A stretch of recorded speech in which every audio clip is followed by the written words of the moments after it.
boondocks, which is now part of the English Language Dictionary and Vocabulary, comes from the Tagalog word bundok, meaning mountain. Catch Aral TarlakHenyo every Monday to Friday from 8:30 a.m. to 5:30 p.m. over Radyo Pilipino DCTC 828 and streamed live on Facebook page and YouTube channel of RTV Tarlac, Channel 26. I am Jeremiah Gahutan, your English teacher broadcaster. Let's learn English together only here on Aral TarlakHenyo.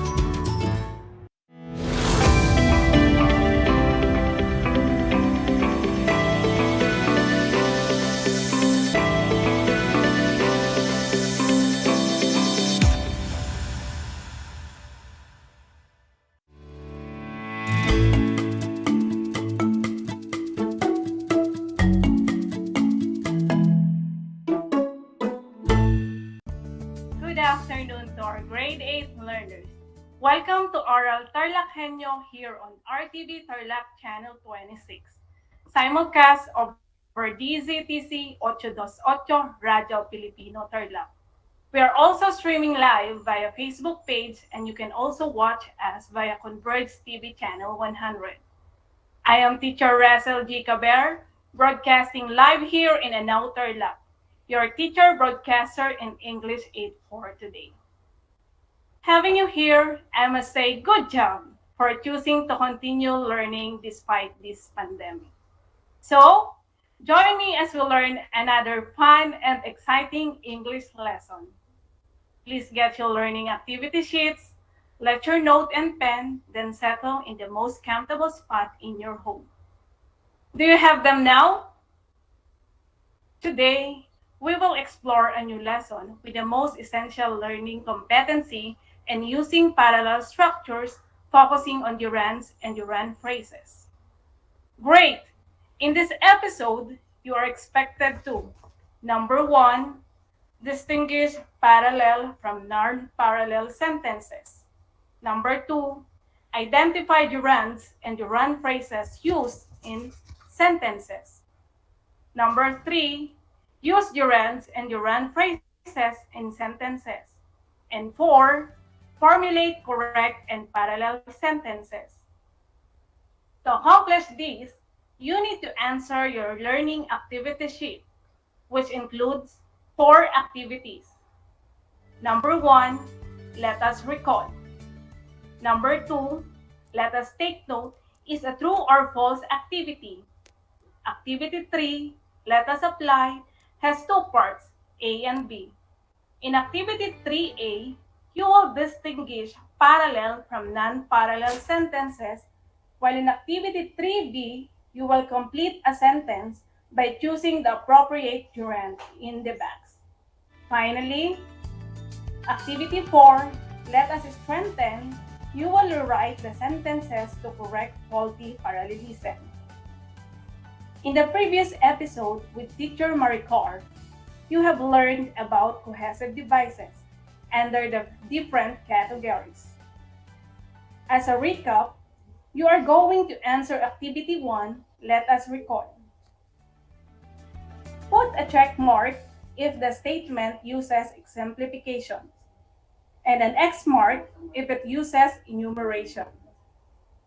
Are you ready? Say I'm ready. Number 1, chemical reactions must be distinguished from physical changes.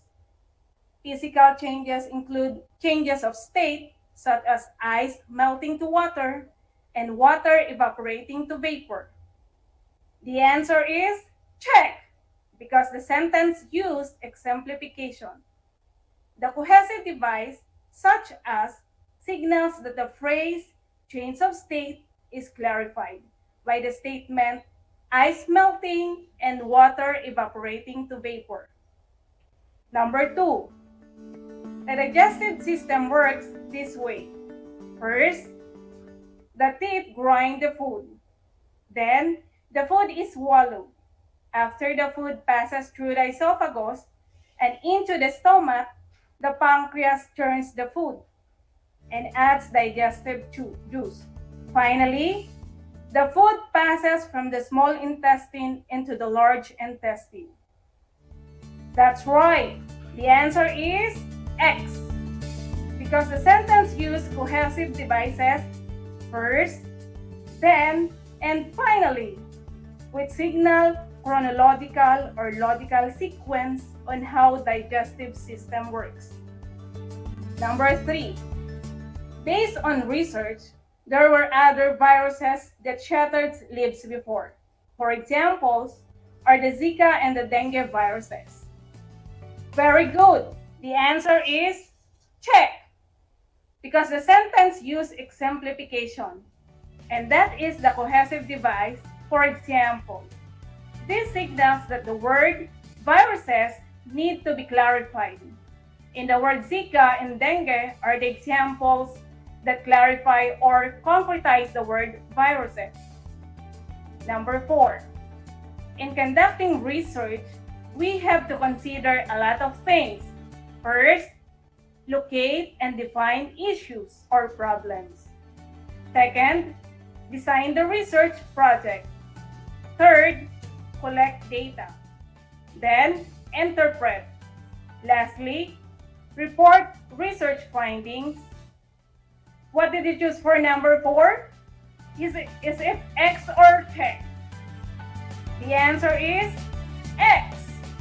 The sentence used enumeration because of the transitional devices first, second, third, then, and lastly, which were used in enumerating the process in conducting a research. Okay, so let's have the last number 5. Chemical reactions are integral part of technology, of culture, and of life itself.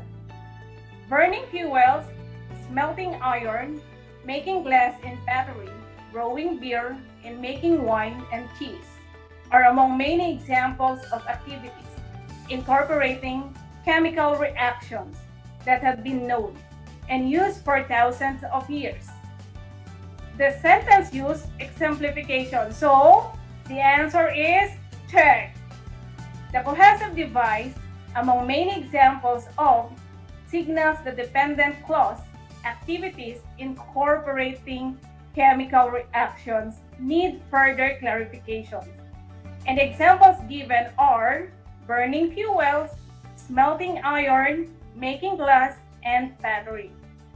Clarify the term chemical reaction. So, did you understand now the importance of these cohesive devices in writing and in delivering speeches? Great! Have you heard the word parallel before? Where did you hear it? That's right. Some of you might have heard or learned it in your math class about parallel. So, parallel lines are lines that do not intersect. Or in your science class, when learning about parallel circuits using bulbs with the same voltage. Or in your art class, when taking pictures of objects with the same pattern. You might also have encountered it in real life. How? Imagine the arrangement of chairs in the classroom. Do you see rows of similar kind? Yes, they are parallel. Now, my dear learners, as we explain the concepts of parallelism in these examples, have you noticed a word that we keep on saying? Correct. It is the word same or similar. These are the key words that we need in understanding the concept of parallelism. Let us now define parallelism in language. In language, structures are parallel when same form of words are used to show that they have the same level of importance. When we say same form, it can be same structure. Is it a word, phrase, or clause? Same form also means same category. What part of speech Does the structure belong? Is it a noun, verb, adjective, and so on? In second form can also be same function. How was it used in the sentence? Is it the subject, object, or complement?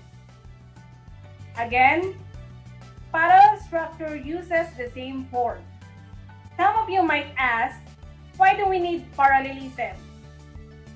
Is it because when ideas are presented in similar form, the structure is balanced and the flow is smooth? Therefore, we easily and clearly understand what are read. The balance and flow is smooth. Therefore, we easily and clearly understand what are reading or writing.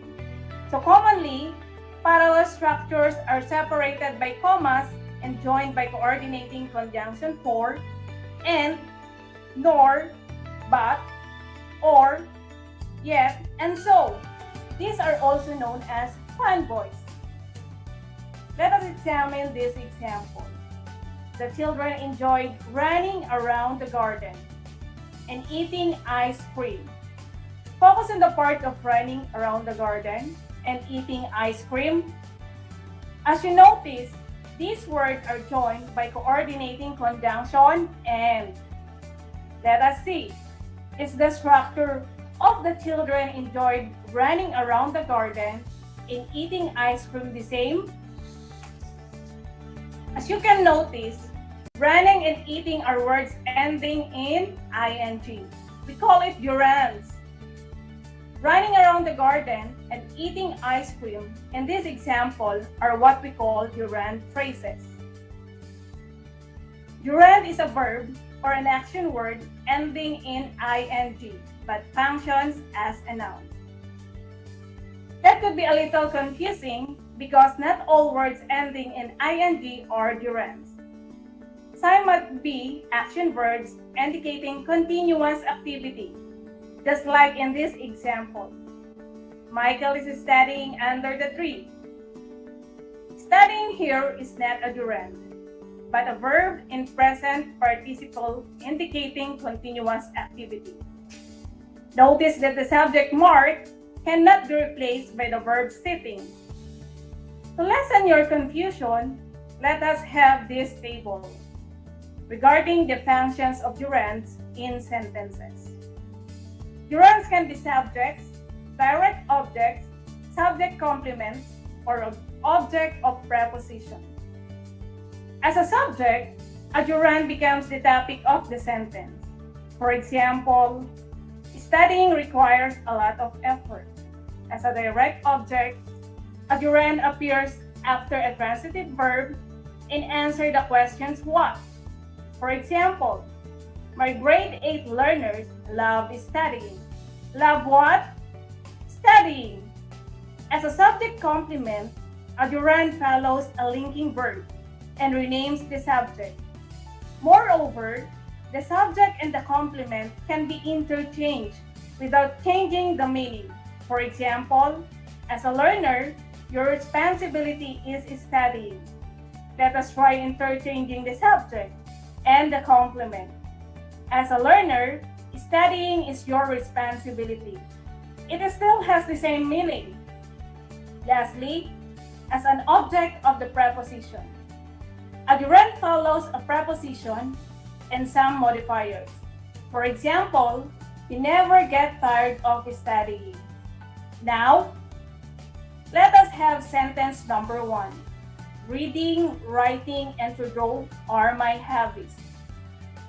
We can now identify that reading and writing are gerunds, while to draw is not. Therefore, this structure is not parallel.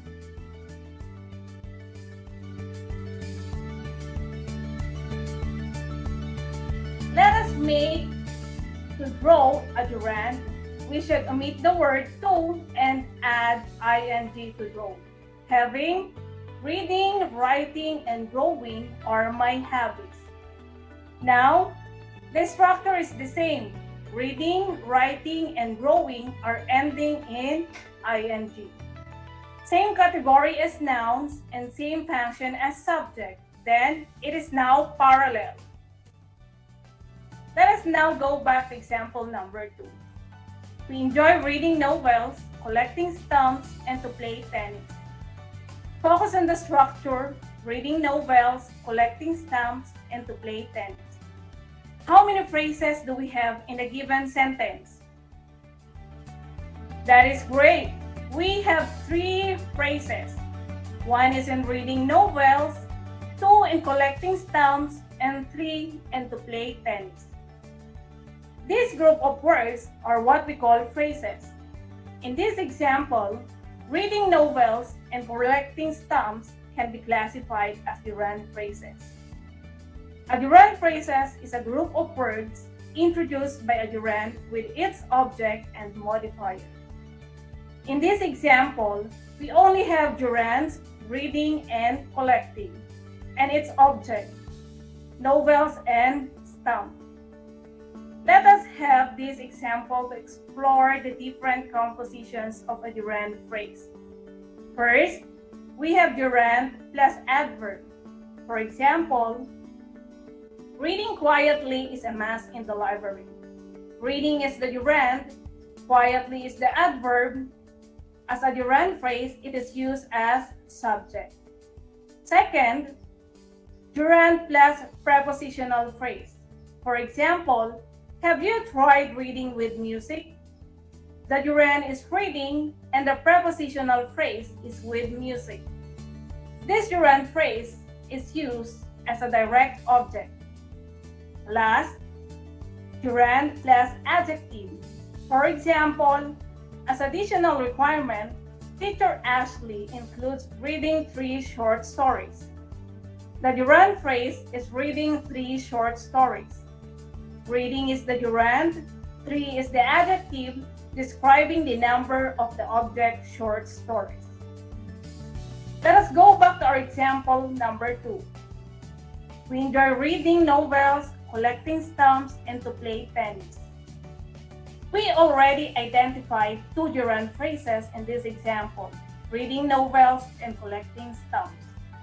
However, the last idea seems to be different.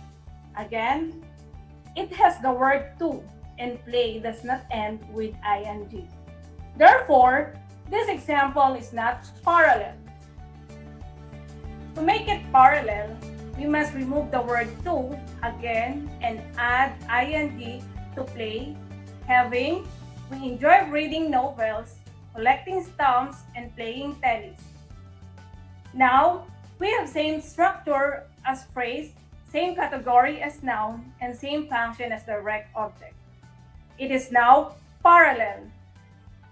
My dear learners, hope you understood parallel structures using gerunds with our examples. Let us now summarize our learnings by answering activity 2. For the direction, determine whether the following statements are true or false. Write T if the statement is correct, F if not. Write your answers on the space before each number. For our live viewers, you may type your answers on the comment box. I'll only read the statement once, so listen carefully. Are you ready? Number 1. In language, parallelism refers to the use of the same form of words to show that 2 or more ideas have the same level of importance. T or F? If you answer T or true, that is correct. This is the exact context of parallelism in language. Number 2. When ideas are presented in different forms, the structure is balanced and the flow is smooth. T or F? The correct answer is F or false. Different form must be changed to similar forms to make it true. Number 3. In the sentence, the pandemic has taught us about valuing our family and strengthening our health. The underlined parallel phrases, valuing our family and strengthening our health, use gerunds. T or F? Answering T or true is correct. Valuing and strengthening are gerunds. Number 4. A gerund is a form of a verb that functions as a noun and ending in ing. T or F? What is your answer? Correct, is it T? This is the meaning of a gerund discussed a while ago. Number 5. In the sentence, I am wearing my mask. The underlined word wearing is a gerund. T or F? If you answered F or false, that is correct. Wearing in this sentence is a verb in present progressive form. How was it? Did you get all the correct answers? Good job! I know you listened very well in our discussion. With that, let us proceed right away with Activity 3A, Let Us Apply. Directions. Read the following sentences carefully and analyze the underlined structures. Write P if it is parallel, NP if not. Write your answers on the space before each number. For our live viewers, you may type your answer on the comment box. Again, I will read the statement once, so listen carefully. Are you ready?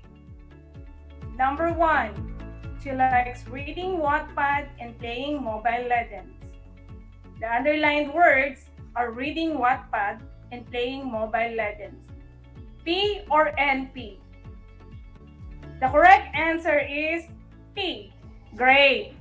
The underlined words, reading Wattpad and playing Mobile Legends are both gerund phrases. Number 2. He enjoys eating, running, and to watch basketball. The underlined words are eating, running, and to watch. P or NP? If you answered NP, you got it right. To watch is not gerund. Number 3. Some kids love learning and improving sports skills during summer. The underlined words are learning and improving.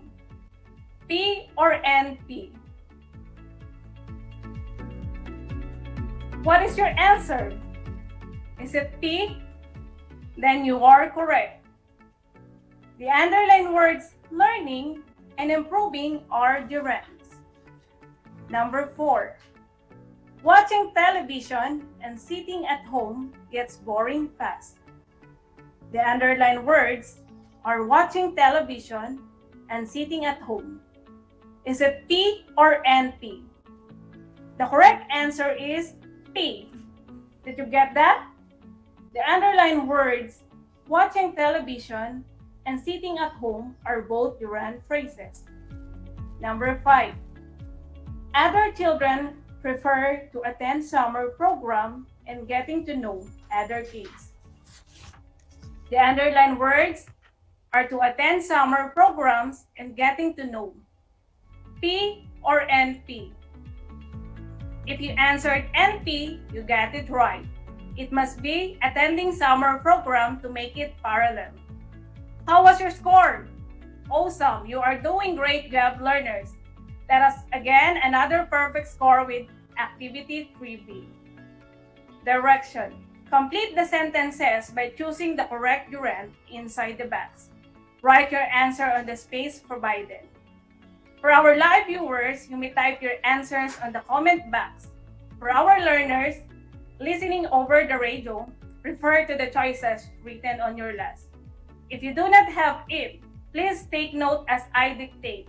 Wearing, running, burning, checking, smoking, cooking, playing, and spitting. Again, I will only read the statement once, so listen carefully. Here we go. Number 1, teachers spend a lot of time, blank papers, and encoding grades. What is the missing word? The answer is checking. Number 2. Nowadays, kids enjoy watching and blank mobile games. What is the missing word? If you answered playing, you got it right. Number 3. Summer is when you feel sick, kids, blank and playing outside. What is the missing word? What is your answer? Is it running? Then you are correct. Number 4. Drinking and blank in public are both prohibited for hygienic purposes. What is the missing word? The correct answer is smoking. Number 5. We must follow health protocol by blank face mask, washing hands, and maintaining physical distance. What is the missing word? If you answered wearing, you got it right. Great job, grade 8 learners. You have already finished your test. With that, give yourselves claps and thumbs up. We are now down to the last minute of our broadcast. So, I will assign activity 4, let us strengthen, as your homework.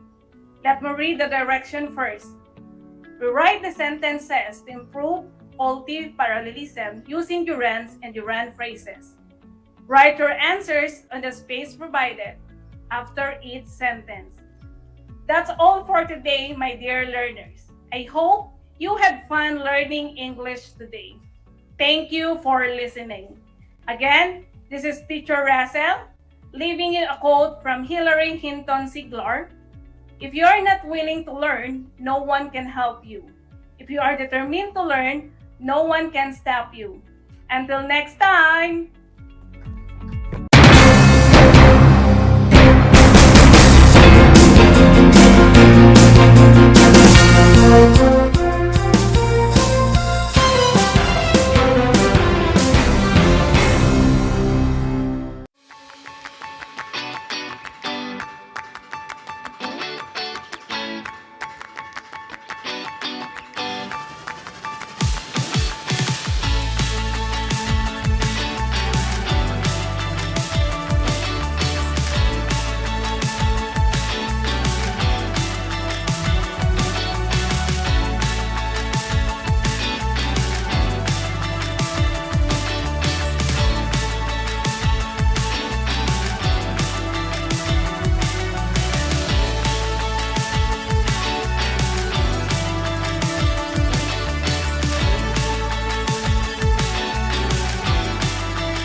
Alam niyo ba na ang gitnang Luzon ay tinaguri ang banga ng bigas ng bayan at kamalig ng palay ng Pilipinas dahil dito nagmumula ang malaking produksyon ng bigas sa ating bansa. Ito ay binubuo ng mga lalawigan ng Aurora, Bataan, Pampanga, Nueva Ecija, Zambales at Tarlac. Ugaliin nating manood ng Aral TarlakHenyo Lunes hanggang Biyernes alas 8:30 ng umaga hanggang alas 5:30 ng hapon. Ako si Binibining Pia Isrin Capiral, ang inyong teacher broadcaster sa Araling Panlipunan dito sa Project Shine Aral TarlakHenyo. Lagi nating tandaan ang pag-aaral ng Araling Panlipunan ay tungo sa daan ng pagiging makadiyos, makakalikasan, makatao at makabansa.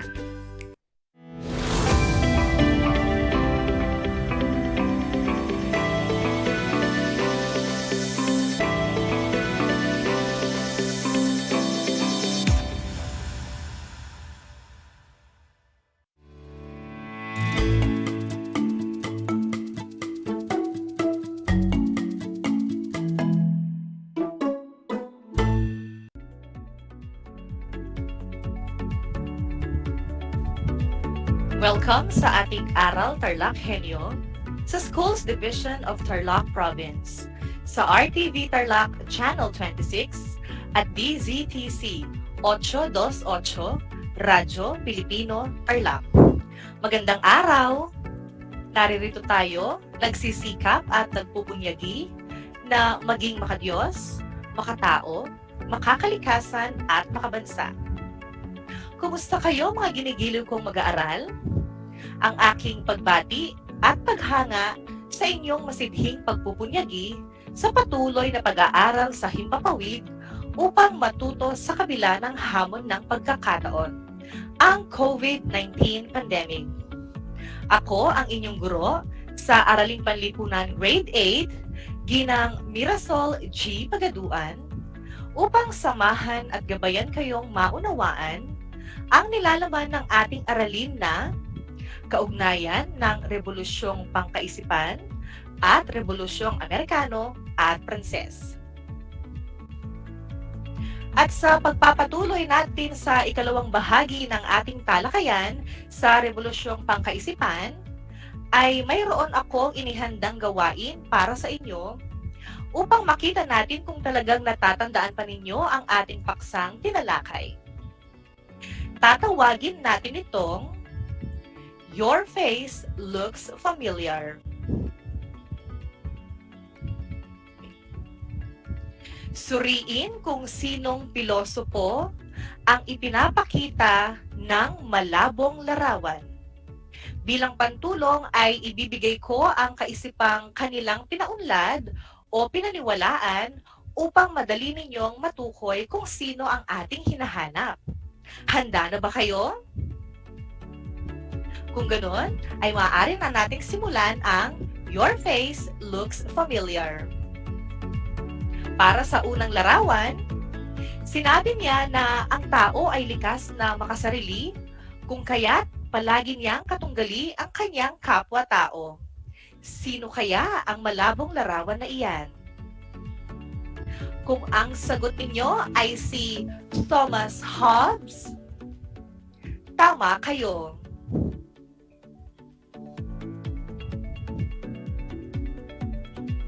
Para naman sa ikalawang larawan, pinaniniwalaan niya na pangunahing tungkulin ng pamahalaan ang maipagtanggol ang likas na karapatan ng mga mamamayan. Sino kaya ang nasa larawang ito? Kaya niyo bang hulaan kung sino iyan? Kung ang inyong sagot ay si John Locke, magaling! Si John Locke nga ang ating hinahanap para sa ikalawang larawan.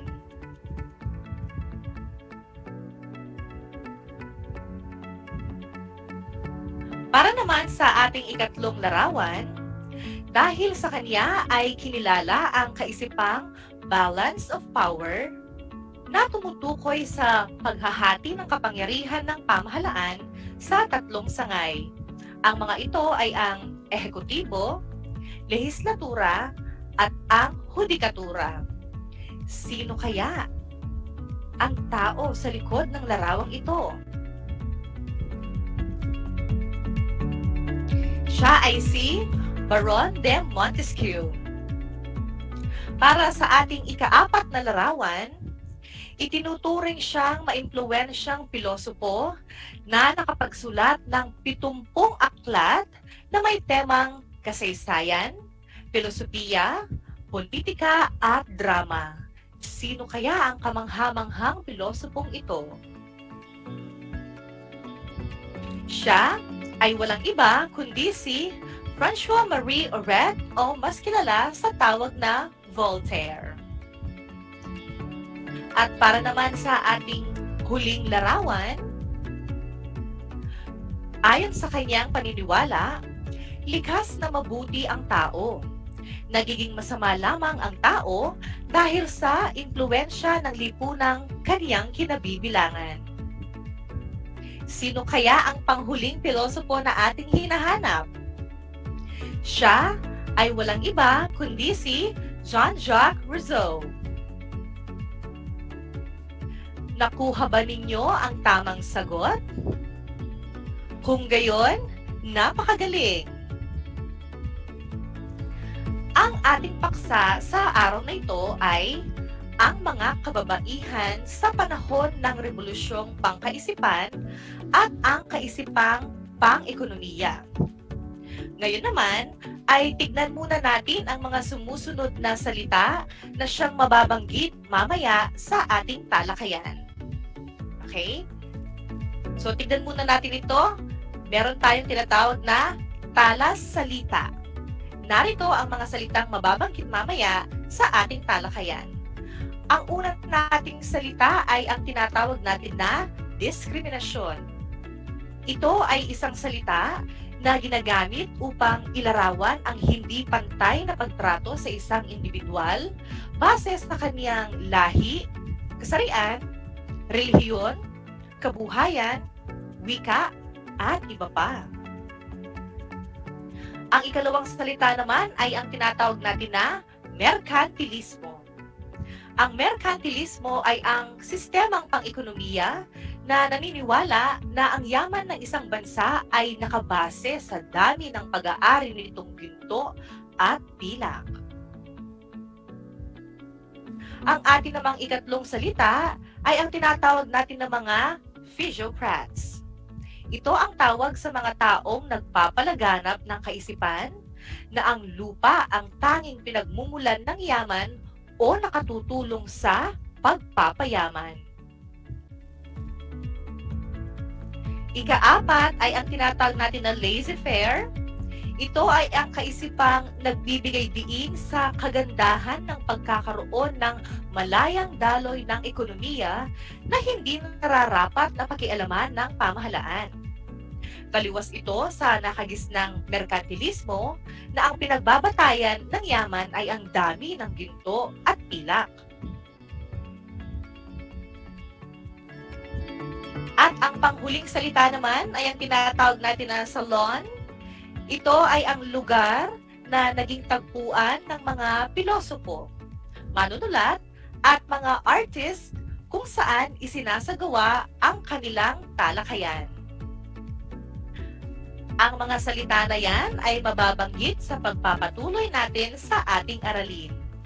Ngayon naman, ay tignan natin ang mga kababaihan sa panahon ng Enlightenment. Ang isang slogang kalayaan at pagkakapantay-pantay ay tinitignan ng mga philosophers na hindi akma sa mga kababaihan. Naniniwala sila na limitado lamang ang karapatan ng kababaihan kung ihahambing sa kalalakihan. Unti-unting nabago ang pananaw na ito sa kalagitnaan ng ika-18 nang magprotesta ang ilang mga kababaihan sa ganitong uri ng pagtingin. Kinwestiyon nila ang paniniwalang mas mababa ang uring kababaihan kaysa kalalakihan.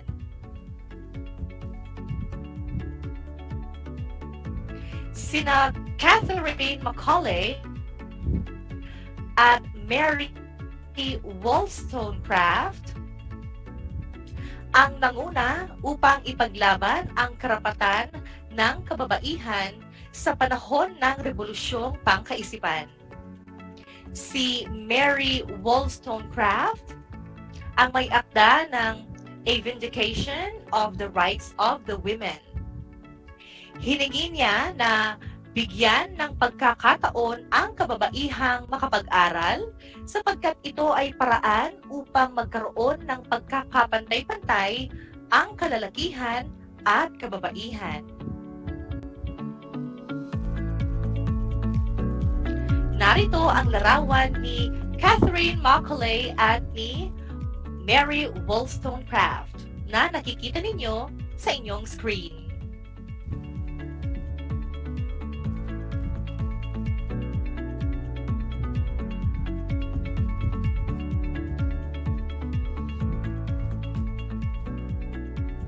Sila ang dalawang babaeng humiling ng pantay na pagkilala at karapatan para sa mga kababaihan.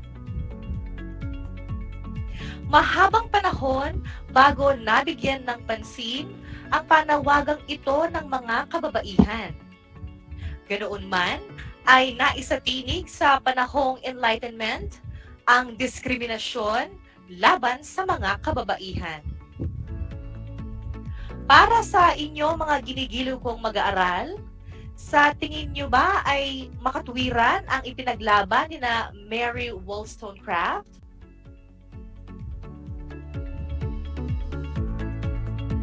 Kung ang inyong sagot ay opo, tama kayo. Hindi may tatanggi na napakahalaga talaga naman ng papel ng kababaihan sa iba't ibang larangan at aspeto.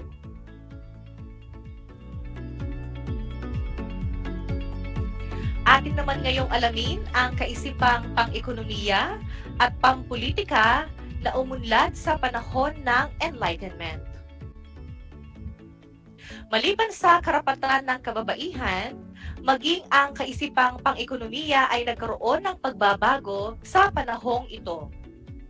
Kinwestiyon ang merkantilismo na matagal nang namayani sa Europa at nakilala ang bagong pulisiyang tinawag nilang laissez-faire. Binigyang diin sa kaisipang ito ang malayang daloy ng ekonomiya na hindi nararapat pakialaman ng pamahalaan. Daluwis ito sa nakagisnang merkantilismo na ang pinagbabatayang yaman ng bansa ay ang dami ng ginto at pilak nito. Tinanggap ang ideyang ang lupa ang tanging pinagmumulan ng yaman o nakatutulong sa pagpapayaman. Tinawag na physiocrats ang mga naniwala at nagpalaganap ng kaisipang ito. Si François Quesnay ay isa sa mga naniwala sa kaisipan ng malayang ekonomiya. Si Adam Smith naman ay isang ekonomistang British na naniwalang kailangan ang produksyon upang kumita ang tao. Ipinanukala niya na ang market o pamilihan ay maaaring dumaloy ng maayos nang hindi ito pinakikialaman ng pamahalaan. Masasabi natin na ang kaniyang paniniwala ay nauugnay sa kaisipang laissez-faire. Ayon pa sa kanya, ang mga sumusunod ay ang mga pangunahing tungkulin ng pamahalaan. Una, pagbibigay ng proteksyon sa mga mamamayan. Ikalawa, pagpapanatili ng kaayusan ng lipunan. At ikatlo, pamamahala ng mga pangangailangang pampubliko, katulad na lamang ng pagpapatayo ng mga kalsada, ospital, tulay, at marami pang iba.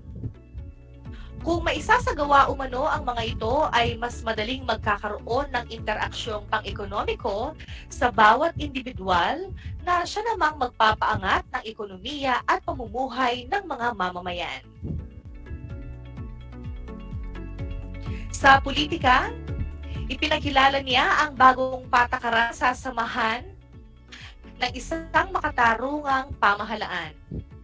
Ito ang pagkakaroon ng tatlong sangay ng pamahalaan at tinawag ang mga ito na una, tagapangasiwa, ikalawa, tagapagbatas, at ang ikatlo ay ang hukuman na nagtutulungan at nagsusuri ng kanilang mga gawain.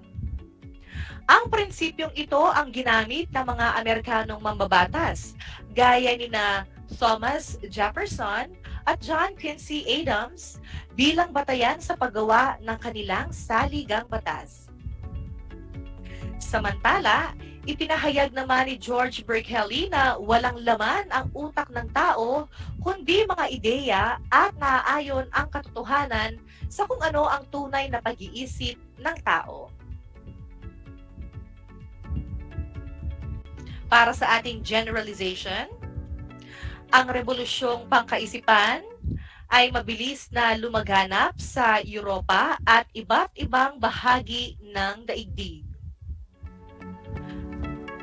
Marami sa mga may pinag-aralang Europeo ang nagnais na basahin ang encyclopedia ni Diderot at iba pang babasahin na tumatalakay sa maling paniniwala at kaugalian. Nagkaroon din ng mga salon na naging lugar ng talakayan, ng mga matatalinong tao katulad ng mga pilosopo, manunulat, artist, at iba pang katulad nito. Sa pagsapit ng 700s, ang kababaihang mula sa gitnang uri ay nagkaroon ng kani-kanyang pagtitipon. Kalaunan ay naging lugar ito ng pagkikita ng mga middle class at noble na may pagkakaunawaang pantay sila, lalo't higit sa pagtalakay ng mga ideyang liberal. Nagbigay ang pagkamulat pangkaisipan ng ideya at wika na siyang ginamit ng mga Pranses at Amerikano sa kanilang revolusyon, na siya namang ating matatalakay sa susunod na episode. Naging epektibo rin ang impluwensya ng pagkamulat sa pagkakaroon ng mga tao ng karapatang makapili ng kanilang sariling filosofiya. Dahil na din sa pagkamulat pangkaisipan, dala ng panahon ng Enlightenment, higit na naging mapanuri ang tao sa iba't ibang pananaw ng kanilang natutunan sa panahong ito. Marami ang natutong magtanong sa mga kaugalian at tradisyong matagal nang kanilang sinusunod. Naging mapangahas ang ilan sa pagtuligsa sa estruktura ng lipunan, samantalang ang iba ay nagnais na baguhin naman ang estrukturang ito. Ngayong natapos na ang ating leksyon, oras na para tasahin o sukatin ang inyong kaalaman ukol sa araling ating tinalakay. Para sa inyong gawain, tatawagin natin itong scroll down facts. Malaki ang ginampanan ng agham sa pagbabago ng pagtingin ng mga Europeo sa daigdig. Ito ang nagbunga ng iba't ibang mga aral sa kasaysayan na nagbibigay katotohanan sa napakaraming mga bagay. Para sa inyong gawain, punan ang mga scroll ng mga ideya o kaisipang lumaganap sa panahon ng Rebolusyong Pangkaisipan. Ano-ano kaya ang mga lumaganap na kaisipan na may kinalaman sa ekonomiya, politika, relihiyon, at kalayaan? Isulat ang inyong sagot sa sagutang papel. Bibigyan ko kayo ng 2 minuto para sa gawain na ito.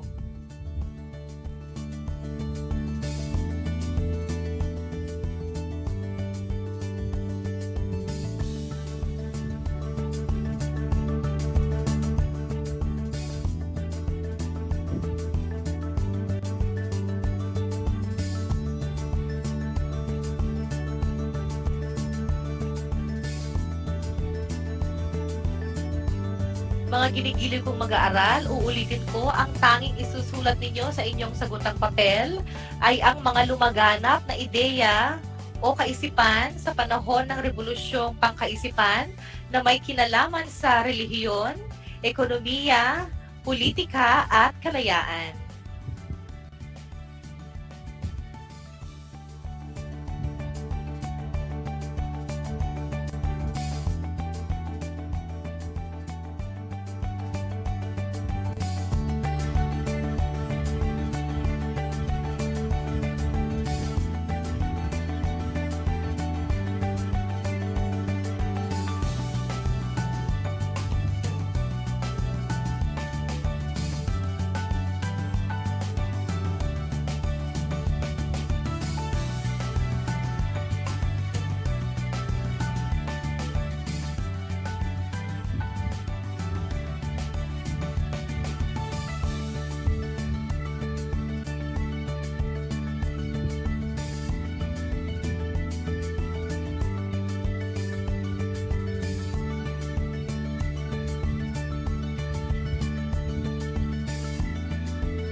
Naisulat niyo ba ang tamang sagot sa bawat kategorya? Tignan nga natin kung nakuha ninyo ang tamang sagot. Unahin muna natin ang unang scroll tungkol sa ekonomiya. Kung ang nasulat ninyong sagot ay salon, tama kayo. Para naman sa ikalawang scroll na tumatalakay sa politika, kung ang mga naisulat nyo ay ang mga ibinigay na kaisipan ng ating mga philosophers, katulad na lamang ni Thomas Hobbes, John Locke, Baron de Montesquieu, Voltaire at Jean-Jacques Rousseau, ay tama kayo. Para naman sa ikatlong scroll, sa relihiyon, ay ang mga kaisipang liberal na ibinigay ni Denis Diderot. At para sa ika-apat na scroll na tumatalakay naman para sa kalayaan, kung ang naisulat ninyo ay kalayaan ng kababaihan mula sa diskriminasyon at paniniwalang filosofiya, ay tamang-tama kayo.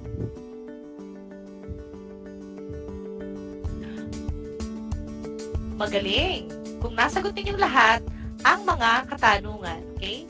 Sana ay huwag ninyong kalilimutan ang mahalagang aral na inyong natutunan ngayong araw.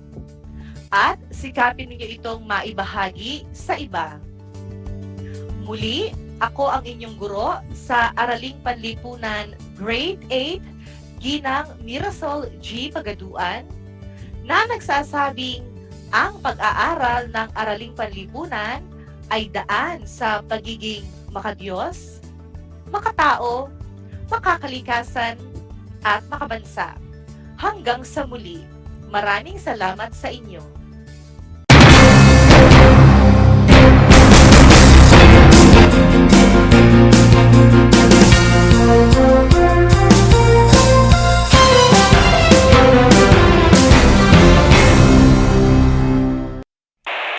Bahagi mo Radyo Pilipino.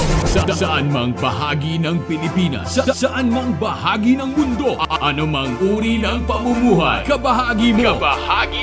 Radyo Pilipino. Radyo Pilipino. Impormasyong may kalidad at serbisyong may halaga. Kasama, katuwang, kapinoy. Kabahagi mo. Radyo Pilipino. Radyo Pilipino.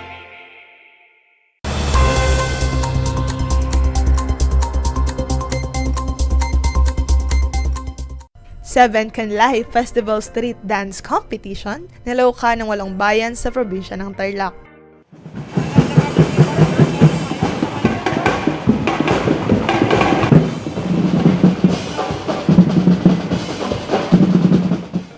Nagtagisan sa pagsayaw kamakailan ng 8 bayan sa probinsya ng Tarlac sa isinagawang street dance competition bilang parte ng pagdiriwang ng 7 Kanlahi Festival 2023. Ito ang kauna-unahang pagkakataong may balik ang street dance activities sa physical venue matapos ang 2 taong pahinga dahil sa pandemya. Maaga pa lang ay dagsana ang mga tao sa Maria Cristina Park upang saksihan ang kompetisyon. Ang mga kalahok sa aktibidad ay kinabibilangan ng City of Tarlac, Bayan ng San Manuel, Moncada, Victoria, Anao, Pura, Bamban, at Kapas. Nasungkit ng Bayan ng Moncada ang Best in Props at Best in Costume naman ang Bayan ng Bamban na may parehong premyong nagkakahalaga ng 30,000 pesos. Nakuha ng Bayan ng San Manuel ang 3rd place, 2nd place ang Bayan ng Bamban, at grand winner ang Bayan ng Moncada.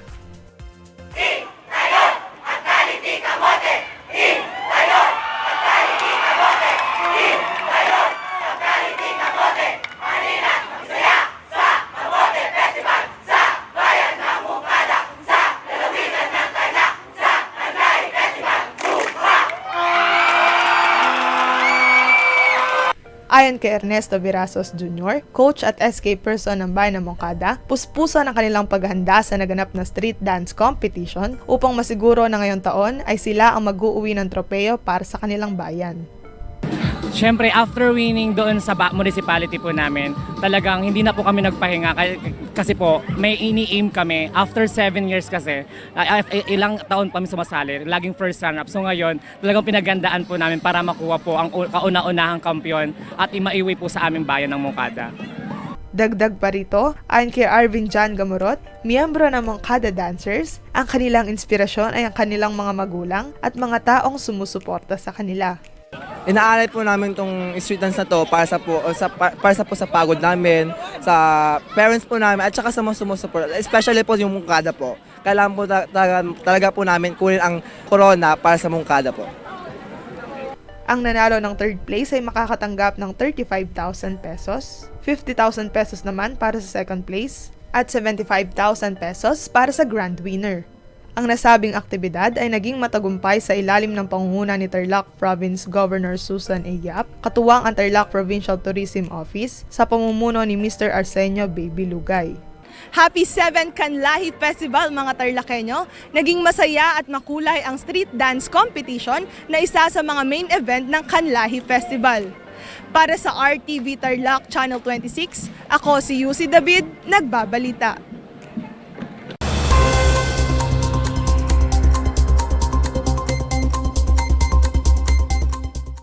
Sa Tarlac City, ginawad kamakailan sa 6 na barangay ang mga rescue vehicle. Sa pangunguna ni Tarlac City Mayor Cristian Angeles, nakatanggap ng rescue vehicles ang barangay Baras-Baras, Binauganan, Buenavista, Buhilit, Care at San Manuel. Dagdag pa rito, nakatanggap naman ng 100k Cultural Festivity Fund ang barangay Kulipat at Dolores. Kinilala rin ng mga work immersion students mula sa Alvinja Uguso High School. Maliban pa rito, inanunsyo rin ni Mayor Cristian Angeles ang libreng annual physical exam para sa lahat ng mga empleyado ng City Government of Tarlac at libreng 5,000 pesos anniversary bonus para sa mga kwalipikadong empleyado. Para sa RTV Tarlac Channel 26, ako si Blas Reyes, nagbabalita.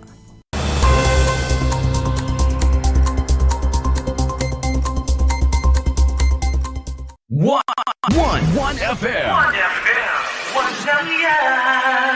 This is your one. My only one. One lang yan. The only one. One FM. 96.1 Tarlac, 98.3 Lucena, 88.3 Legazpi, 96.1 Surigao, 95.9 Butuan, 92.1 Mindoro, 96.7 Tacloban, 99.3 Baler, 95.1 Puerto Princesa, Palawan. This is your one. Your only one. Your only one. One FM. One FM. Your only one FM. One FM. How are you today? Hello, everyone. Hello, learners of Tarlac. Good morning, Math Talino Grade 4 learners. Welcome to Aral TarlakHenyo here on RTV Tarlac Channel 26. Simulcast over DCTC Radio Filipino Tarlac. I'm Sir Glenn, your teacher broadcaster. Broadcasting live here at Paniki Tarlac. Remotely here in Concepcion, Tarlac. Live here at Barangay Pedro Elquines, Mayantok, Tarlac. Broadcasting live from Ramos National High School. Your anchor teacher today for grade 9 mathematics. Your partner in education this time of pandemic.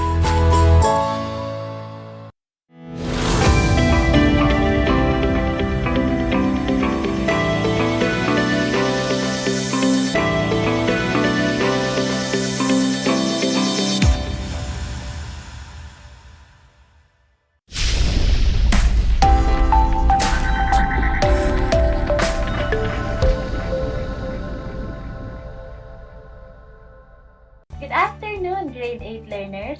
Welcome to Aral TarlakHenyo here on RTV Tarlac Channel 26, simulcast over DZTC Radio Filipino Tarlac.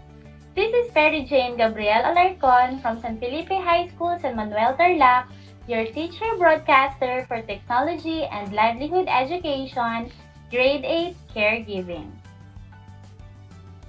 Make sure that you are in your most comfortable seat and properly listening and watching to our broadcast, for we will be having an exciting lesson today. At this point, I want you to prepare your learning activity sheet in caregiving as well as your pen and notebook so that you may take down some notes to remember as we go along with the lesson. Are you ready? Since you are ready, Let us now proceed to our lesson. To start our lesson, I encourage you to participate to our first activity. Write true if the statement is correct, or false if it is incorrect. For those who are watching via Facebook Live, you may type in your answers to comment box. To our listeners via radio broadcast, you may write your answers in a sheet of paper. Number 1. Human waste should be discarded in the street. Again, human waste should be discarded in the street. Is it true or false? Very good. The answer is false. Number 2. Every time a risk assessment is done, details should be recorded. Again, every time a risk assessment is done, details should be recorded. Alright, the answer is true. Number 3. Engineering control is the best control measure for hazards and risks. Engineering control is the best control measure for hazards and risks. What do you think is the answer? You got it right. The correct answer is false. Number 4. Appliances may be turned on at the same time to save time and effort on the part of the caregiver. Appliances may be turned on at the same time to save time and effort on the part of the caregiver. Correct. The answer is false. And for number 5, wet mask is not considered contaminated. Wet mask is not considered contaminated. Very good. The answer is false. Did you get all the correct answers? If not, it's okay. The activity only measures how much you already know about our lesson for today. Do you have any idea what lesson we will discuss? That's right. Our lesson is about evaluating and controlling hazards and risks. Again, evaluating and controlling hazards and risks. At the end of this lesson, you are expected to first, follow occupational health and safety procedures in dealing with or controlling hazards and risks. Second, establish organizational protocol in providing assistance in workplace emergencies.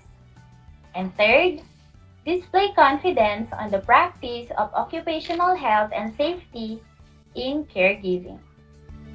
Let us now start our discussion.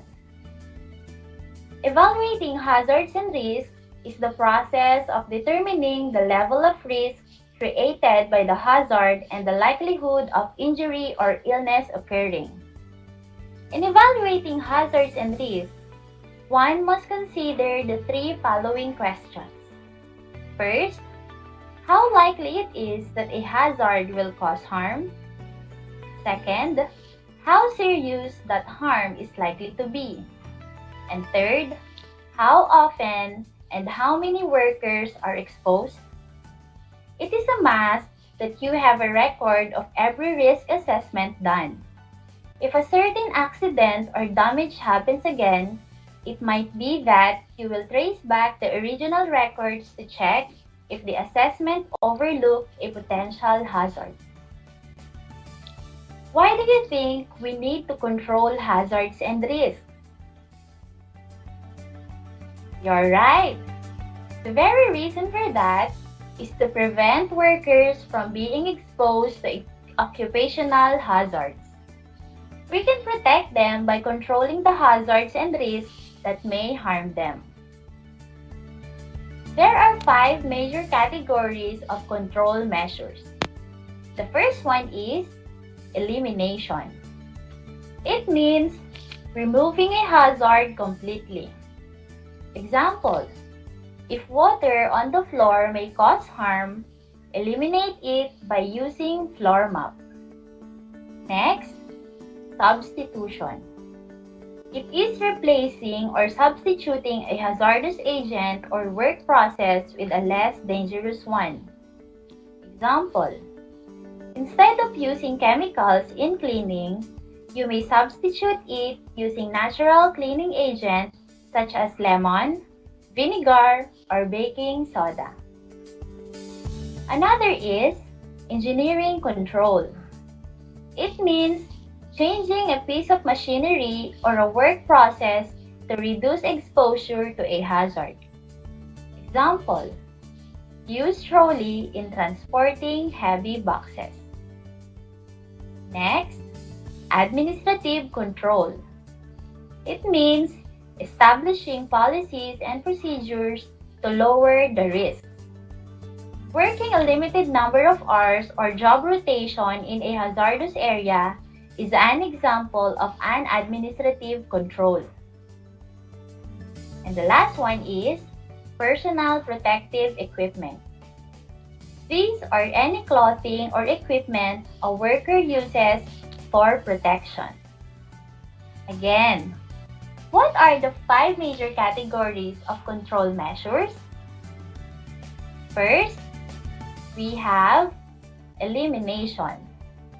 Next is substitution, engineering control, administrative control, and the last is personal protective equipment. Very good. Among the 5 control measures, which do you think is the most effective control? That's right. The most effective control measure is elimination. That is, to take away or to get rid of the hazard. It is the best method and should be considered first. The use of personal protective equipment or PPE should be the last alternative in controlling hazards and risks in a workplace. Let us now proceed to practical ways to prevent hazards and risks. First is a closer look to electricity. What are some ways to prevent hazards and risks from electricity? First, you have to ensure that all electrical equipment you use is in good condition. Next, check electrical cords and make sure they are not frayed. Your hands should be dry before attempting to use any electrical equipment. Do not attempt to change fuses unless you know what you are doing. And last, do not turn on all appliances at the same time just because you want to save time. Next way to prevent hazards and risks is by using PPE or personal protective equipment. We have here examples of PPE used in caregiving. Can you guess the PPE being shown on the first picture? Correct. This is gown. Gown should be long enough to cover your clothing. The outside of the gown is considered contaminated, so this should not be touched when it is removed. What about the second PPE? Yes, we call it face mask. It helps reduce the spreading of virus. Mask should fit comfortably over the nose and mouth. The front of the mask is contaminated.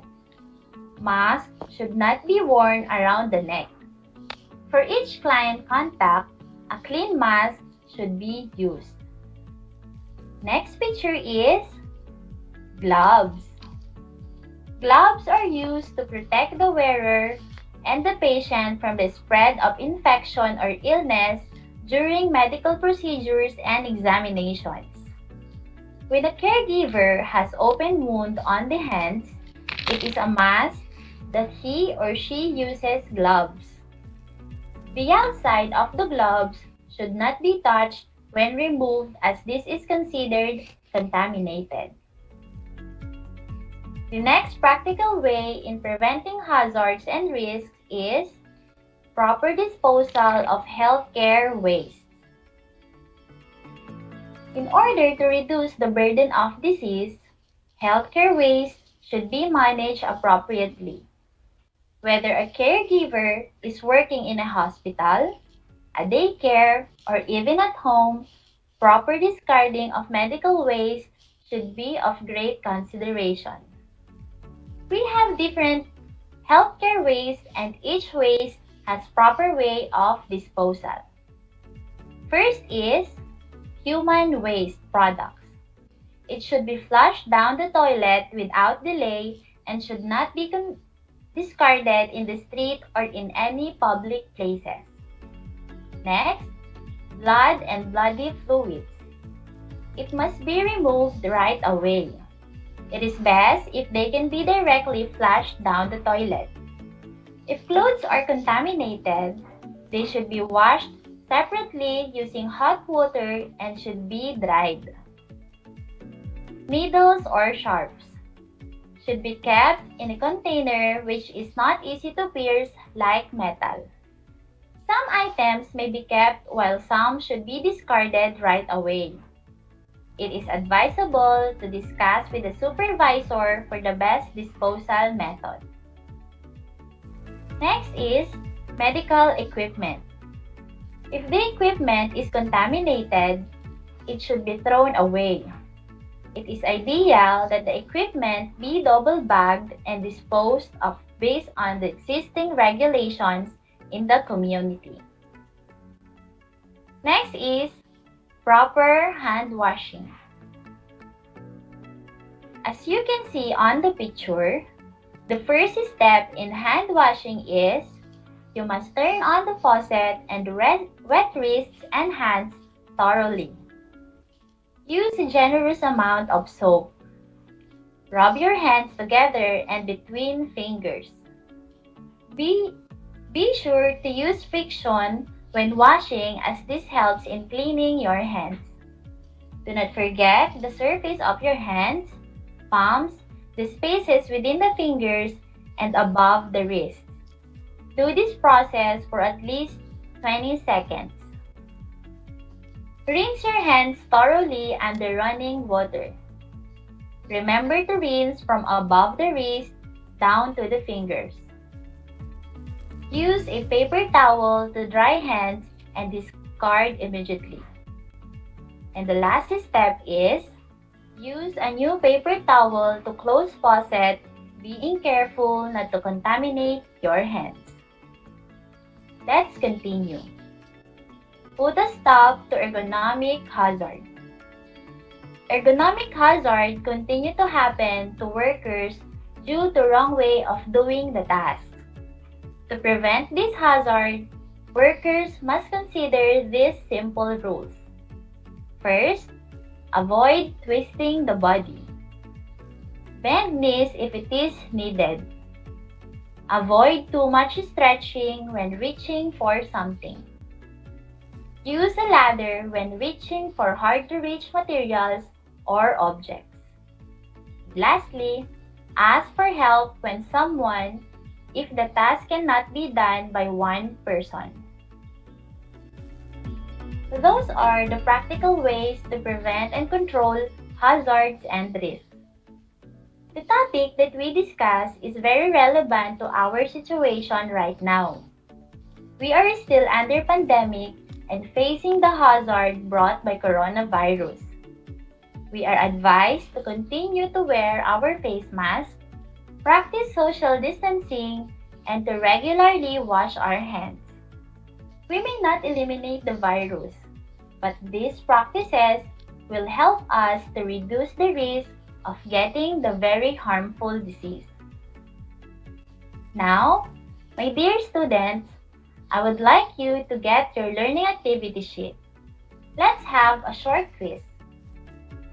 Identify the following statement below and write your answers in a separate sheet of paper.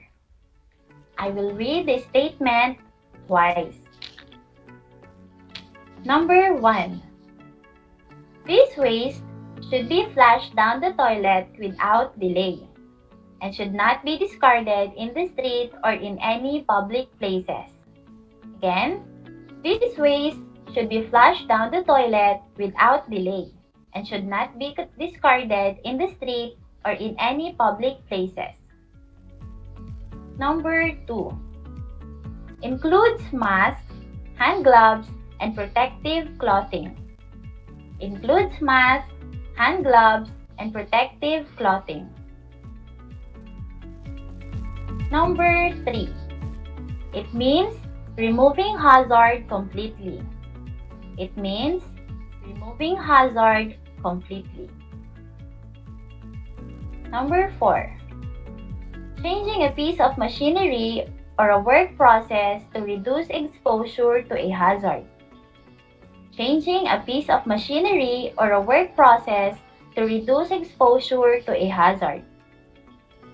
And for number 5, working a limited number of hours in a hazardous area. Working a limited number of hours in a hazardous area. Are you done? You have 30 seconds to finalize your answer.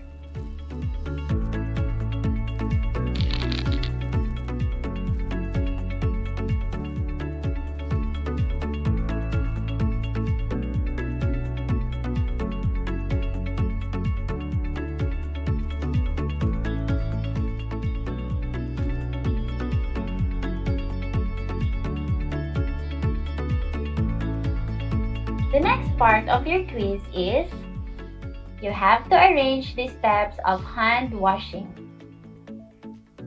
For each number, choose from the second column which you think is the chronological order in hand washing. Just write the letter of your answer in a sheet of paper.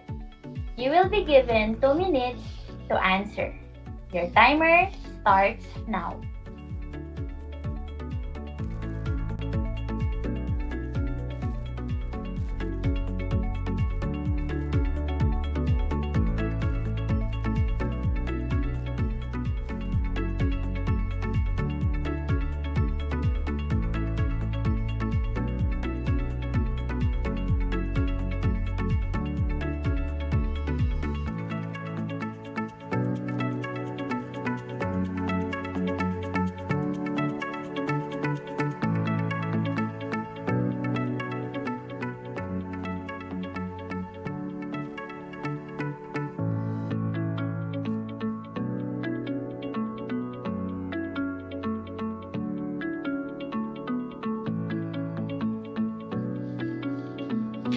I guess everyone is now done answering. Are you ready to check your answers? Here are the answers. For part 1, the answer in number 1 is human waste products. Number 2, the correct answer is personal protective equipment or PPE. For number 3, elimination. For number 4, engineering control. And for number 5, administrative control. Now, let's proceed to the second part.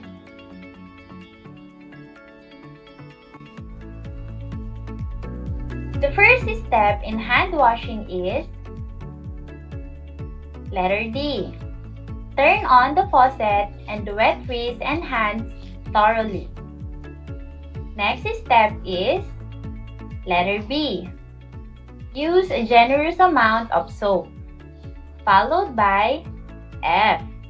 Rub your hands together and between fingers for at least 20 seconds. Number 5 is letter C. Use a paper towel to dry hands.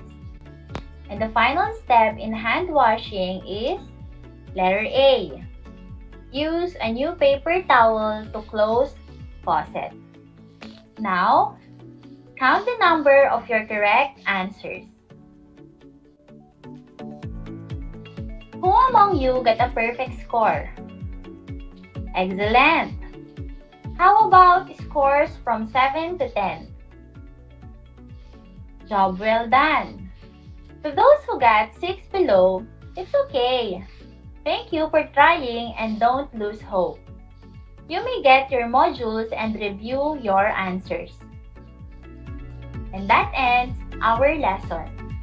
I hope you learned a lot today and apply this learning in your daily lives. If you have queries about our lesson today, just send me a message at 0910-188-0222. Again, 0910-188-0222. Always remember, in TLE, we aim for knowledge, skills, and progress. Again, this is Teacher Mary Jane Gabriel Alarcon, wishing everyone to have a wonderful day and be safe always.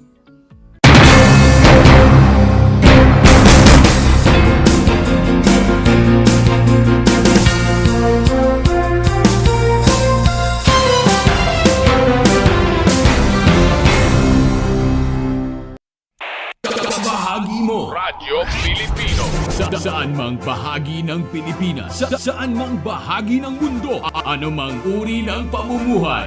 Ito ang Kabahagi Mo Radyo Pilipino, napapakinggan on air and online sa buong mundo sa pamamagitan ng www.radiopilipino.com.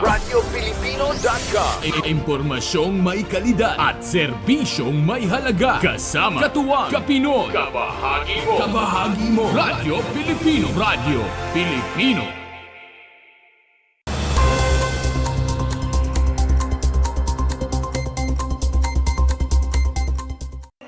Your Miss Paniki 2023 is candidate number 11, Kayeli Gomez of Abogado! Kinoronahan na kamakailan ang bagong Miss Paniki 2023 na si Miss Kaynie Cortez sa Paniki Public Auditorium, kung saan host ng Coronation Night si Miss World 2013 Megan Yang at actor at asawa nitong si Micael Daes. Ang 21 years old na tubong barangay abogado Paniki Tarlac ay hindi maipaliwanag ang kanyang nararamdaman dahil sa pagkapanalo. I feel overwhelmed po kasi dream ko po talaga na magkaroon ng crown ng Miss Paniki. Dagdag pa nito, ginawa nito ang lahat ng kanyang makakaya. Kasi I did my best, I gave all my best po for this pageant. Ibinahagi rin nito ang napili nitong advocacy at kung bakit. My advocacy po is all about youth empowerment because I still believe na ang kabataan ng pag-asa ng bayan. Ipinahayag naman ni Paniki Mayor Max Rojas ang kanyang papuri para sa mga kandidata.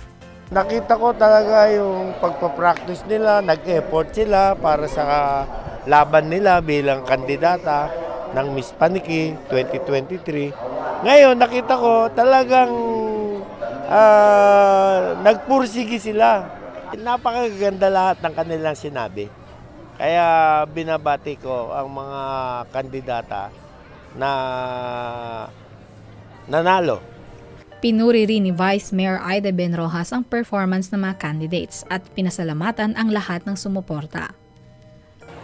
Yung mga candidates namin napakagagaling at napakaganda po nila. Yung mga nanalo, sobrang deserving po nila. Even yung mga hindi man pinalad, magagaling din po sila. Kaya yung alam namin yung mga judges na hirapan mamili kung sino yung talagang mananalo. Ako po nagpapasalamat po sa mga kababayan namin na sumuporta ngayon, sa mga magulang na mga candidates po natin, sa lahat po ng mga kababayan ko kahit na nanood sa live, marami pong nanood sa live, nagpapasalamat din po ako. Ayon naman kay Benz Obsena, Tourism Chairman ng Bayan ng Paniki, Napakaganda ng mga advokasya ng mga kandidata. Actually, yung mga advocacy nila is magaganda para sa bayan ng Paniki. Narinig naman natin kanina doon sa kanilang mga ibinigay na sagot na puno ito ng inspirasyon mula sa kanilang mga sariling ipinagdaanan at ganun na rin na doon sa kakayanan nila bilang isang babae dahil we are celebrating Women's Month. Maganda yung ipinakita nilang mga advokasya para sa ating mga kababayan. At we are looking forward na yung mga advokasya nila malaki ang maitutulong ng pamahalaang bayan ng Paniki. Nang sa ganon maging makatotohanan ito hindi lamang sa mga kababaihan kundi sa lahat ng mamamayang Panikenyo dito sa ating bayan. Ang mga nagwagi sa ginanap na Miss Paniki 2023 ay mag-uuwi ng kani-kanilang mga premyo mula sa iba't ibang sponsors.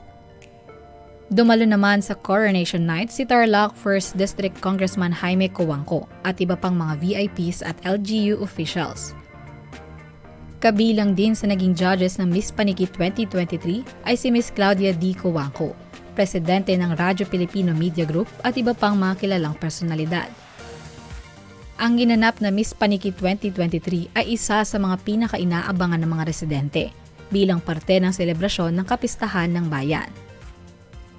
Para sa RTV Tarlac Channel 26, ako si Jam Torio, nagbabalita.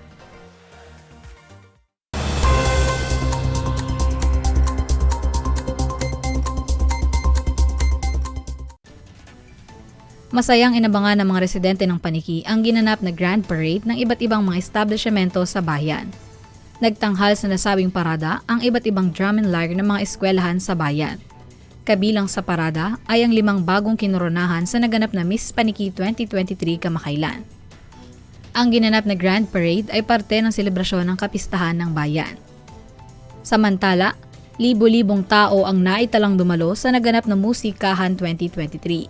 Kabilang sa mga bandang nagpakitang gilas ay ang mga bandang 5 Outlaws Band, The Lucy Band, Sampunten Band, Sikami Band at Drop Tension.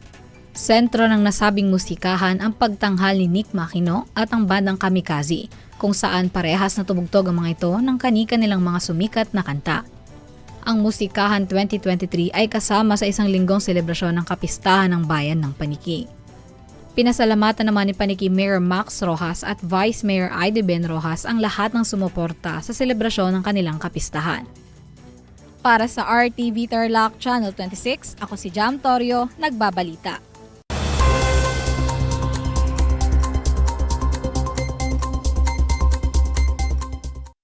Kumusta mga giliw kong tagapakinig? Nagbabalik ang inyong paaralang panghimpapawid, Aral TarlakHenyo, sa RTV Tarlac, Channel 26, at sa bayang naririnig sa DCTC 828, Radyo Pilipino Tarlac. Tayo rin ay napapanood sa FB Live ng RTV Tarlac Channel 26. Sumasahimpapawid mula sa bayan ng Pura Tarlac, mula sa bayan ng San Clemente, mula rito sa Purok Elementary School, Pura Tarlac, sa bayan ng Kapas Tarlac. Ako, ang inyong guro, na maghahatid sa inyo ng makabuluhang pagtalakay sa ating aralin.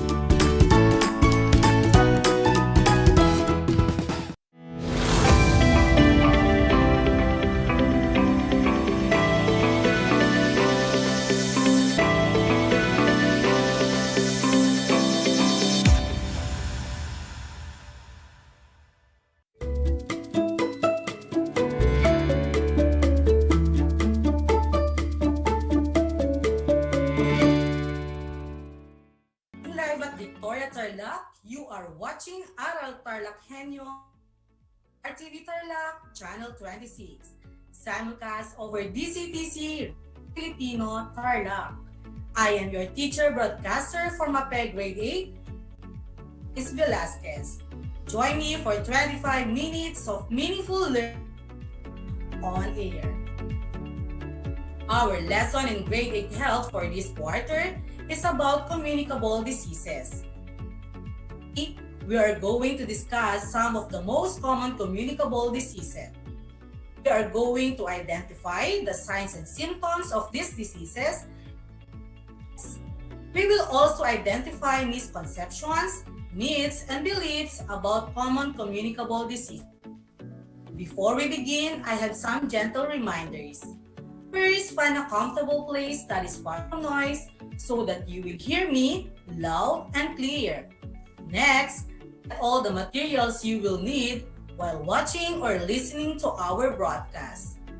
Get your learner's activity sheet for Health Day 2, and make sure you also have your pen and extra paper with you. Listen attentively and be interactive. You may use the comment box below if you have. You may also type your answers in the comment box during activity time. Before we proceed to our lesson for today, if you still remember the previous lesson, so kindly get your pen and let us answer activity number 1. Like what I mentioned earlier, to make this session interactive, you may comment down below your answers. Are you ready? Let me read to you the activity. Identify the following terms by unscrambled letters. For the first item, it is known as infectious diseases or transmissible diseases. These are illnesses that result from infection, presence and growth of pathogens in an individual, human, or animal host. What is your answer? Very good. Communicable diseases. Item number 2. Disease causing biologic agents that include viruses, bacteria, protozoa, and parasites. What do you think is the correct answer? Pathogen. Good. Item number 3. They are microscopic organisms not visible with the naked eye. They are all cold germs, are good for you, while others can make you sick. The correct answer is bacteria. Good job. Item number 4. An infectious agent of a small size, simple composition that can multiply only in living cells of animals or humans. These organisms are the human body's worst enemies, and they are all considered as parasites. The correct answer is virus. Very good. Last item, number 5. They prefer dark and damp environments, deep tissues of the hair, nails, and skin. The correct answer is fungi. Very good. How well did you perform in the first activity? Kindly type your scores in the comment box. If you got all 5 items, that is excellent. For those who got 3 to 4, very good. And to those who got lower than 3, don't be sad because you may always go back to the previous episode for reference. Now, let us move on to our lesson. We will name some of the most common communicable diseases and different signs and symptoms of these common communicable diseases. In fact, these common communicable diseases will also be enumerated. There are a lot of examples of communicable diseases. Due to time restrictions, I will be naming a few examples. I have chosen the most common ones that we often experience. The first example is the common cold.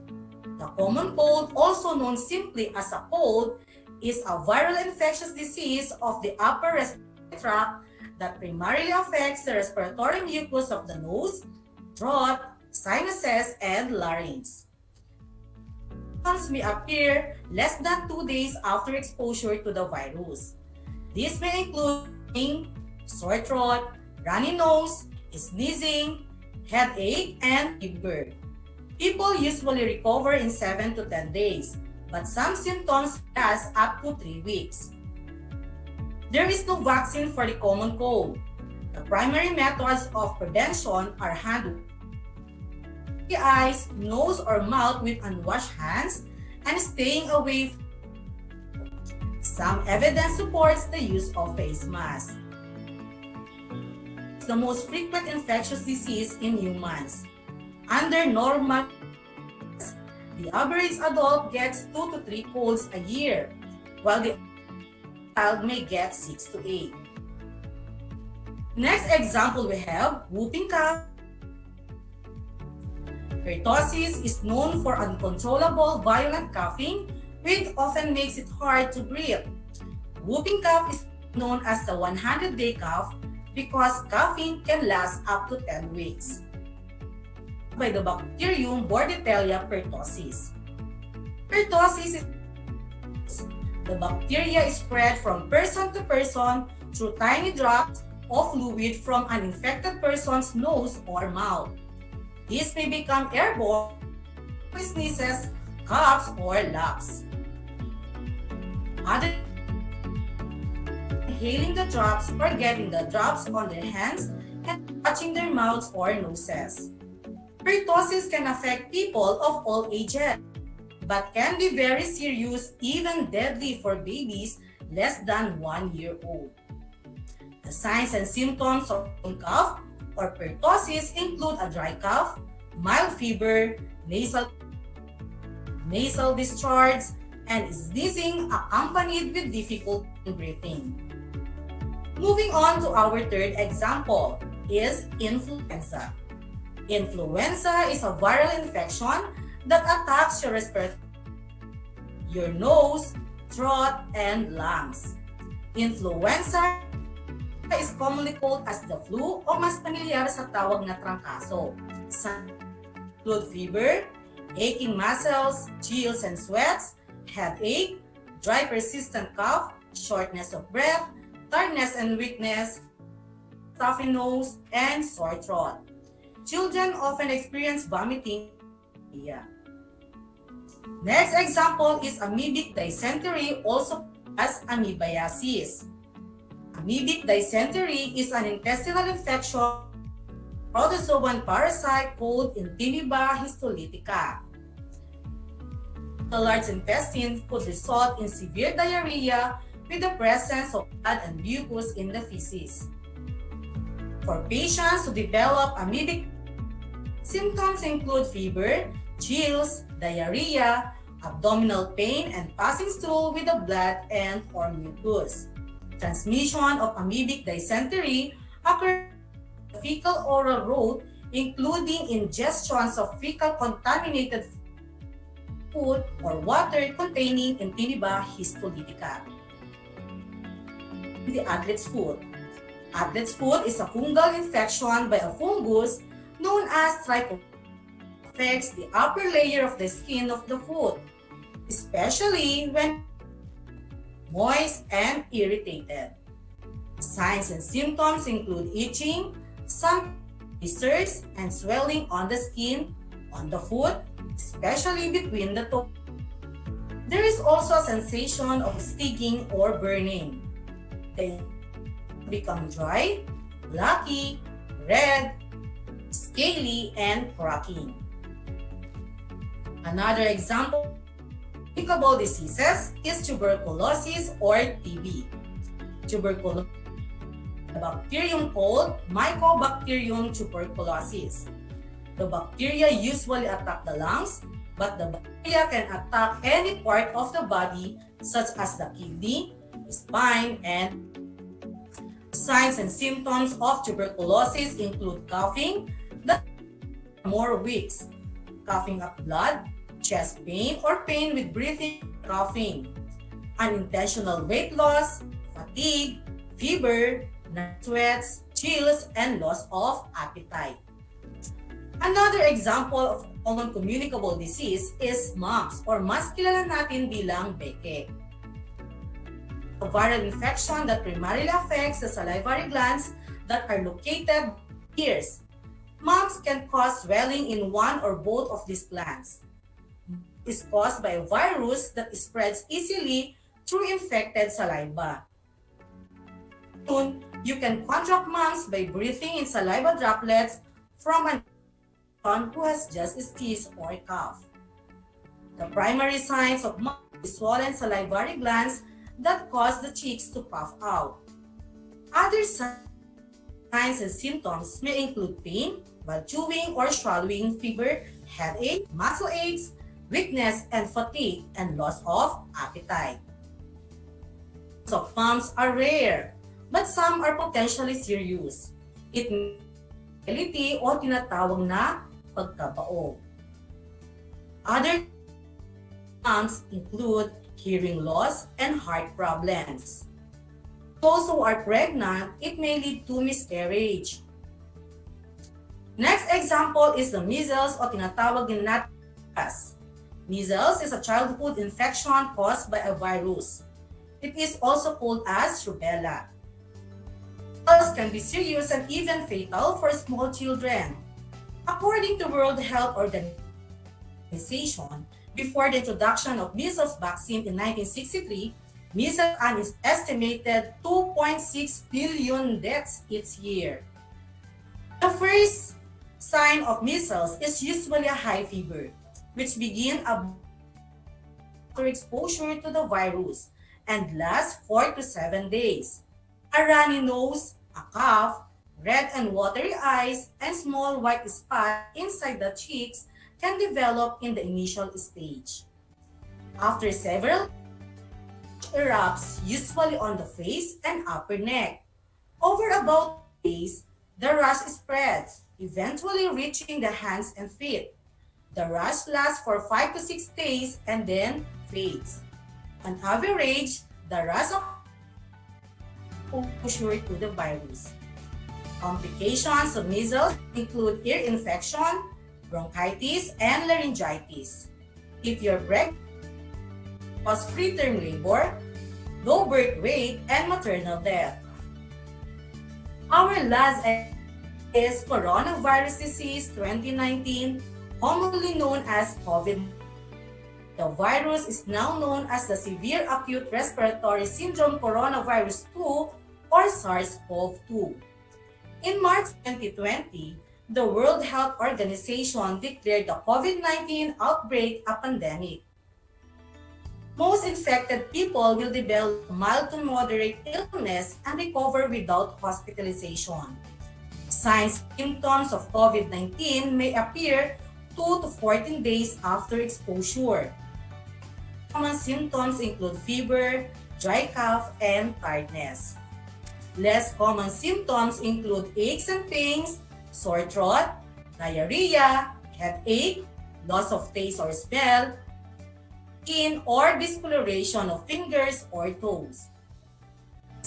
Symptoms include difficulty in breathing or shortness of breath, chest pain, or movement.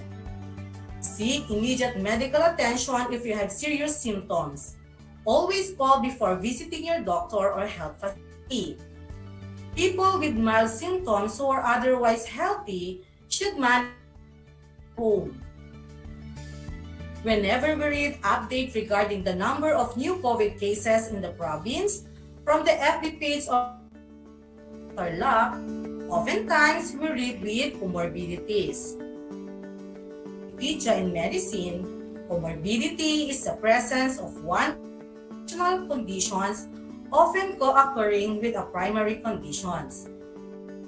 This increases the risk of a serious illness from COVID-19. Examples of these medical conditions or comorbidities includes serious heart cancer, chronic obstructive pulmonary disease, type 2 diabetes, obesity or severe obesity, chronic kidney disease, weak system from solid organ transplant, and pregnancy. There you have it, class, the example of most common communicable diseases: the common cold, or pertussis, influenza or flu, amoebic dysentery or amoebiasis, athlete's foot, tuberculosis, mumps, measles, and lastly, the coronavirus disease 2019 or COVID-19. I hope you are learning a lot in our lesson. For those who have just tuned in, you are watching HENYO here on RTV Tarlac, Channel 26, simulcast over Radyo Pilipino, Tarlac. This is your teacher broadcast, Ma'am Winsel. Moving on to important reminders about communicable diseases. Remember this para hindi mabiktima ng mga fake news tungkol diseases. I have listed 6 important things to remember about communicable diseases. First, always remember communicable diseases are caused by pathogens. There is always a risk of infection from one person to another because it is transmitted. Second reminder, pay attention to signs and symptoms if you are feeling unwell. This will help medical professionals to diagnose you properly. Based on signs and symptoms, report kung anong klaseng laboratory test ang kailangang gawin to confirm initial diagnosis. May I also add, sino dito kapag may sakit at tinanong anong sakit mo at sasagot, lagnat po or nilalagnat po. Tandaan natin na ang lagnat or fever ay hindi sakit. Ito ay sintomas lamang na ikaw ay may sakit. Moving on to asymptomatic. The infected individuals do not exhibit any symptoms. A condition can be deadly. You are spreading communicable diseases silently at ang diagnosis ay sa late stage na ng disease. Yung bigla na lang na mag-shoot up, mas mahirap na ang recovery, baka hindi na makarecover na pwedeng maging cause of death. Hindi lang sa COVID-19. It generally applies to all diseases, both communicable and basta walang symptoms. Next reminder, certain communicable diseases whose signs and symptoms are sometimes manageable and eventually will go away even without treatment. Example is the common cold. A reminder, protect yourself, get vaccinated. Immunization is one of the modern medicine's greatest success stories. Time and again, the international community has endorsed the value of vaccination to prevent and control a large number of infectious, increasingly cancers and other chronic diseases. Vaccines cause herd immunity, which means if the majority of people in a community have been vaccinated against a disease, an unvaccinated person is less likely to get sick and spread the disease. Last reminder, seek medical help. Seeking medical attention is always recommended. Avoid because it may lead to more serious illness. If you are experiencing signs and symptoms like difficulty in breathing, it is strongly suggested to time for our activity. Kindly get your activity sheets and let us answer activity number 2. To be interactive, you may comment your answers in the box. Here is the directions. Supply the missing letters on each item. Reveal the communicable disease being described. Item number 1. A viral infection of your nose and throat that is usually harmless but can generally be managed at home. The signs and symptoms include cough, sore throat, sneezing, and a runny nose. The correct answer is common cold. Item number 2. A viral infection that attacks your respiratory system, your nose, throat, and lungs. Signs and symptoms include aching muscles, chills and sweats, headache, dry persistent, shortness of breath, tiredness and weakness, runny or stuffy nose, and throat. The correct answer is influenza. Item number 3. An intestinal infection by protozoan parasites called Entamoeba histolytica. The infection of the large intestines could result in severe diarrhea. The correct answer is amoebic dysentery. Item number 4.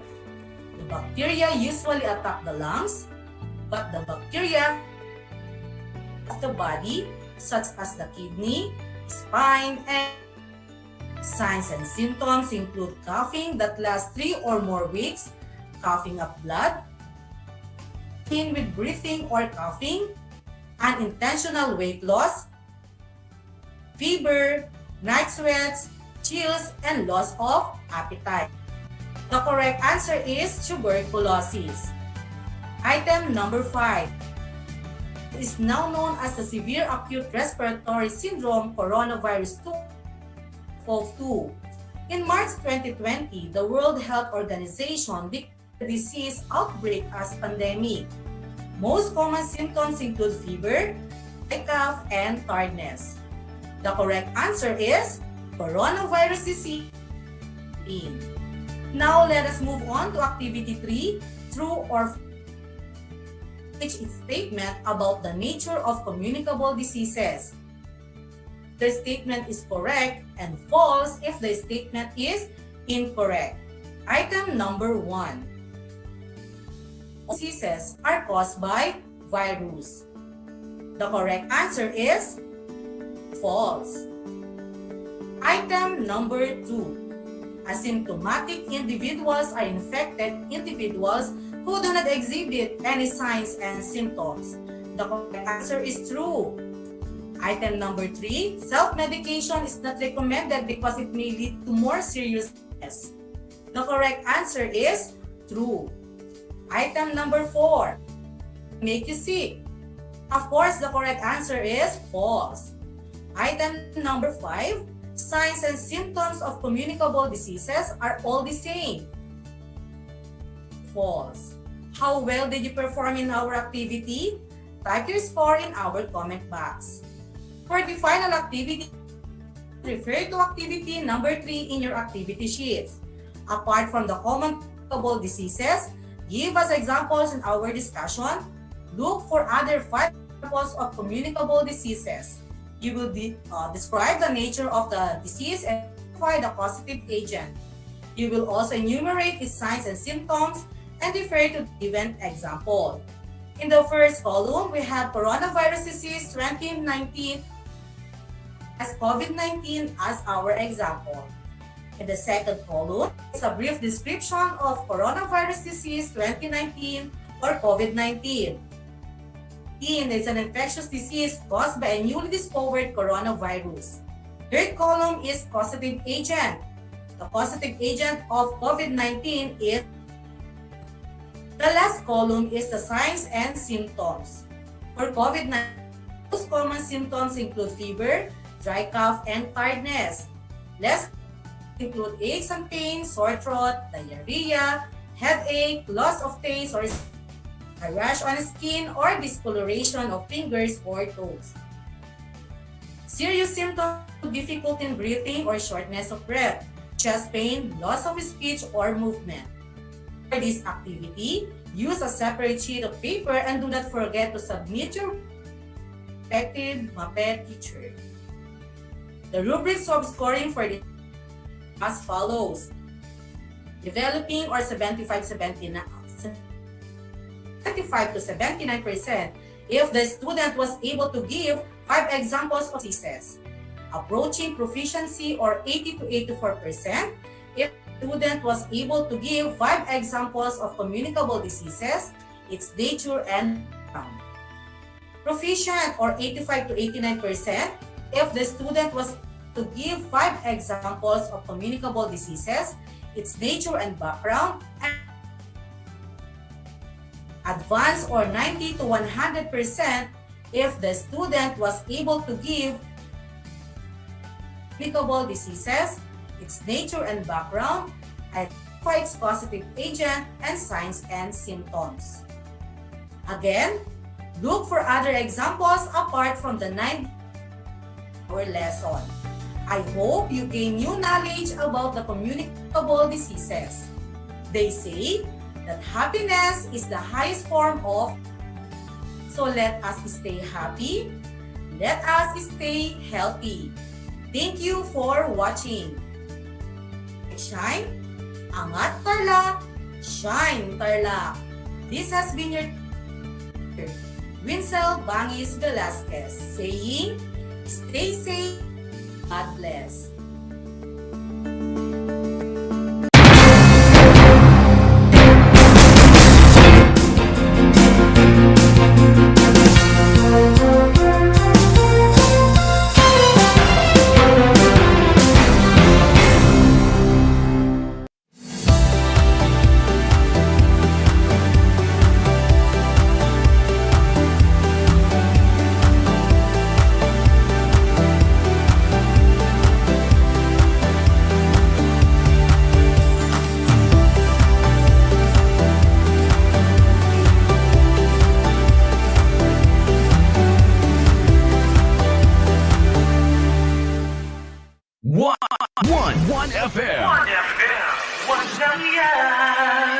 This is your one. My only one. One lang yan. The only one.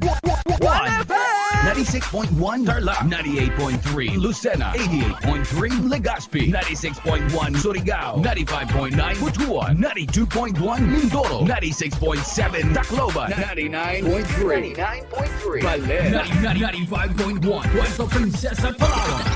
Pinakikinggan lagi kita. This is your one. Your only one. Your only one. One FM. One FM. Your only one FM. Kabahagi mo. Radyo Pilipino. Saan mang bahagi ng Pilipinas. Saan mang bahagi ng mundo. Ano mang uri ng pamumuhay. Kabahagi mo. Kabahagi mo. Radyo Pilipino. Radyo Pilipino. Sumasahimpapawid sa DWPR 1296 Dagupan, DZTC 828 Tarlac, DZLT 1188 Lucena, DZYN 1539 Mindoro, DWRL 1080 Legazpi, DWRN 657 Naga, DYRB 540 Cebu, DYRL 1035 Bacolod, DYRN 1134 Dumaguete, DXCO 1044 Cagayan de Oro, DXGS 765 General Santos, DXOC 1494 Ozamis, DXOW 981 Davao at Radio Filipino Podcast Center Manila. Ito ang kabahagi mo, Radio Filipino, napapakinggan on air, and online sa buong mundo sa pamamagitan ng www.radiopilipino.com. Radiopilipino.com. Impormasyong may kalidad at serbisyong may halaga. Kasama katuwang Kapinoy. Kabahagi mo. Radio Pilipino. Radio Pilipino.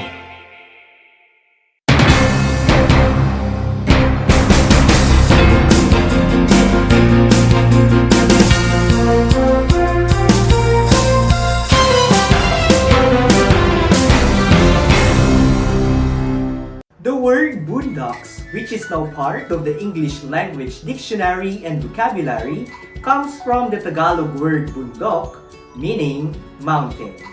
Catch Aral TarlakHenyo every Monday through Friday from 8:30 a.m. to 5:30 p.m. over Radio Filipino DCTC 828 and streamed live on Facebook page and YouTube channel of RTV Tarlac, Channel 26. I am Jeremiah Gahutan, your English teacher broadcaster. Let's learn English together only here on Aral TarlakHenyo.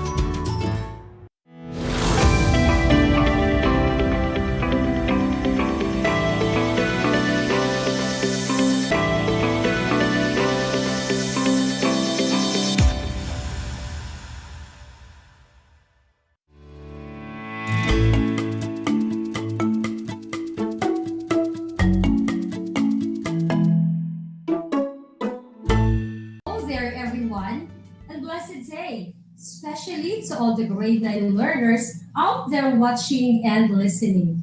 Welcoming all of you to our Project Shine Aral TarlakHenyo here on RTV Channel 26. Simulcast over DCTC 828 Radio Filipino Tarlac. Broadcasting live here in Estipola National High School, Pura, Tarlac via remote live broadcast. This time, we will have another meaningful discussion. Just enjoy, have fun, and allow me to be your study buddy today. I am teacher Maricel N. Garlitas, your teacher broadcaster for today in English 9. I am so blessed and happy, and it is my joy to be with you in this exciting and fun discussion to our lesson. How are you feeling today, grade 9 learners? Are you also excited? I hope you're feeling well and excited to learn new ideas while listening to our discussion and learning with us. I'll be with you for the next 25 minutes, so stay with me until the end of our discussion. Before we start, I want you to get your self-learning Module 1 in English. Paper, pen, and your learning activity sheets. Also, I am asking our grade 9 students to search for a perfect and clear spot where you can answer your activity sheets easily while listening to our discussion. Then, I'm inviting you to actively participate in our discussion today. Lastly, if you're watching our FB Live, you can type your answers on the comment section. And for those who are listening to the radio and watching TV, you can write your answers on your activity notebook. Definitely, at the end of the 25-minute program, you are expected to recognize valid evidence, identify the kinds of evidence, and determine the importance of judging the validity of evidence. To be able for you to do it, I will be needing your active participation. Are you ready for our exciting activities? That's great! So, let's get started. Today, we will be learning about the kinds of evidence. But before that, let us have a recap of the previous discussion. Last time with teacher Erica, we have learned about describing what valid evidence is. Do you still remember? Great job! This time, let's have a game. Simply, is true or false? I will be reading the statement. Then, just write T if the statement is correct, and F if the statement is incorrect. Are you ready? I will be giving you 3 counts before you write your answer on the comment box. For those at home, you may use your activity notebook for your answer. Is it true or false? Number 1, an evidence is sufficient when it cites credible sources. 1, 2, 3, go. Your answer is true, and you're correct. 1 point for you. Number 2, analyzing and evaluating are the ways to prove the validity of an information. 1, 2, 3, go. The answer is true. That's great. For the number 3, it is not always crucial to evaluate evidences. 1, 2, 3, go. It's false. If false is the answer, you're correct.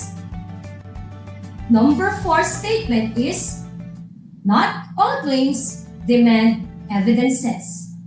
You can now write your answer.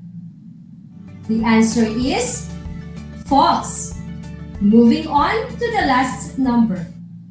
If an information is too good, then it is valid. Go. False is the correct answer. Congratulations, grade 9. You are all amazing. And with that, you deserve an excellent clap. 1, 2, 3. 1, 2, 3. Excellent, excellent, excellent. I think the previous lesson is definitely clear to everybody. It looks like you are ready to our lesson today. Stay still and I will make sure that you will learn new ideas as we go through our discussion to our lesson. Lend me your ears, spare me more of your time, and have more patience, and I will make sure that you will experience another exciting and challenging day today. Now, I would like to throw this question to you. How do you judge the validity of evidence listened to? I repeat, how do you judge the validity of evidence listened to? All right, we should know how to listen. We should read properly the content of what we are reading. Nice answer. Another is, we should look if the statement is valid. Good job! Now I know that grade 9 learners are good listeners. Here is another activity. Flashed on the screen is a jumbled letter. What you're going to do is to arrange the jumbled letter and form it into a single word. Are you ready? The first to get the correct answer will be the winner. What is the word? Yes, you are correct. It is listening. Congratulations, you did great. Do you know that? Listening is one of the important skills that you should develop. It requires critical thinking because you cannot just listen to someone's speech without understanding and assessing the truth, relevance, and authenticity of the information presented to you. But how will you know whether or not what you are listening to is actually true or valid? Here are careful steps or ways you can follow to evaluate the validity of information or evidence presented in a listening material. Number 1, identify the speaking situation or the context in which the message is being sent. The context is important because it will help set your expectation of the listening material. For example, you are listening to a speech about getting healthy. So, you can expect that the speaker will explain the benefits of being healthy as well as share tips on how you can become healthy. However, you have to observe if the speaker is merely giving out information on how to become healthy, or if there is another purpose behind the speech. This may be in the form of a promotion of a certain product that is new to the market, which the speaker claims will help you become healthy. Number 2, evaluate the speaker's credibility. See if the speaker is qualified to talk about the topic. Check the credentials. A credible speaker will support his or her ideas with valid evidence and will cite credible sources. However, it is also important to check if he or she is biased towards or against something. To determine biases, listen well and ask yourself if the speaker leaves out something from his or her speech. If the information that should have been mentioned or given but is not there. Number 3, analyze the speaker's claim. Test the identifying supporting ideas for the claims. What main point is the speaker trying to convey? What information is he or she using to support that main point? Are they valid? Are they based on facts? Did he or she use reliable sources? How will you know these things? The answer is research. Find information to determine if all the information presented, especially the main points and supporting details, are truthful and factual. It is also best to check source of the information. I hope that these 3 steps or ways can help you in judging the validity of evidence you listen to. Are you still with me? Great! Moving on to the next topic. Anybody who knows the 4 types of evidence? Now, I will be helping you discover the 4 types of evidence. First, let us define evidence. Evidence is the available body of facts or information indicating whether a belief or propositions is true or valid. Let's discuss the four types of evidence. First, we have statistical evidence. It's the kind of data people tend to look for first when trying to prove a point. Evidence that uses numbers or statistics to support a position is called statistical evidence. This type of evidence is based on research or polls. Example, studies show only 12% of Americans watch the president's latest press conference. The second type is the testimonial evidence. Is another type of evidence that is commonly turned to by people trying to prove a point. Example, Jack is on trial, having been accused of driving his car into the side of building while he was drunk. Jane is a witness who saw Jack walk from a restaurant to his car and drive into the building. A judge may determine that Jane could testify regarding her opinion that Jack was drunk. Let's now have the third one, anecdotal evidence, often dismissed as untrustworthy and meaningless. Anecdotal evidence is one of the more underutilized types of evidence. It is based on hearsay rather than hard facts. For example, this anti-aging cream took years off. It must be the best.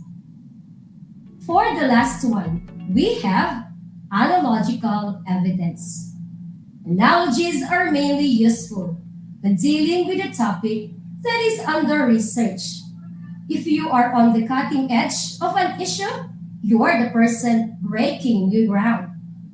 When you don't have statistics to refer to or other authorities on the matter to quote, you have to get your evidence from somewhere. Example of analogical evidence can be a peer-reviewed study that is similar in many ways to the topic in your essay.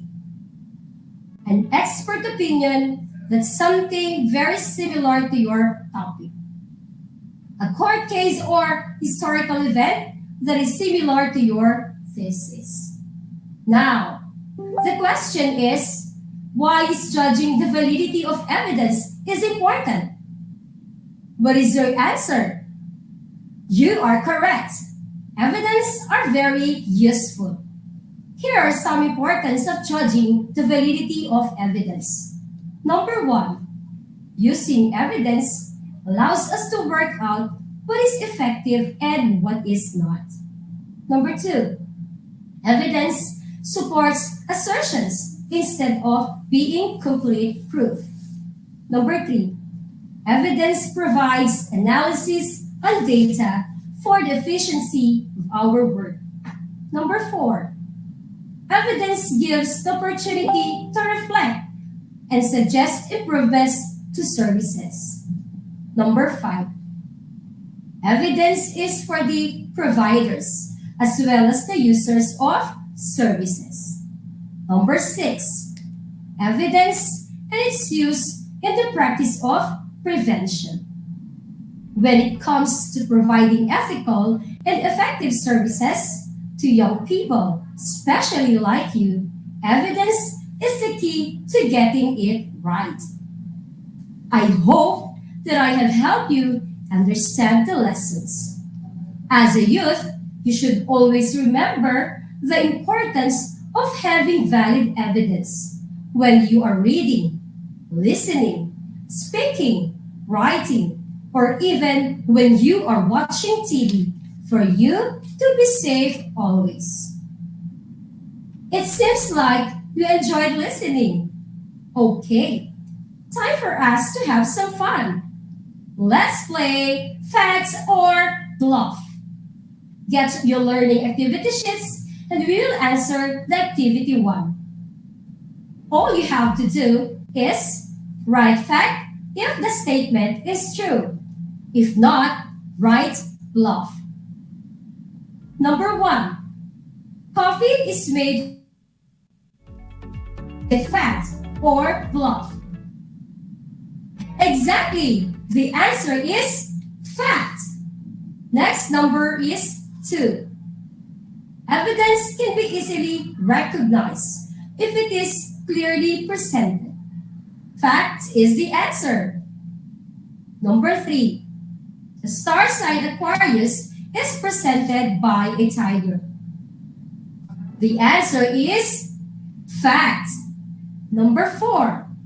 A is the most common letter used in the English language. The answer is bluff. For the last number, 5. Listening includes receiving, understanding, evaluating, and forgetting. The answer is bluff. Did you get all the correct answer? Bravo! Grade 9, congratulations! This time, we will answer the Activity 2 Pool of Evidence. On the screen are the types of evidence.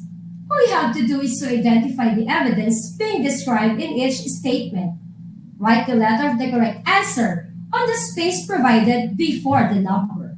Number 1. That's the guy I saw robbing the grocery store. It's letter A.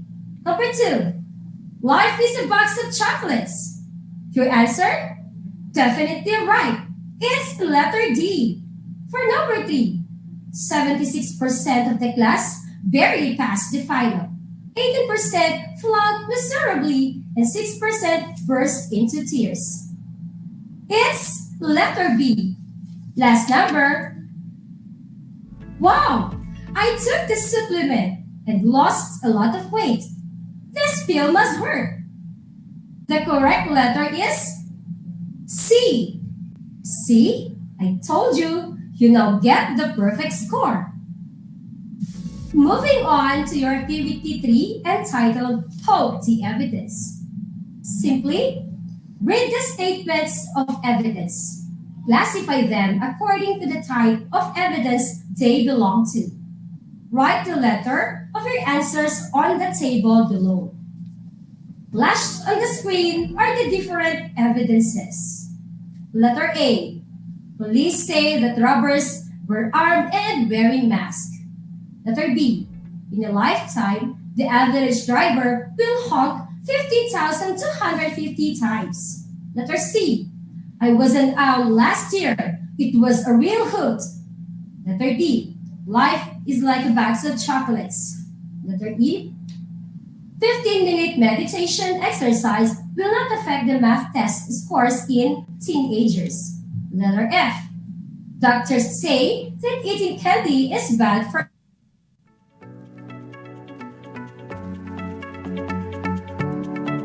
lockdown.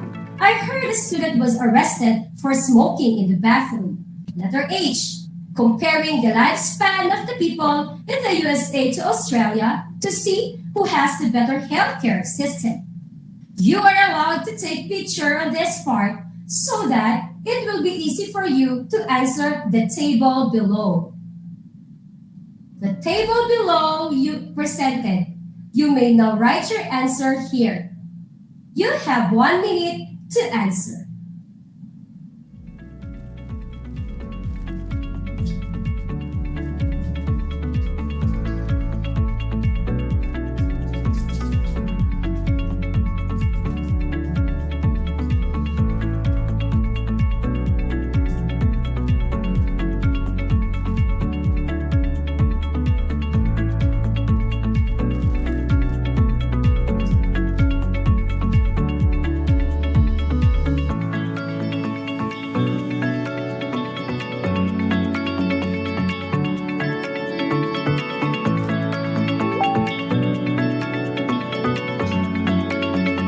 Are you done? Let us try to see if you got all the correct answer. For the testimonial evidence, we have letters F and A. For the statistical evidence, we have letters B and E. The third column, it has letters G and C. The last column for analogical evidence, it has letters H and T. How many correct answers did you get? Wow! Perfect score again. If you got 8, excellent. If you got 6 to 7, very good. If you got 4 to 5, good. If you got 3 and below, don't be sad. I believe in you. Next time, you will have a higher score too. For your post-listening viewing activity, I will give you 1 minute to read the article. Then afterwards, we are going to check the comprehension check.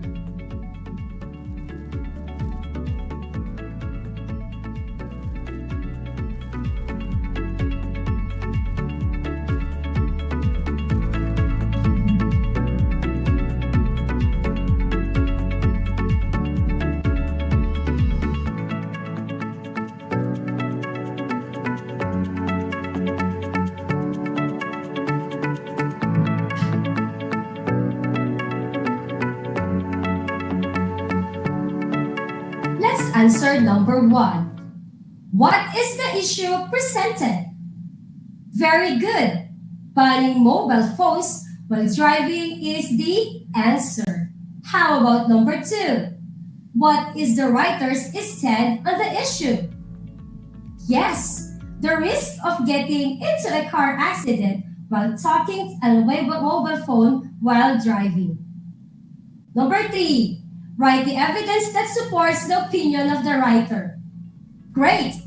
The answer is an Australian study conducted in 2005 estimated that the risk of collision when using a mobile phone was 4 times higher than the risk when a mobile phone was not being used. 456 drivers who owned phones were involved in crashes. For the number 4, your answer is statistical evidence. Last number 5. Do you agree with the writer's opinion? Why or why not? Here in number 5, your answers now may vary. Remember that validity is important. It determines what survey questions to use and helps ensure that researchers are using questions that truly measures the issues of importance. It's been a productive day to all of us. I enjoyed discussing the topics with you grade 9 learners. Before I leave, remember this. Never stop trying, never stop believing, never give up. Your day will come. Thank you for sparing your time with me. Our journey never stops but starts at Aral TarlakHenyo on RTV Channel 26 simulcast over DCTC 828 Radyo Pilipino. This is your teacher broadcaster, Maricel N. Garbitos. Have a blessed day, everyone. Until next time.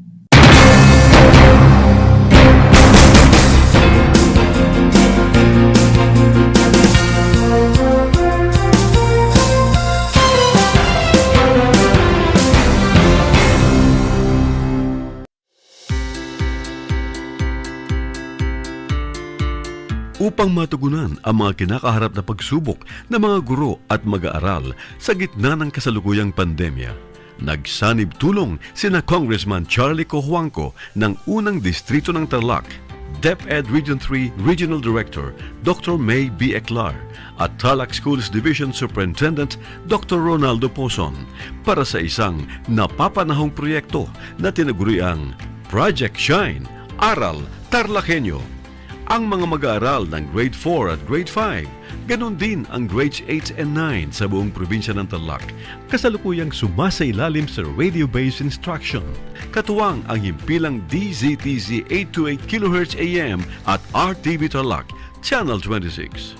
Ang Tarlac po nangunguna po ngayon pagdating po sa radio-based instruction. Marami pong humahanga sa atin. I'm very happy this station, itong DCTC, could reach the whole of Region 3. hindi natin alam, we are contributing, we are creating a very big dent in the history of Philippine education. And I am proud, I am here in Tarlac. This is the noble cause of education in which you and I, without you knowing it, we are bound to do.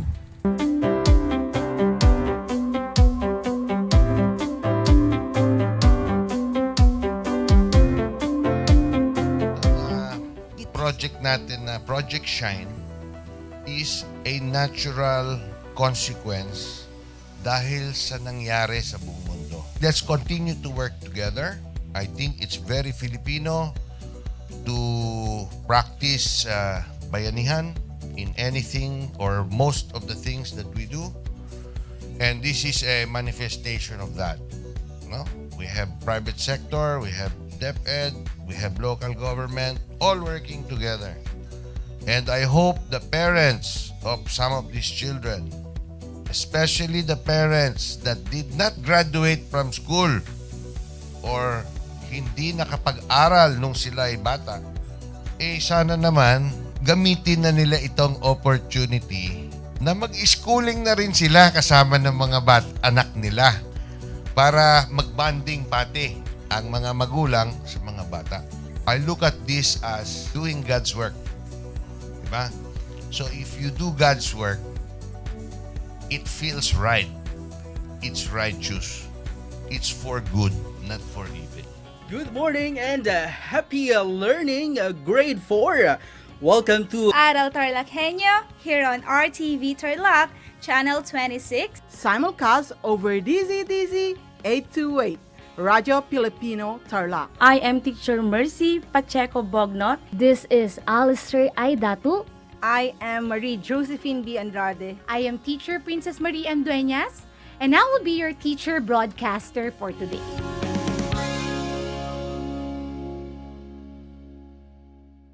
Alam niyo ba na ang gitnang Luzon ay tinaguri ang banga ng bigas ng bayan at kamalig ng palay ng Pilipinas dahil dito nagmumula ang malaking produksyon ng bigas sa ating bansa.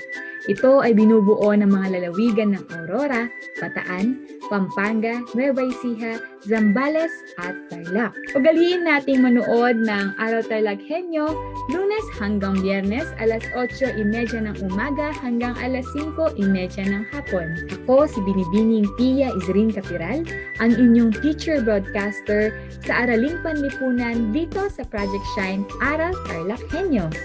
Lagi nating tandaan ang pag-aaral ng Araling Panlipunan ay tungo sa daan ng pagiging makadiyos, makakalikasan, makatao at makabansa.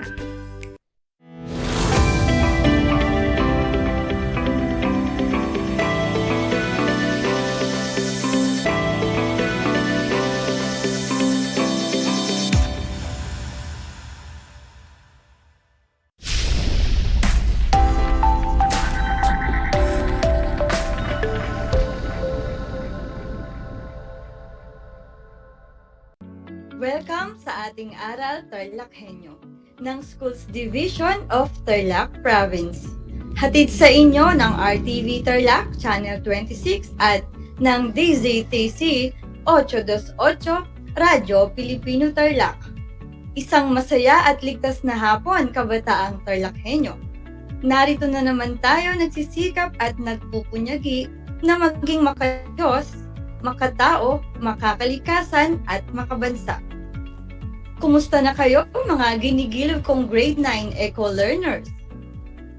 Ang aking pagbati at paghanga sa inyong masidhing pagpupunyagi sa patuloy na pag-aaral sa himpapawid upang matuto sa kabila ng hamon ng pagkakataon, ang COVID-19 pandemic. Ako ang inyong guro sa Araling Panlipunan grade 9, Ma'am Rochelle A. Dizon, magtuturo sa inyo mula dito sa bayan ng Concepcion, Tarlac. Sasamahan at gagabayan ko kayong maunawaan ang nilalaman ng ating aralin na may kinalaman sa pambansang budget at paggasta ng pamahalaan. Bago pa man tayo magsimula sa ating talakayan, narito ang iilan sa mga paalala. Siguraduhin ninyong nasa lugar kayo ngayon na komportable at maayos ninyong napapanood at napapakinggan ang ating live broadcast. Siguraduhin din na nakapagmerienda na dahil nararapat lamang na may laman ang inyong mga tiyan upang mas maging alerto ang inyong pag-iisip at maayos na maunawaan ang ating aralin sa hapon na ito. Sa puntong ito, nais kong kunin ninyo ang inyong learner's material sa Araling Panlipunan para sa ika-6 na linggo ng ikatlong markahan, ang Aralin 4, Layunin at Pamamaraan ng Patakarang Piskal. Ihanda rin ang ballpen at papel upang maitala ninyo ang mga mahahalagang impormasyong aking mababanggit. Ang ating paksang aralin ay patungkol sa pambansang budget at paggasta ng pamahalaan, mga paraan ng paghahanda ng budget, at ang pinagmumulan ng kita ng pamahalaan. Bago tayo magsimula sa ating paksa ngayong araw, ay alalahanin muna natin ang ating naging aralin noong nakaraang episode. Sa nakaraang episode ay tinalakay natin ang patakarang piskal at ang uri nito. Ang patakarang piskal ay ang pagpapatupad ng episyenteng alokasyon, tamang distribusyon ng yaman o kita, at pagkontrol ng pamahalaan sa supply ng salapi upang mapatatag ang ekonomiya sa pamamagitan ng pagbubuwis at paggastos ng pamahalaan. Ipinatutupad ng pamahalaan ang expansionary fiscal policy upang mapataas ang output sa ekonomiya.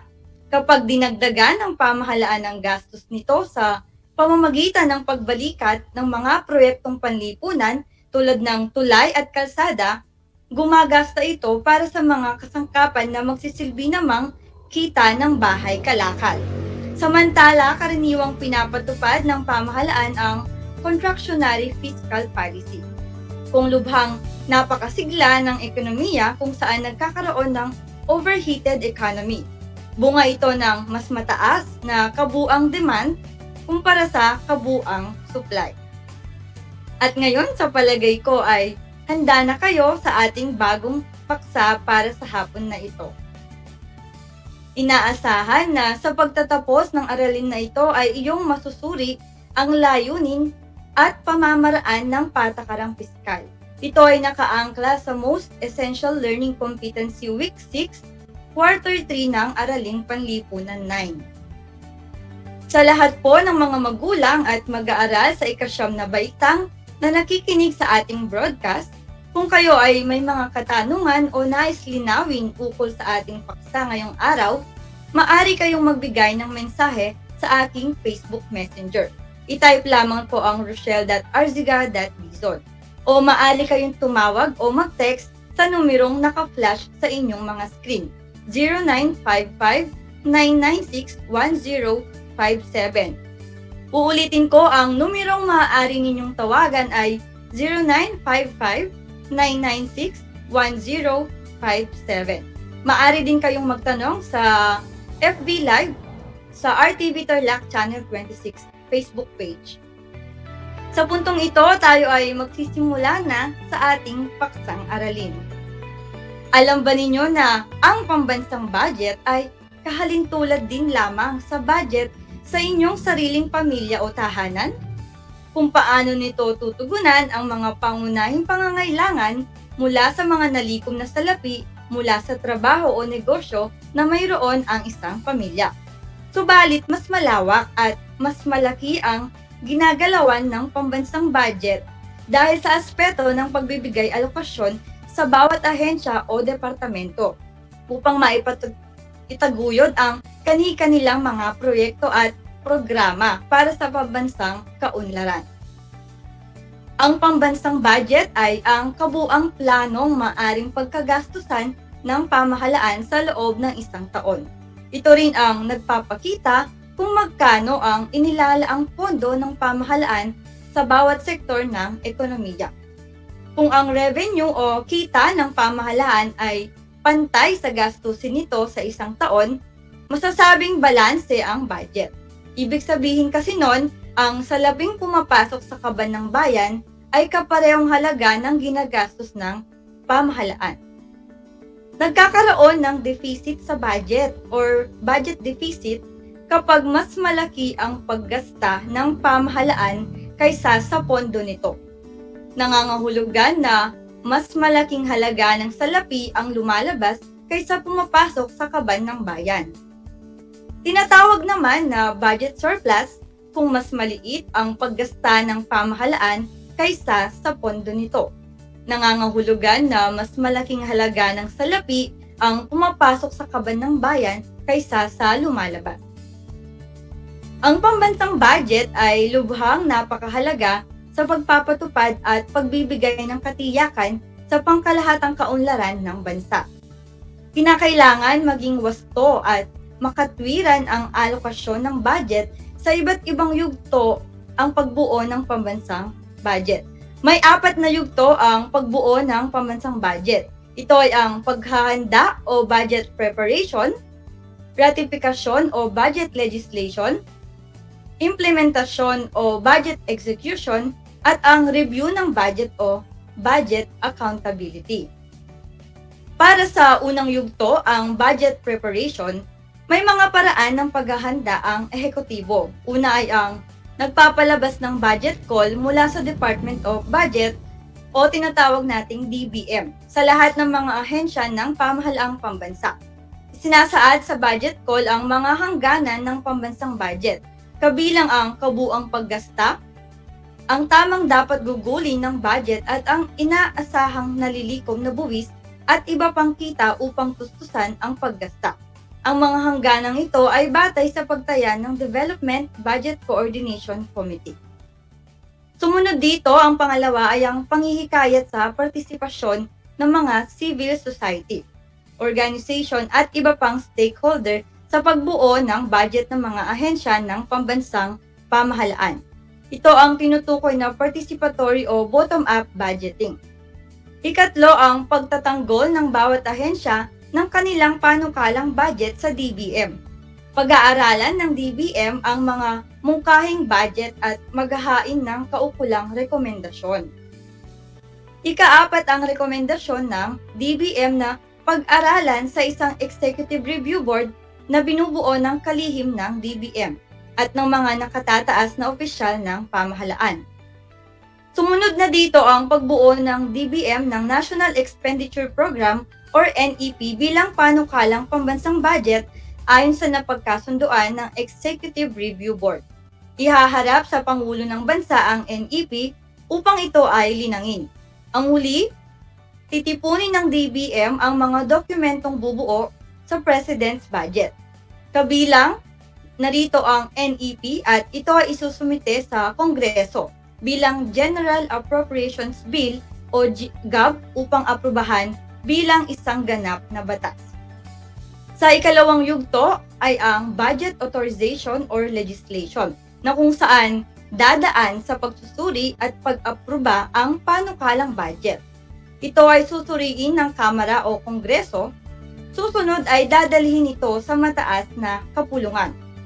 Matapos nito ay magkakaroon ng bicameral conference kung saan gagawa ng harmonized version ang mababa at mataas na kapulungan. Susunod ay ang ratifikasyon nito at pagsumite sa Pangulo para ito ay aprubahan. Matapos nito ay i-review ng Pangulo at ng DBM at maghahanda para sa isang veto message. Ang Pangulo ay may karapatang mag-veto sa pinagpasyahang budget ng lehislatura para sa pag-aproba o hindi. Para sa taong ito, 2022, ang ating national budget ay 5.024 trillion pesos. Sa bisa ng Republic Act 11639 or General Appropriations Act Fiscal Year 2022, ito ay nilagdaan ng Pangulong Rodrigo Duterte noong December 30, 2021. Ang susunod na yugto sa pagbuo ng pambansang budget ay ang budget execution. Sa yugtong ito ay ibibigay ang naaprubahang budget sa mga kaukulang kagawaran o ahensya ng pamahalaan upang may sakatuparan ang mga plano nito para sa taon. Para naman sa ating huling yugto ay ang budget accountability. kung saan ang bawat ahensya ay magpapasa ng mga ulat sa DBM at COA upang malaman kung nagasta ang budget ayon sa itinakda ng batas. Ang budget ng bansa ay inihahanda ayon sa mga prioridad ng pamahalaan. Ang pagbibigay serbisyo ang pangunahing pinaglalaanan ng pamahalaan ng pondo, tulad ng edukasyon, pangkalusugan, social welfare at iba pa. Ang pagbabudget ay maaring ayon sa mga sumusunod.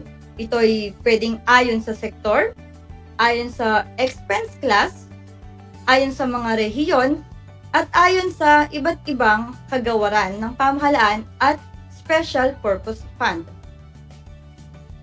Ngayon ay naka-flash sa inyong screen ang mga prioridad ng 2022 National Budget. Ang DPWH ay nakakuha ng 13.7% share sa national budget na may halagang 686.1 billion pesos. Ito ay para sa pagpapatayo ng mga infrastruktura.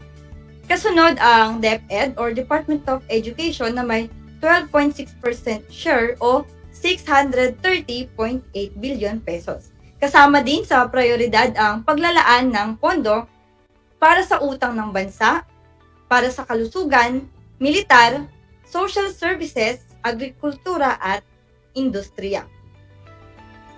Ang mga pondo at salaping nalilikom ay may katumbas na paggastos. Upang maayos na maipamahagi ito sa mga proyekto at programang pampamahalaan, kailangan ang epektibong paggasta. Ang expenditure program ay tumutukoy sa ceiling o nakabatay sa pinakamataas na gastusing nararapat sa mga pananagutan o obligasyon ng pamahalaan na dapat may pagkaloob sa buong taon. Ito ay nahahati sa tatlo.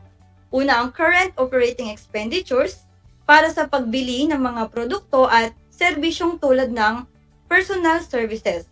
Halimbawa ay para sa sahod, dagdag sweldo at cost of living allowance ng mga permanente, pansamantala, contractual at casual na empleyado ng pamahalaan. At maintenance and other operating expenses or MOOE tulad ng supplies, transportasyon, tubig, kuryente at iba pang kukumpunihin. Ikalawa ang capital outlays. Ito ay ang pondong nakalaan upang makabili ng mga produkto at serbisyong makapagbibigay asset sa pamahalaan tulad ng mga capital stock ng government-owned and controlled corporation at iba pang mga subsidies nito. At ang huli ay ang net lending para naman sa mga paunang bayad sa mga utang ng pamahalaan na inilaan para sa mga programang may kaugnayan sa mga korporasyong pagmamay-ari ng pamahalaan. Hindi ba kayo nagtataka kung saan nanggagaling ang pera o pondo ng ating pamahalaan? Upang maayos na maisakatuparan ng lahat ng mga plano, proyekto at programa, ang ating pamahalaan ay nangangailangan ng salapi na kinukuha sa buwis ng mamamayang Pilipino. Kita mula sa interes ng salaping nakadeposito sa bangko or BSP, tulong mula sa mga dayuhan at pangpribadong institusyon at mga ari-ariang pagmamay-ari at kontrolado ng pamahalaan. Ang tinatanggap nitong kita ay tinatawag na revenue. Kung walang pondo ang pamahalaan, hindi nito maibibigay ang mga kinakailangang produkto at serbisyo ng taong bayan. Ang buwis ay ang pinakamalaking pinagkukunan ng pondo ng pamahalaan.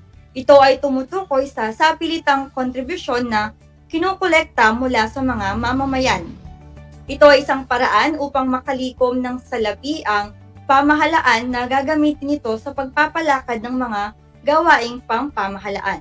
Kung walang pagbubuwis, mahihirapan ang pamahalaan na ipatupad ang layunin tulad ng distribusyon ng kita, pagpapatatag ng ekonomiya at pagsusulong ng pag-unlad ng ekonomiya. May iba't ibang uri ng buwis sa ating bansa. Una ay ayon sa layunin para kumita o revenue generation. Pangunahing layunin ng pamahalaan na ipataw ang buwis upang makalikom ng pondo upang magamit sa operasyon nito. Halimbawa ay sales tax at income tax. Pangalawa, para magregularisa o regulatory. Ipinapataw ito upang mabawasan ang kalabisan ng isang gawain o negosyo. Halimbawa ay ang excise tax. At ang huli ay ang para magsilbing proteksyon upang mapangalagaan ang interes ng sektor na nangangailangan ng proteksyon mula sa pamahalaan para sa lokal na ekonomiya laban sa dayuhang kompetisyon. Ang susunod na uri ng buwis ay ayon sa kung sino ang apektado. Una dito ay ang tuwirang buwis na ipinapataw sa mga individual o bahay kalakal. Halimbawa ay ang withholding tax. At ang ikalawa ay ang hindi tuwiran na ipinapataw naman sa mga produkto at serbisyo. Halimbawa nito ay ang value-added tax. Kasama ito sa binabayaran natin sa tuwing tayo ay bumibili sa mga iba't ibang pamilihan. Makikita natin ito sa resibo, yung halaga ng VAT. Ibig sabihin nito kahit na kayo ay mga mag-aaral pa lamang o wala pang hanap buhay, kayo ay may contribution na sa buwis na kinukolekta ng ating pamahalaan. At ang ikatlong uri ng buwis ay ayon sa porsyentong ipinapataw. Una ay ang proportional kung saan pare-parehong porsyento ang ipinapataw anuman ang estado sa buhay. Halimbawa ay ang pagpataw ng 10% na buwis sa mga mamamayan, magkakaiba man ang kanilang kinikita. Ang ikalawa ay progresibo kung saan tumataas ang halaga ng buwis na binabayaran habang tumataas ang kita ng isang individual o korporasyon. Sa ating bansa ito ang sistema ng pagbubuwis ayon sa saligang batas. Halimbawa, 5% lamang ang kinakaltas sa mga kumikita ng mas mababa sa 100,000 pesos bawat buwan. Maaring umabot sa 34% ang kaltas sa kumikita naman ng higit sa 500,000 kada buwan. At ang huli ay ang regresibo na kung saan bumababa ang antas ng buwis kasabay ng paglaki ng kanyang kita. Halimbawa nito ay ang ad valorem tax. Habang lumalaki ang kita ng isang individual, maliit na bahagi lamang ng kanyang kita ang napupunta sa buwis. So, dyan nagtatapos ang ating talakayan para malaman natin kung nakinig kayo ng maigi sa ating tinalakay, magkakaroon tayo ng isang maikling gawain. Kunin ang inyong learning activity sheet para sa gawaing ito. Ito ay gagawin na lamang bilang takdang aralin upang mas mahaba ang inyong oras.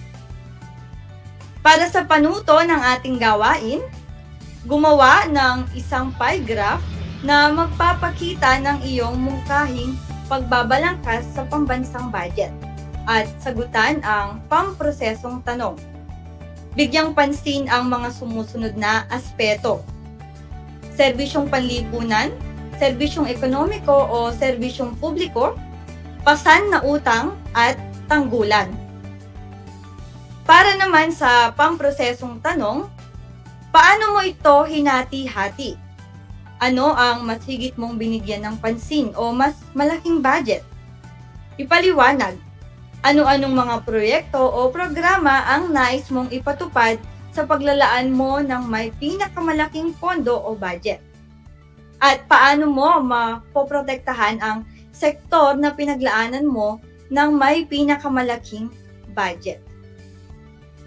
Sa susunod na aralin ay ating tatalakayin ang layunin at pamamaraan ng patakarang pananalapi.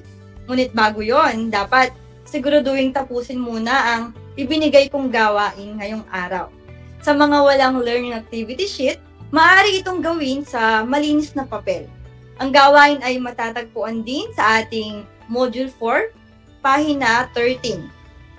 Maaari ninyong ipasa ang sinagutang gawain sa inyong guro sa Araling Panlipunan sa kanyang FB Messenger sa pamamagitan ng pagkuha ng larawan dito. Sa mga wala namang access sa internet, maaari itong ipasa sa inyong paaralan sa tulong ng inyong mga magulang. Isang paalala uli, sa pagpasa ng mga sinagutang activity ay laging sundin ang mga safety protocols, gaya ng pagsusuot ng face mask at physical distancing. Inaasahan ko na Kayo'y natuto sa ating talakayan sa araw na ito. Muli ako ang inyong guro sa Araling Panlipunan Grade 9, Ma'am Rochelle A. Dizon, na nagsasabing ang pag-aaral ng Araling Panlipunan ay daan sa pagiging makadiyos, makatao, makakalikasan, at makabansa. Kung may mga katanungan kayo, i-message lamang ang inyong guro para kayo ay magabayan. Manatili tayong malusog at ligtas, mga ka-TarlakHenyo. Hanggang sa muli, maraming salamat sa pakikinig.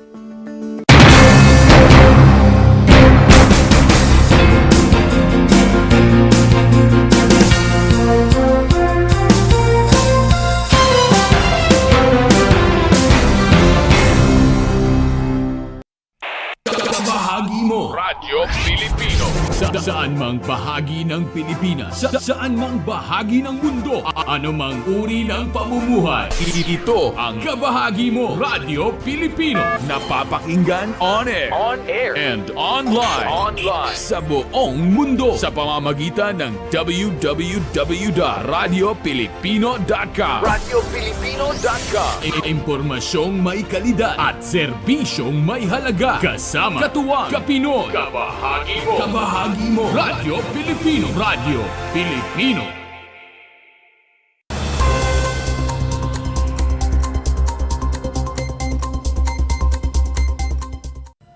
Mainit na sinalubong na humigit kumulang ilang daang benepisyaryo ng Women's ICS ang pagdating ni Senator Amy Marcos sa Kamiling Sports Complex upang personal ay pamahagi ang ayuda para sa mga ito. Sinalubong ni Kamiling Mayor Erlon Agustin ang pagdating ng senadora, kasama sina Congressman Jaime Cojuangco, Congressman Christian Yap at iba pang opisyales. Sa mensahe na ibinigay ni Kamiling Mayor Erlon Agustin, pinasalamatan nito ang senadora para sa kanyang suporta sa bayan. Kung matatanda nyo, 2018, binisita tayo dito at hindi niya nakalimutan ang bayan ng Kamiling. Kaya sa umagang ito, nagdala siya ng regalo sa lahat ng mga kababaihan dito sa bayan ng Kamiling. Sa ibinigay na mensahe ni Senator Amy Marcos, pinuri nito ang mga kababaihan na tinawag ng senadora na frontliner ng pamilya dahil sa pagtawid sa araw-araw na gawain at pag-budget ng mga gastusin sa tahanan. Sa ating mga frontliner ng pamilya, mabuhay ang kababaihan kung paano nagagawa lahat. Talaga naman frontliner, pagkat ang mga nanay at mga ginang ang siyang gumagawa ng paraan magkaroon ng caregiver. Ayan, 3 taon, teacher pa, tapos kung saan-saan pa, lahat ginagawa. Kaya tulong-tulong po tayo sa araw na ito. Simulan po natin ang direktamenteng tulong sa tao. Ito na yung AX distribution, 3,000 sa bawat beneficiary na narito. Ito ang ating mga solo parent at ang ating senior citizens, adapay PWD, nakilala natin at marami pang iba. Dagdag pa rito, binanggit din ng senadora ang 5,000 pisong ibibigay sa mga rice farmers. Magkakaroon din ng Agri Tayo Dyan, isang pangkabuhayan para sa mga kababaihan. Ang pagbibigay ng mga ayuda sa mga women's sector ng ICS ay parte ng programa ng senadora na month-long na pamamahagi ng ayuda para sa mga ito bilang parte ng selebrasyon ng Women's Month. Sa isinagawang media interview, binanggit nito ang ilang mga programa na naka-line up para sa mga kababaihan, lalong-lalo na sa mga buntis. Yung mga doktor na OB-GYN, nagbibigay ng free check-up, ultrasound at iba pa para sa ating mga buntis sa panahon ng Marso. At napaka-importante nito kasi nagkakaproblema tayo sa 2 bagay. Una, teenage pregnancy at ikalawa, yung child stunting. Ang sama-sama ng statistika ng Pilipinas parang Africa. Nakakahiya. Kaya't yun nga, dapat tutukan yan dahil sinabi na nga ng World Bank na hindi lang siya problema ng kababaihan kundi economic development issue na dahil masyadong malawakan. At dahil dito, tinututukan natin yung mga buntis kasi nagmumula ang malnutrition sa tiyan pa ng nanay. Dagdag pa ng senadora, kahit tapos na ang selebrasyon ng Women's Month, patuloy na sisikapin nito ang pagpapatuloy ng mga programang nakalaan sa mga kababaihan. Ganoon rin ang mga programa para sa mga magsasaka. Para sa RTV Tarlac Channel 26, ako si Jam Torio, nagbabalita.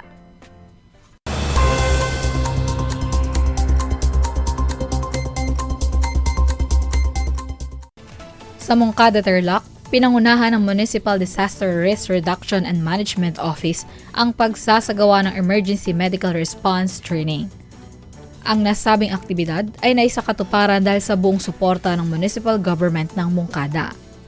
Ang mga trainees ay sasailalim sa iba't ibang pagsasanay kagaya ng patient assessment flowchart, CPR packaging, bandaging, dispatch, moving and lifting, incident command system at roadside management. Magtatagal ang kanilang training hanggang March 23. Para sa RTV Tarlac Channel 26, ako si Jam Torio, nagbabalita.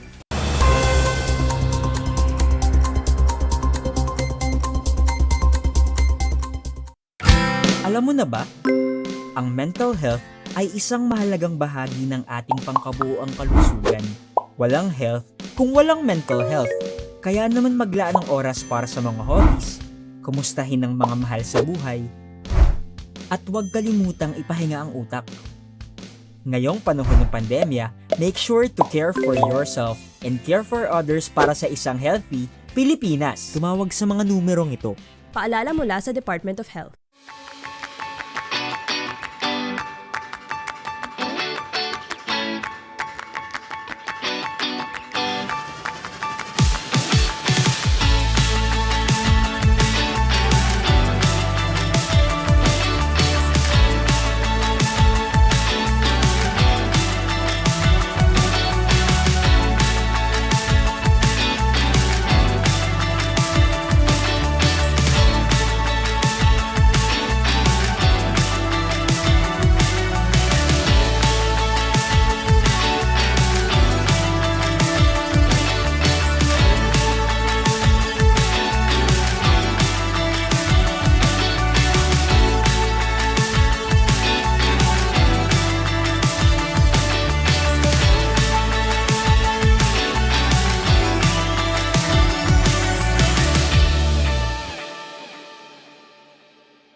How are you today? Hello, everyone. Hello, learners of Tarlac. Good morning, Math Talino Grade 4 learners. Welcome to Aral TarlakHenyo Here on RTV Tarlac Channel 26. Simulcast over DCTC Radio Filipino Tarlac.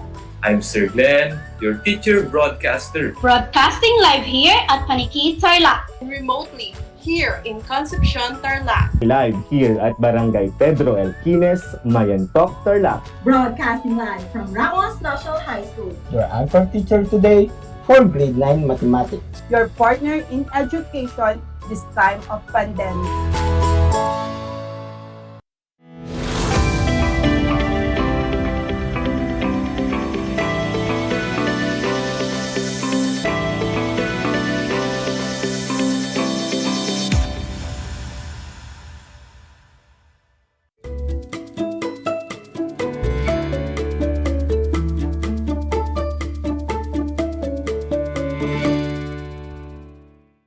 Hello and good day, learners! Especially to all grade 9 learners who are always actively participating with our live broadcast discussion. I am happy to be with you today. Join me in an exciting and interesting way of learning this afternoon. Welcome to Aral TarlakHenyo, here on RTV Tarlac Channel 26, simulcast over DZTC 828 Radio Filipino Tarlac and on RTV Tarlac FB Live. I am Janet Cirocero and I will be your teacher broadcaster for TLE9 Computer System Servicing from Tarlac National High School, broadcasting live here at Paniki Tarlac. How are you today, my dear learners? Hope you are all safe and sound, enjoying learning despite of the pandemic. and make sure that you are in a comfortable place wherein you can watch and hear me clearly for you to understand our lesson. As we proceed, please open your CSS Compendium of Notes at page 18. It is also better if you have your TLE notebook and piece of paper with pencil or ballpen, in case you want to take down notes the important things to remember. If you have a question or wanted to ask something about lesson matters, you can type down your question on the comment box of the FB Live. Or you can also call me or text with my CP number 0918-6864-125. At this juncture, let's have a review regarding on our previous lesson. And our topic is all about using hands tool to plan and prepare of tasks to be undertaken. Let us again identify them and give examples at the same time in order for you to check appropriate hand tools for proper operation and safety.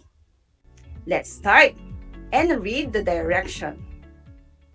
Identify whether the following statement is true or false. Write T if the statement is correct and F if the statement is incorrect. You can type down your answer on the comment box of the FB Live. I will read the question once, so listen carefully. Are you ready, learners? Question number 1. Pencils should not be used inside the computer because the pencil lead can act as a conductor and may damage the computer components. Yes, the correct answer is true. Number 2, turn off the power and unplug equipment before cleaning away device. Again, the correct answer is true. For number 3, magnetized tools should be used around electronic devices. The answer is false. Very good. Great job, my dear learners. I am happy that you still remember our previous lesson. At this moment, let us now proceed with the lesson proper. To start with, let's have a warm-up activity entitled Guessing Game. A picture will be shown and try to guess its name. Write your answers on a piece of paper or simply type them on the comment section on FB Live. Are you ready? I will give you 3 seconds to answer each picture. Let's begin. Number 1. The answer is flathead screwdriver. Next, it is lint-free cloth. Number 3, yes, it is Phillips head screwdriver. For number 4, the answer is anti-static wrist strap. And last picture, the answer is flashlight. Did you get it all correct? If yes, good job, learners. And I believe that you already have the idea on what will be our topic for today, based from the given activity. And I know that you are now ready for the discussion. Our topic is about prepare hand tools in preparation for networking. The objectives for today are as follows. Identify and mark unsafe or faulty tools for repair according to standard company procedure. Number 2, Check appropriate hand tools for proper operation and safety. Then appreciate the importance of using hand tools. So let's start learning. As an introduction, it is important to know first the safety precautions while working on computers. Safe working conditions help prevent injury to people and damage to computer equipment. You will be able to reduce the chance of accidents such as cuts, burns, electrical shock, and damage to your eyesight that may occur while working on computer. By following this basic safety precaution, you will ensure your safety. So number 1, regularly inspect your tools. So make sure that they are in good condition. 2, remove your watch and jewelry and secure lost clothing to avoid ground and comfortable to work. Number 3, turn off the power and unplug equipment before performing a service to avoid grounds and accident. And 4, cover sharp edges inside the computer case with tape. And lastly, after using a tool, you have to clean it and return it to its proper storage. Let's continue. The use of hand tools starts with tools that work well. Hand tools are useful in our everyday lives, but they can also cause harm if not checked and used correctly. It is must that you know how to use tools that are the right size and right type for your job. And always follow the correct procedure for using every tool. Next, how to identify unsafe or faulty tools for repair. First, we have to identify the visual inspection. Defective and non-defective tools are described by its physical appearance such as dullness, sharpness, and dismantled. Example, the defective screwdrivers. Second, you have to identify the functionality of the tools. If it does, it exceed its service already. Example, you check the blades of the wire cutter. Then lastly, you have to identify the performance of the tools. It is only done during the actual use and should also be done periodically, whether the tool is still worthy to be used. Are you still with me, my dear learners? Okay, let's continue learning. To complete hardware repairs, it is important to have a toolkit that should contain all of the necessary tools. As you gain experience, you will learn which tools to have available for different types of jobs. And hardware tools are grouped into these 4 categories. First category is an electrostatic discharge tools. Static electricity is easily generated by friction on carpets, the flooring, clothing, hair, fabric, and etc. The friction of moving air alone will charge suspended particles and cause the buildup of static electrical charges on people and objects in the environment. There are 2 kinds of ESD tools.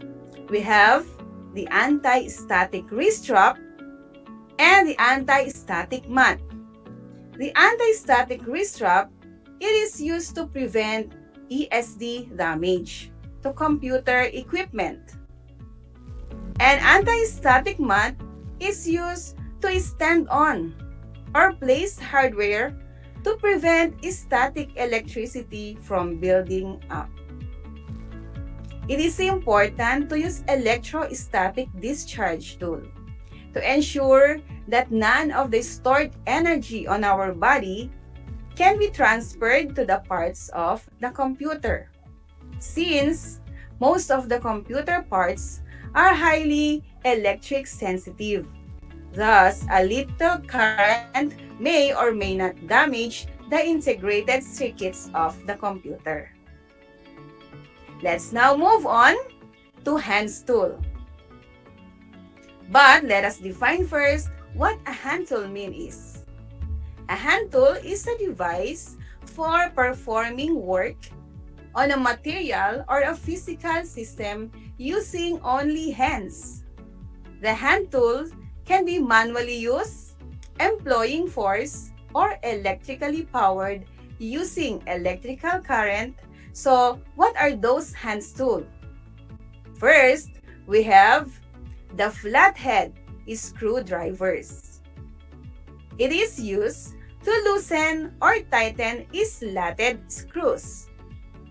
Next, we have the Phillips head screwdriver. It is used to loosen or tighten crosshead screws. 3. Torx head screwdriver. It is used to loosen or tighten screws that have a star-like depression on the top. Then next, hex driver, sometimes called a nut driver. It is used to tighten nuts in the same way that a screwdriver tightens screw. Next, we have the needle nose plier. It is used to hold small parts. Wire cutter. It is used to strip and cut wires. Then we have the tweezers. It is used to manipulate small parts. Part retriever. It is used to retrieve parts from locations that are too small for you and for your hand to fit. Then last, we have the flashlight. It is used to light up areas that you cannot see well. But why is it important to use the correct hand tools, especially the screwdrivers, in doing a repair? It is because we don't want to damage any part of the screw that may lead to a bigger problem in the latter part. Next, we have the third category is a cleaning tools. Having the appropriate cleaning tools is essential when maintaining or repairing computers. So these are the cleaning tools. We have the lint-free cloth. It is used to clean different computer components without scratching or leaving debris. Then we have the compressed air. It is used to blow away dust and debris from different computer parts without touching the components. How about the cable ties? Cable ties used to bundle cables neatly inside and outside of a computer. Then last, we have the part organizer. It is used to hold screw, jumpers, and other small parts and prevents them from getting mixed together. Using this tool ensures that computer components are not damaged during cleaning. And please do remember, we don't use wet cloth to clean the computer. Any form of liquid may damage the unit. And now, let us proceed to the last tool, which is the diagnostic tool. It is used to determine the causes of software and hardware malfunctions within computer software and hardware. Computers are easier to use and more dependable with each new generation of hardware and operating system update. But that doesn't mean they're problem-free. Here are the most popular tools for diagnosing your computer problems. We have the multimeter, and it is used to test the integrity of circuits and the quality of electricity in computer components. Number 2, we have the loopback adapter. It is used to test the functionality of computer ports. Then last, we have the LAN tester. It is used in the work LAN network tester. LAN tester can determine IP address, identify polarity, connected port, and link connectivity. Are you still with me, my dear learners? We are now done with the lesson, and I hope you learned a lot today. Now, it's quiz time. I will be giving a 5 items multiple choice quiz. I will read the question twice and select the letter that corresponds on your answer. So please listen very carefully as you answer the question using your quiz notebook, pen, or simply type them on the comment section on FB. Are you ready? And excited at the same time? Okay, let's read the direction. Identify the tools on the boxes. Number 1, this tool is to prevent ESD damage to computer equipment. I repeat, this tool is to prevent ESD damage to computer equipment. Is it A, anti-static mat, B, anti-static wrist strap, C, lint-free cloth, D, cable tie? A, anti-static mat, B, anti-static wrist strap, C, lint-free cloth, D, cable tie.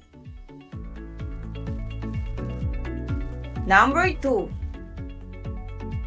it is used to loosen or tighten slotted screws. Again, it is used to loosen or tighten slotted screws. A, Torx screwdriver, B, flathead screwdriver, C, Phillips head screwdriver, or D, needle nose plier. I repeat, A, Torx screwdriver, B, flathead screwdriver, C, Phillips head screwdriver, and D, needle nose plier. For number 3, used to loosen or tighten crosshead screws. It is used to loosen or tighten cross head screws. A, Phillips head screwdriver, B, Torx screwdriver, C, flathead screwdriver, D, hex driver. Is it A, Phillips head screwdriver, B, Torx screwdriver, C, flathead screwdriver, D, hex driver? For number 4, it is used to clean different computer components without scratching or leaving debris. It is used to clean different computer components without scratching or leaving debris. Is it A, compressed air, B, anti-static mat, C, lint-free cloth, D, tablecloth? A, compressed air, B, anti-static mat, C, lint-free cloth, D, tablecloth. Then for our last, used to test the integrity of circuits and the quality of electricity in computer components. Again, it is used to test the integrity of circuits and the quality of electricity and computer components. A, cable tester, B, loopback adapter, C, battery tester, D, multimeter. Is it A, cable tester, B. Loopback adapter. C. Battery tester. D. Multimeter. That will be the end of the quiz. Did you answer everything correctly?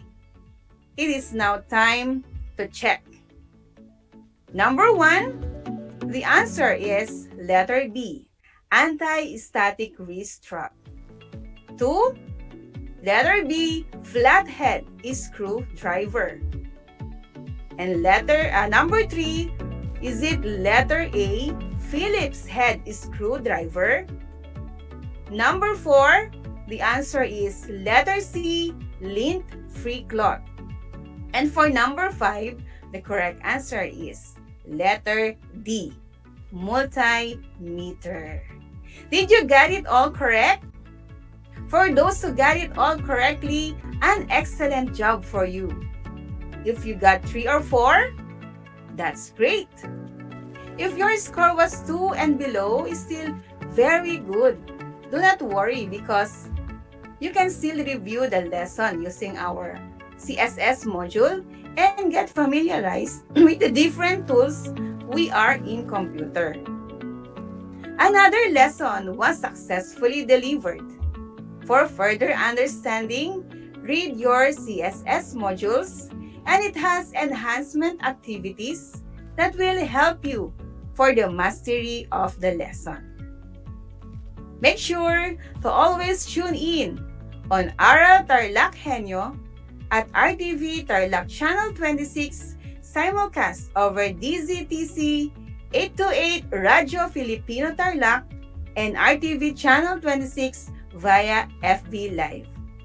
Again, I am Janet Cirocero, your teacher broadcaster this afternoon, saying, a child without education is like a bird without wings. And remember that in TLE, there is knowledge, skills, and progress. Until our next session, thank you so much for today. Have a nice and safe day ahead.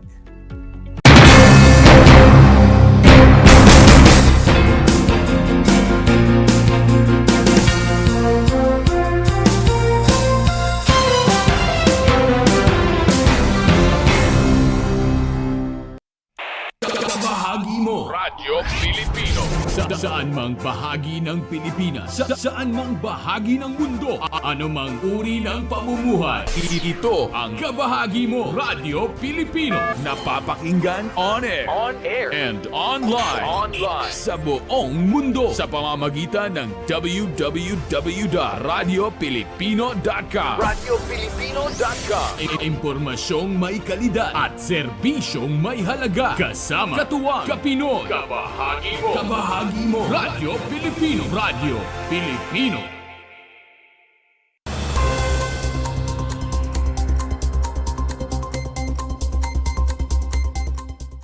Nagbigay saya at tawa si Long Mejia, Bayani Agbayani, Tong Its Duo, Aye Alpacador, Tammy Brown at Whitney Tyson sa ginanap na comedy night kamakailan sa bayan ng Paniki. Ito ay parte na isang linggong selebrasyon ng munisipalidad para sa kanilang fiesta. All out ang saya ng mga residente nang nagsimula ng magbigay saya ang mga personalidad. Game na game ring nakilahok ang mga tao para sa mga pakulo ng mga ito. Sa mensahe ni Vice Mayor Aide Ben Rojas, pinasalamatan nito ang lahat ng mga dumalo sa nasabing aktibidad. Gayon din ang walang sawang suporta ng mga tao para sa kapistahan ng bayan. Dumalo sa comedy night si Paniki Mayor Max Rojas, mga barangay captains at iba pang mga individual. Para sa RTV Tarlac Channel 26, ako si Jam Torio, nagbabalita.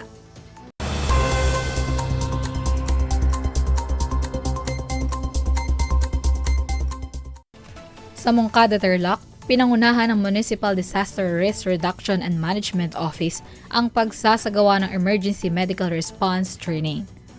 Ang nasabing aktibidad ay naisakatuparan dahil sa buong suporta ng municipal government ng Moncada. Ang mga trainees ay sasailalim sa iba't ibang pagsasanay kagaya ng patient assessment flowchart, CPR packaging, bandaging, dispatch, moving and lifting, incident command system at roadside management. Magtatagal ang kanilang training hanggang March 23. Para sa RTV Tarlac Channel 26, ako si Jam Torio, nagbabalita.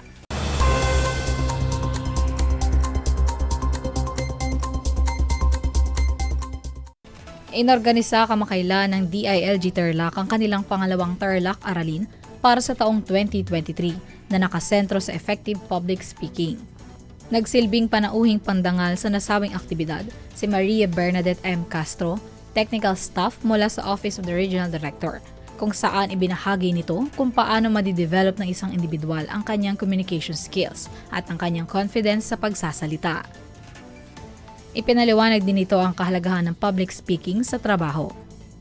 Ang Tarlac Aralin ay parte ng DILG Tarlac SICAD flagship program na may layuning magbigay kaalaman at ma-enhance ang mga skills at knowledge ng personnel ng organisasyon. Para sa RTV Tarlac Channel 26, ako si Jam Torio, nagbabalita.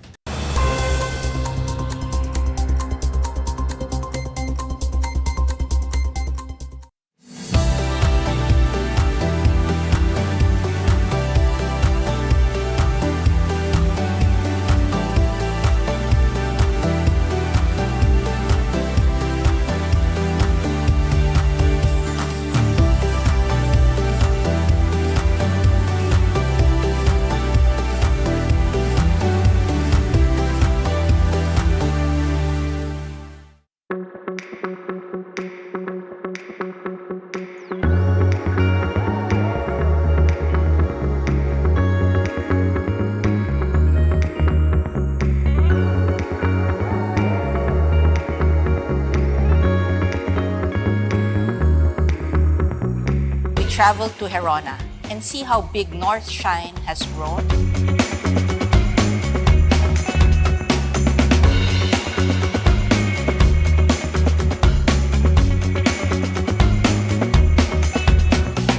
Doon ho sa bayan ho namin, nakilala ho kami dahil sa North Shine. Nakita man yun, dati ho, parol capital ho kami dati ng Tarlac.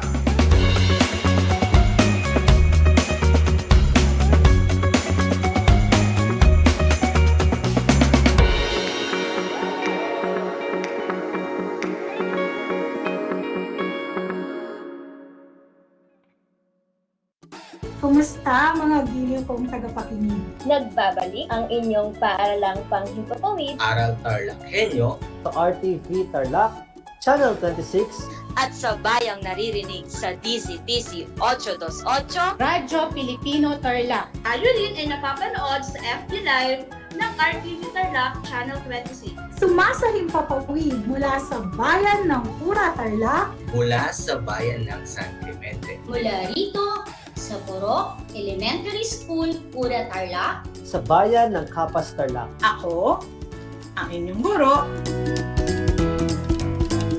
na maghahatid sa inyo ng makabuluhang pagtalakay sa ating aralin.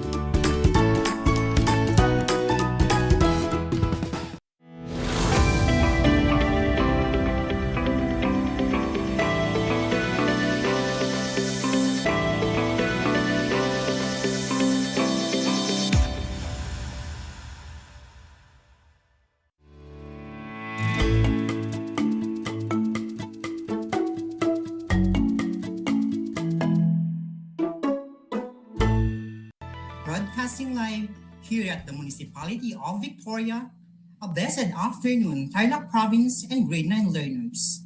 You are still watching Aral TarlakHenyo, a school on-the-air program here on RTV Tarlac Channel 26. Simulcast over DZTC, Radio Filipino 828, and Channel 100 for Converge cable subscribers. You can also watch us live via our Facebook page at RTV Tarlac Channel 26.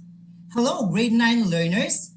I am your teacher broadcaster, Sir Jaime A. Gonzaga Jr., and I will be giving you an exciting and fun-filled learning experience in Physical Education 9. Before we begin for today's session, may I just give you some reminders and study tips for a wonderful and meaningful learning experience. Find the place that you feel comfortable, can move, far from noise and distraction. Bring with you your pen, a clean sheet of paper, and your activity sheet. And please pay your full attention during our discussion. And if you have questions or clarifications, feel free to send us your message through the comment section in our FB Live, or you may ask your MAPE teacher.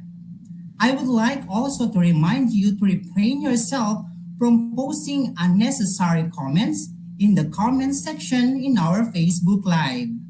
The broadcast is monitored by the DEPED Schools Division of Tarlac Province.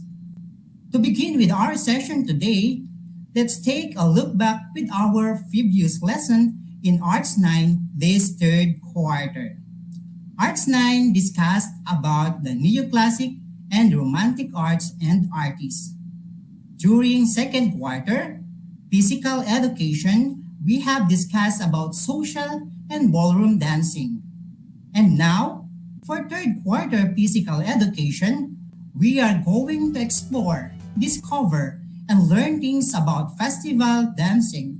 Specifically, after today's lesson, you should be able to, letter A, discuss festival dancing. Letter B, differentiate religious and non-religious festival. And identify the different festivals of the Philippines. For now, let's have first the pre-assessment. Let's see the things that you already know about festival dance. To do it, let's have activity number 1. In your activity sheet for Physical Education Day 1 for third quarter. In activity number 1, you are going to identify what is being described in the following statement. You may choose your answer inside the box. Are you ready? Let's get started. For item number 1, our cultural dances performed to be strong beats of percussion instrument by a community of peoples sharing the same culture, usually done in honor of a patron saint or in thanksgiving of a bountiful harvest. What is your answer? If your answer is festival dance, you are correct. For item number 2, draw people's culture by portraying the people's way of life through movements, costumes, and implements inherent to their place of origin. What is your answer? If your answer is festival, you are correct. For item number 3, it attracts foreign and domestic tourists to visit a place, eventually leading to the elevation of Filipinos' quality life. What is your answer? Very good. The correct answer is festival. For item number 4, it is a festival that gives honor to their patron saints for their bountiful harvest. What is your answer? That's right. The correct answer is religious festival. For item number 5, it is a kind of festival, a non-religious festival in honor of the Thanksgiving and bountiful harvest of this fish held around April to May in Dagupan, Pangasinan. Dance that represent their industry. What is your answer? Great! The correct answer is Bangus Festival. For item number 6, a non-religious festival in honor of the Thanksgiving and bountiful harvest of flowers held around April to May in Baguio City. What is your answer? Very good. The correct answer is Panagbenga Festival. For item number 7, a religious festival in honor of Santo Niño held around January in Cebu City. What is your answer? You got it right. The correct answer is Sinulog Festival. For item number 8, a religious festival in honor of Santo Niño held around January in Iloilo City. What is your answer? If your answer is Dinagyang Festival, you are correct. For item number 9, a religious festival in honor of Santo Niño held around January in Calibo, Aklan. What is your answer? The correct answer is Ati-Atihan Festival. For the last item, number 10, a non-religious festival in honor of the Thanksgiving and celebration of people's weaving industry held around May in Vigan, Ilocos Sur. What is your answer?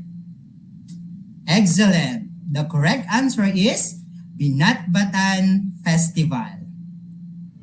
How well did you perform in activity number 1? Did you get all the correct answers? Yes or no? That's okay. It's just a pre-assessment. I know you are familiar with most of the questions, and I know for sure you can answer them confidently and correctly after this discussion. Are you ready with our exciting and fun-filled learning experience? All right, let's get started. Today, we're going to discuss festival dance. Festival dances are cultural dances performed to the strong beats of percussion instrument by a community of people sharing the same culture, usually done in honor of a patron saint or in thanksgiving of a bountiful harvest. Festival dances may be religious or secular nature.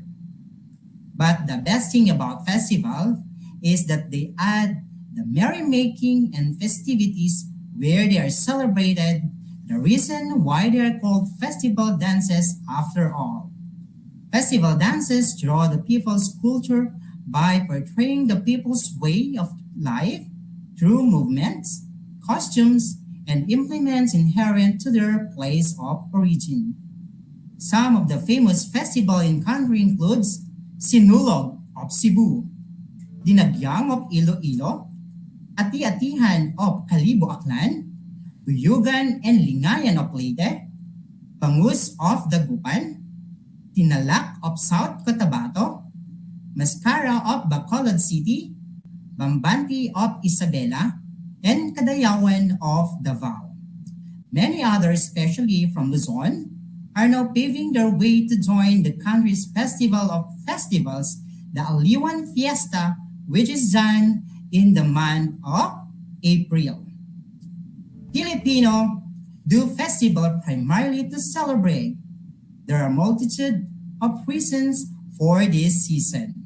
We celebrate our unity amidst the diversity of cultures, and we celebrate our industry, bringing about a bountiful harvest. Festivals have been consistent crowd-producing activity leading to upliftment of a community's economy due to its tourism and entertainment value. Basically, festivals are a form of entertainment that attracts foreign and domestic tourists to visit the place, eventually leading to the elevation of the Filipinos' quality of life. Whatever festival we celebrate, be it done to honor a religious icon or celebrate our industry. Festival dances are a reflection of the unity of the Filipino community that despite the economic, social, environmental, cultural, and political challenges we face every day, there can be no other race more resilient than ours. Let us explore some religious festival of the Philippines. Let's have first the Sinulog Festival. Sinulog Festival. The Sinulog Santo Niño Festival is an annual cultural and religious festival held on the third Sunday of January in Cebu City. and on the fourth Sunday of January in Carmen, Cebu.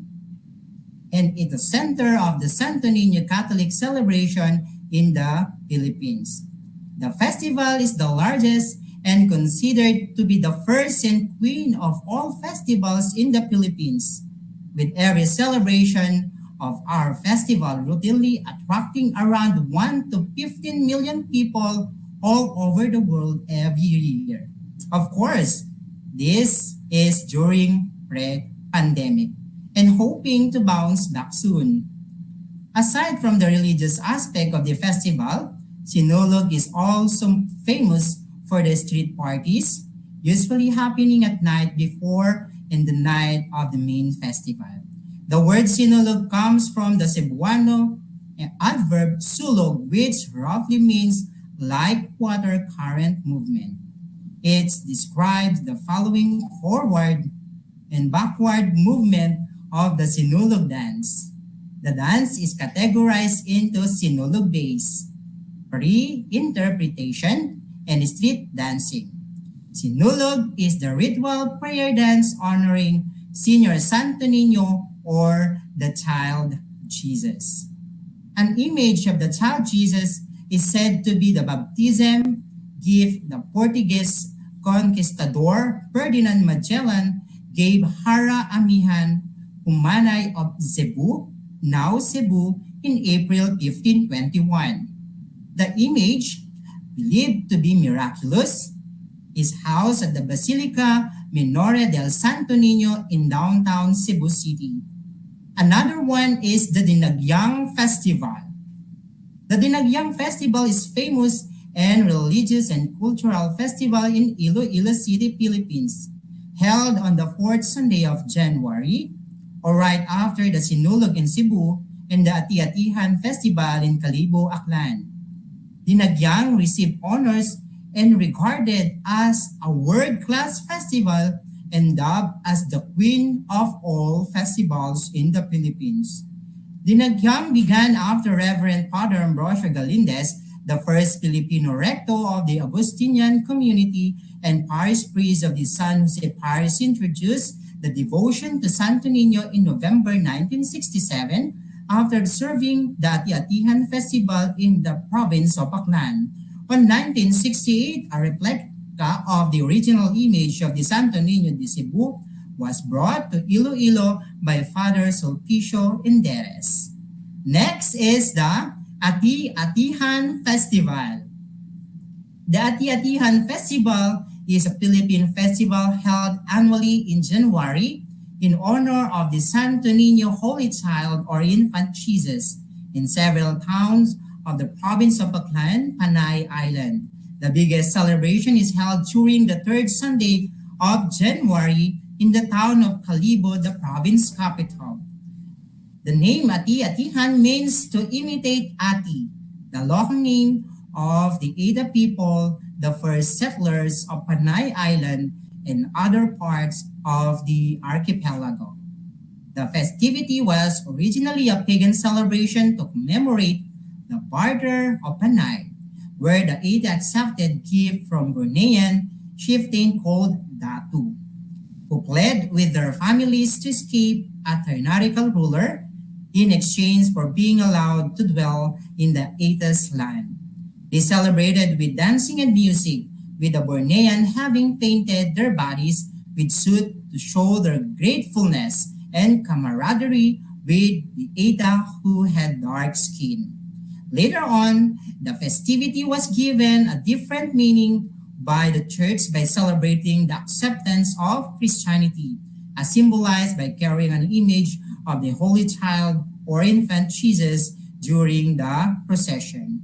The festival consists of religious procession and street parades, showcasing them clothes, dancing group wearing colorful costumes, marching bands, and people sporting face and body paints. The street parade is known as sadsad, which is also what the local call their way of dancing, where the foot is momentarily dragged along the ground in tune on the beat played by the marching bands.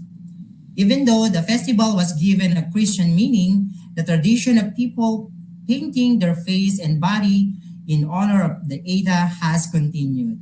Christian and non-Christian joined the celebration, which attract tourists in different parts of the country as well as foreigners. Cebu.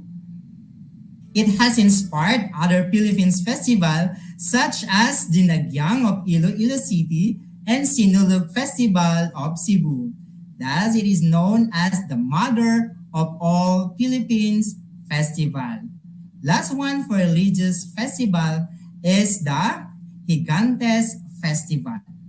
The Gigantes Festival is a local festival held annually in Angono, Rizal, Philippines, where hundreds of giant papier-mâché puppets are paraded, representing the common people's mockery of the bad hacienda, the landowners of the past during Spanish colonial rule.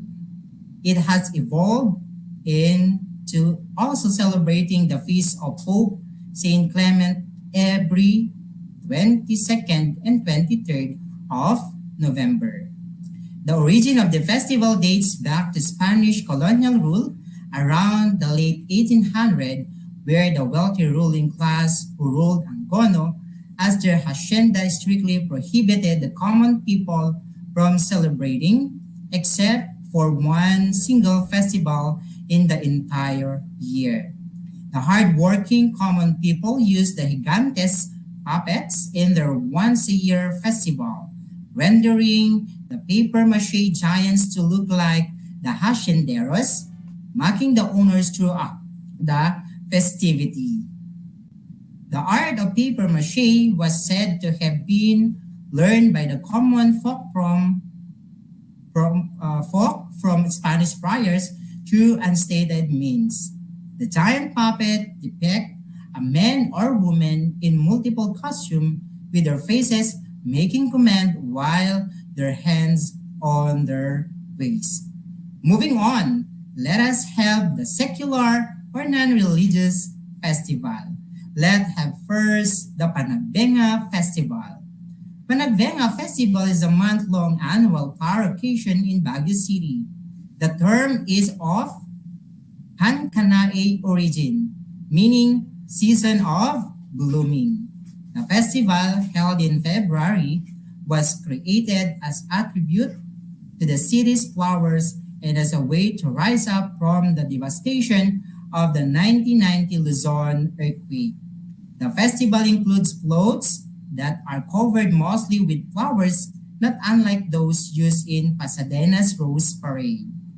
The festival also includes street dancing, presented by a dancer clad in flower-inspired costumes that is inspired by the Benchan, an Ibaloy dance of celebration that came from the Cordilleras. Another is the Bangus Festival. Bangus Festival is an annual festivity in Dagupan City, Pangasinan that takes place every month of April.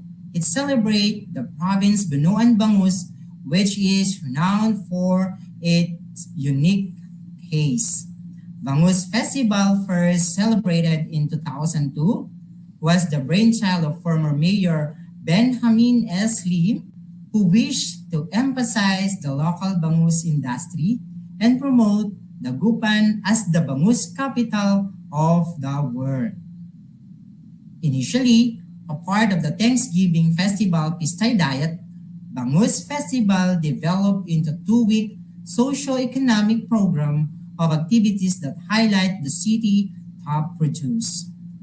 The festival commences with the lighting of 1,000 barbecue grills lined up to the cooked thousand of bangus, which stretches up to 2 kilometers.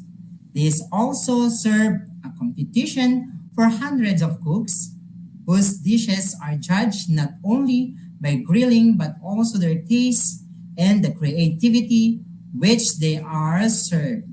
The contest was eventually called 101 Ways to Cook Bangus and won for the city a recognition in the Guinness Book of World Records for the longest barbecue in 2003. Again, this is the Bangus Festival. We also have the Binatbatan Festival of Vegan. Binatbatan Festival is a non-religious festival in honor of the Thanksgiving and celebration of people's weaving industry held around May in Vegan Ilocos Sur. It is celebrated during the first week of the month of May. It was started in 1993 by the Save Vegan Ancestral Homes Association Incorporation. This festival, Binatbatan, got its name from Ilocos term batbatin, or separating cotton balls from the seed of the local fruit tree Kapas Sanglay. It features a street dancing and showdown competition wherein participants use a bell, woven cloth, costume, and sway in the original panagbatbat dances. And there you have it, grade 9 learners. Those are some of the festival here in the Philippines, religious and secular. It is now time for our recap. Festival dances are cultural dances performed to the strong beats of percussion instrument by a community of people sharing the same culture, usually done in honor of a patron saint or in thanksgiving of a bountiful harvest. Festival dances may be religious or secular in nature. Example of some religious festivals are Sinulog of Cebu, Dinagyang of Iloilo, Ati-Atihan of Kalibo Aklan, and Higantes of Angono Rizal. And for secular or the non-religious festivals are Bangus of Dagupan, Panagbenga of Baguio, and Binatbatan of Vegan Ilocos Sur. Now, let us proceed with activity number 2. In your activity sheet for Physical Education Day 1, in activity number 2, you are going to complete the table by filling in the name of the festivals, place of origin of the festival, industry, and the month it is celebrated. Please get ready and prepare now your activity sheet. Let's get started. For item number 1, the name of festival, Bangus Festival. Place of origin, blank, industry, milkfish, month celebrated, April to May. For item number 2, name of festival, Binatbatan Festival. Place of origin, Vegan Ilocos Sur, industry, blank, month celebrated, May. For item number 3, name of festival, Ati-Atihan, place of origin, Kalibo Aklan, industry, blank, month celebrated, January. For item number 4, name of festival, blank, place of origin, Iloilo City, industry, Santo Niño, month celebrated, January. And for the last item, name of festival, Higantes, place of origin, Angono Rizal, industry, St. Clement, month celebrated, blank. I will give you 10 seconds to finalize your answer.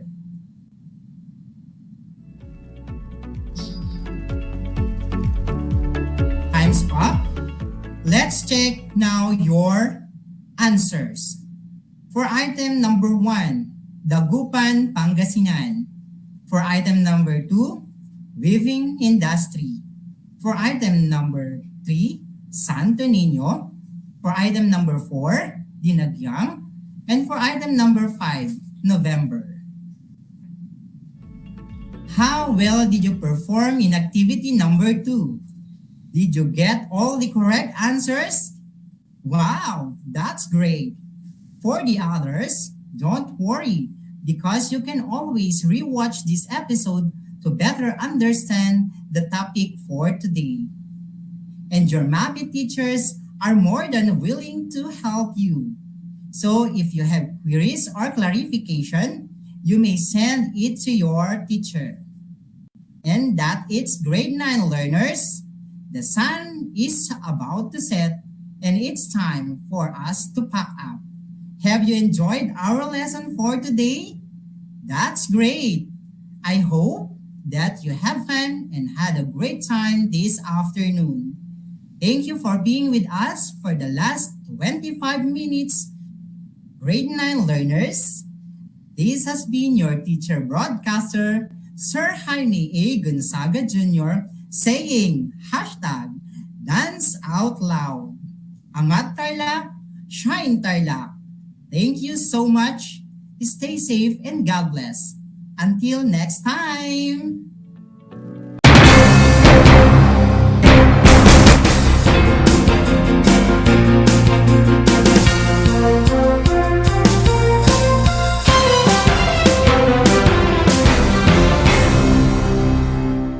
Alam niyo ba na ang gitnang Luzon ay tinaguri ang banga ng bigas ng bayan at kamalig ng palay ng Pilipinas dahil dito nagmumula ang malaking produksyon ng bigas sa ating bansa.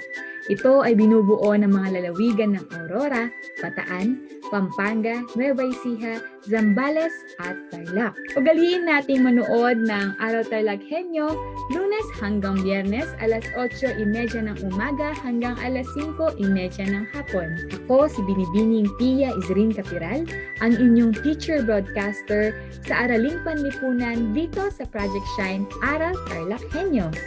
Lagi nating tandaan ang pag-aaral ng Araling Panlipunan ay tungo sa daan ng pagiging makadiyos, makakalikasan, makatao at makabansa.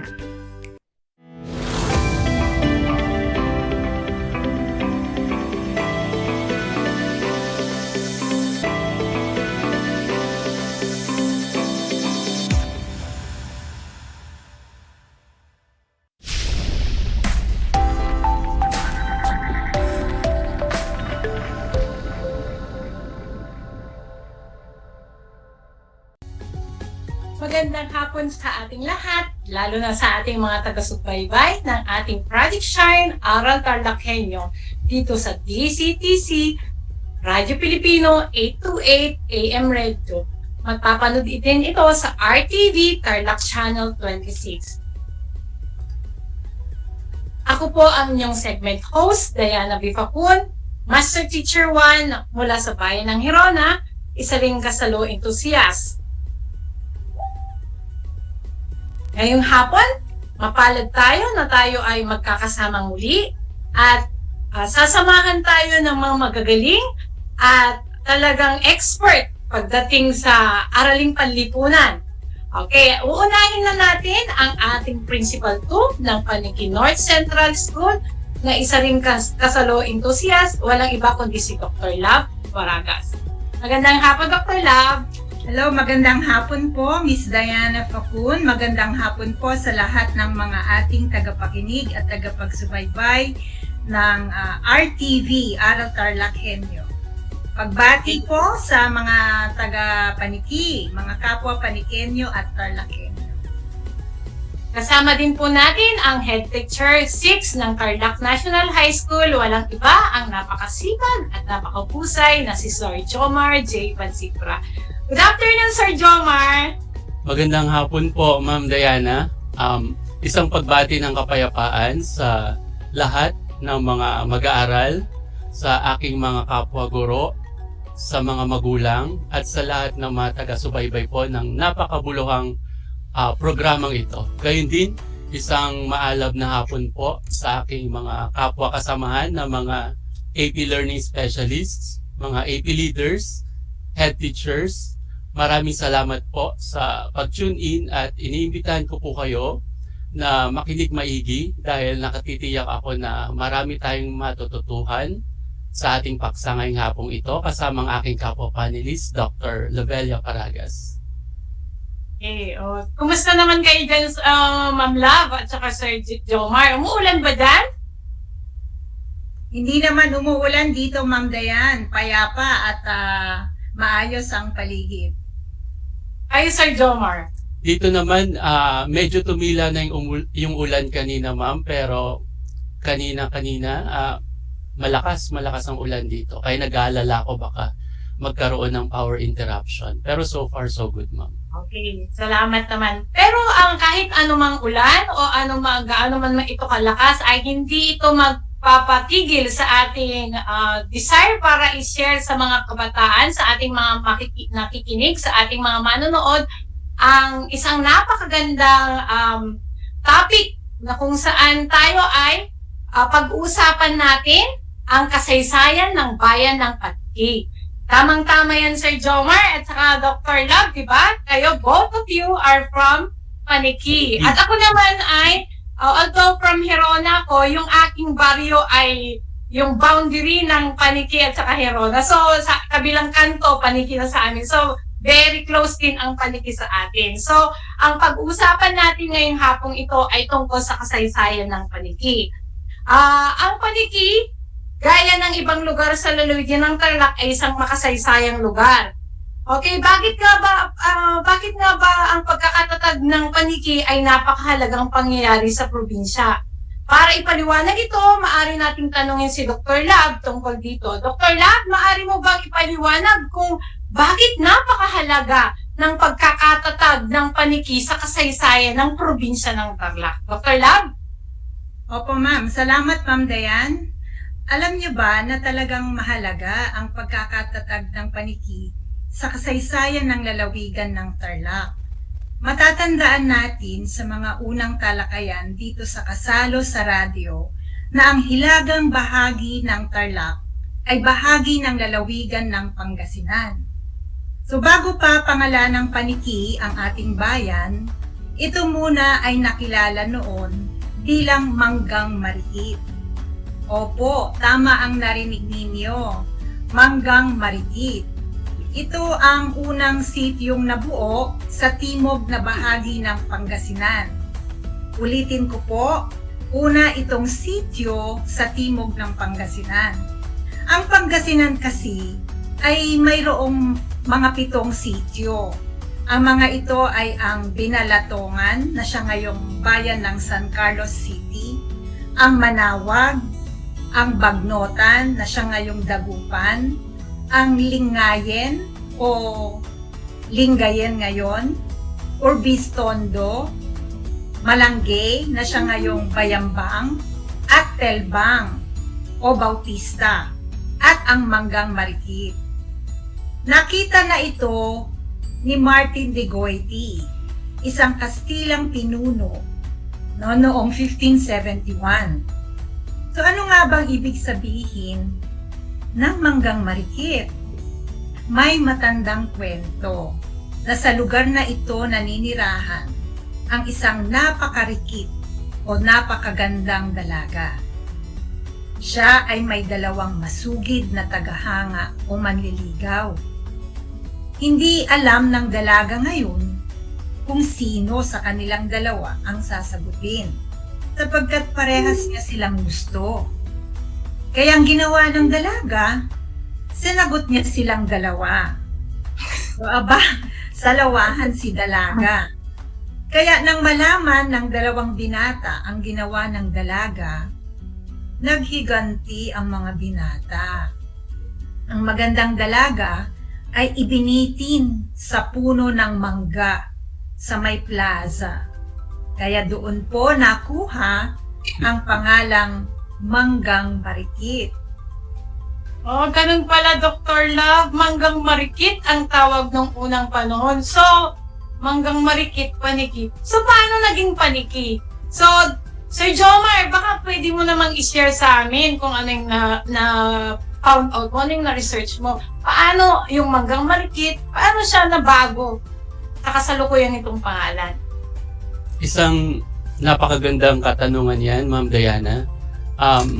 Maraming mga Ilocano mula sa Hilaga ang nakipagkalakalan sa may bandang timog ng Manggang Mariit. Ang mga Ilocano ay namangha sa mga paniki na nakabitin sa mga puno ng malalawak na gubat malapit sa ilog sa may bandang timog ng Manggang Mariit. Dahil sa napakaraming paniki na makikita roon, ang Manggang Mariit ay pinalitan ng Pampaniki. Sa salitang Iloko, ito ay nangangahulugang paniki. Noong dumating ang mga Kastila sa pampaniki, nahihirapan silang bigkasin yung pampaniki. Kaya ang ginawa nila, mas pinaiksi nila ito. So mula sa Manggang Marikit na naging pampaniki, ito ay naging Pueblo de Paniki o Bayan ng Paniki. Yun po, Ma'am Dayan. Wow, ganun pala yun. Kaya akala ko nung una, Sir Jomar, Dr. Lab, kasi di ba pag yung boundary ninyo, pag pupunta ka sa Paniki, mayroong revolto doon ng Paniki. Akala ko pa lang yung design. So may significant pala ito sa history. So, Dr. Lab, may nabanggit ka sa akin nung research seminar natin na yung angkan ng ninyo ay may malaking kinalaman sa kasaysayan ng Paniki. So, mag-start tayo sa Manggang Marikit to Paniki. So, Dr. Lab, maaari mo bang i-share yung sinasabi mo nun sa akin nung seminar natin? Okay, tama ka dyan, Madam Dayan. Alam niyo ba, noong 1712, ang pamahalaang panlalawigan ng Pangasinan ay nag-atas ng isang grupo ng Pangasinense na pinamumunuan ng magkapatid na Raimundo at Manuel Paragas para ipalaganap ang Kristyanismo. Tumira sila sa Manggang Marikit at itinatag nila ang Pueblo de Paniki. Si Raimundo Paragas ang unang namuno o gobernadorsilyo ng Pueblo de Paniki. So ang pagtira ni na Don Raimundo Paragas at Don Manuel Paragas ay naghikayat sa mga tao na manirahan dito at yakapin ang Kristyanismo. So dahil dito, naitatag ang parokya noong May 4, 1718 at si Santa Rosa de Lima nga ang naging patron ng Paniki. Ang unang naging pari o kura paroko ay si Pedro Jose Sanchez. So, hindi naglaon ay nagsidatingan na ang mga iba pang mga tao mula sa Pangasinan, Ilocos, Pampanga at Nueva Ecija. Ganun pala. So, Dr. Lab, yung si Don Raimundo at Don Manuel, parang kanununuan ng inyong mister. Tama ba ako? Opo, tama po kayo. So, napakalaki pa lang ng ambag ng pamilya Paragas sa pagtatatag ng pueblo ng Paniki. Ano? So, after nun, ma'am, ano pa ang nangyari nung panahon ng Kastila, noong nandun pa yung magkapatid na Don Raimundo at Don Manuel? So, baka meron ka pang may share nung panahon ng Kastila sa Paniki. So, ano naman ang naging kasaysayan pa ng Paniki, Dr. Lab? After nung nandun na sila, di ba, nandun na sila, dumating sila, nagpaginyag yung mga tao sa Kristyanismo. Ano pang sumunod na nangyari, Dr. Lab? So, ang Pueblo de Paniki talaga ay nakatayo malapit sa Agno, Pampanga River. Subalit ito ay nagpalipat-lipat ng maraming beses nung panahon ng Kastila. So bakit ito nalipat-lipat? May dalawang dahilan. Una ay dahil sa laging pagsalakay ng mga Negritos. Pangalawa ay ang pag-aalsa ni Juan Caragay, isang tagapaglingkod ng simbahan sa Dagupan, natutol sa mga Kastila noong 1719.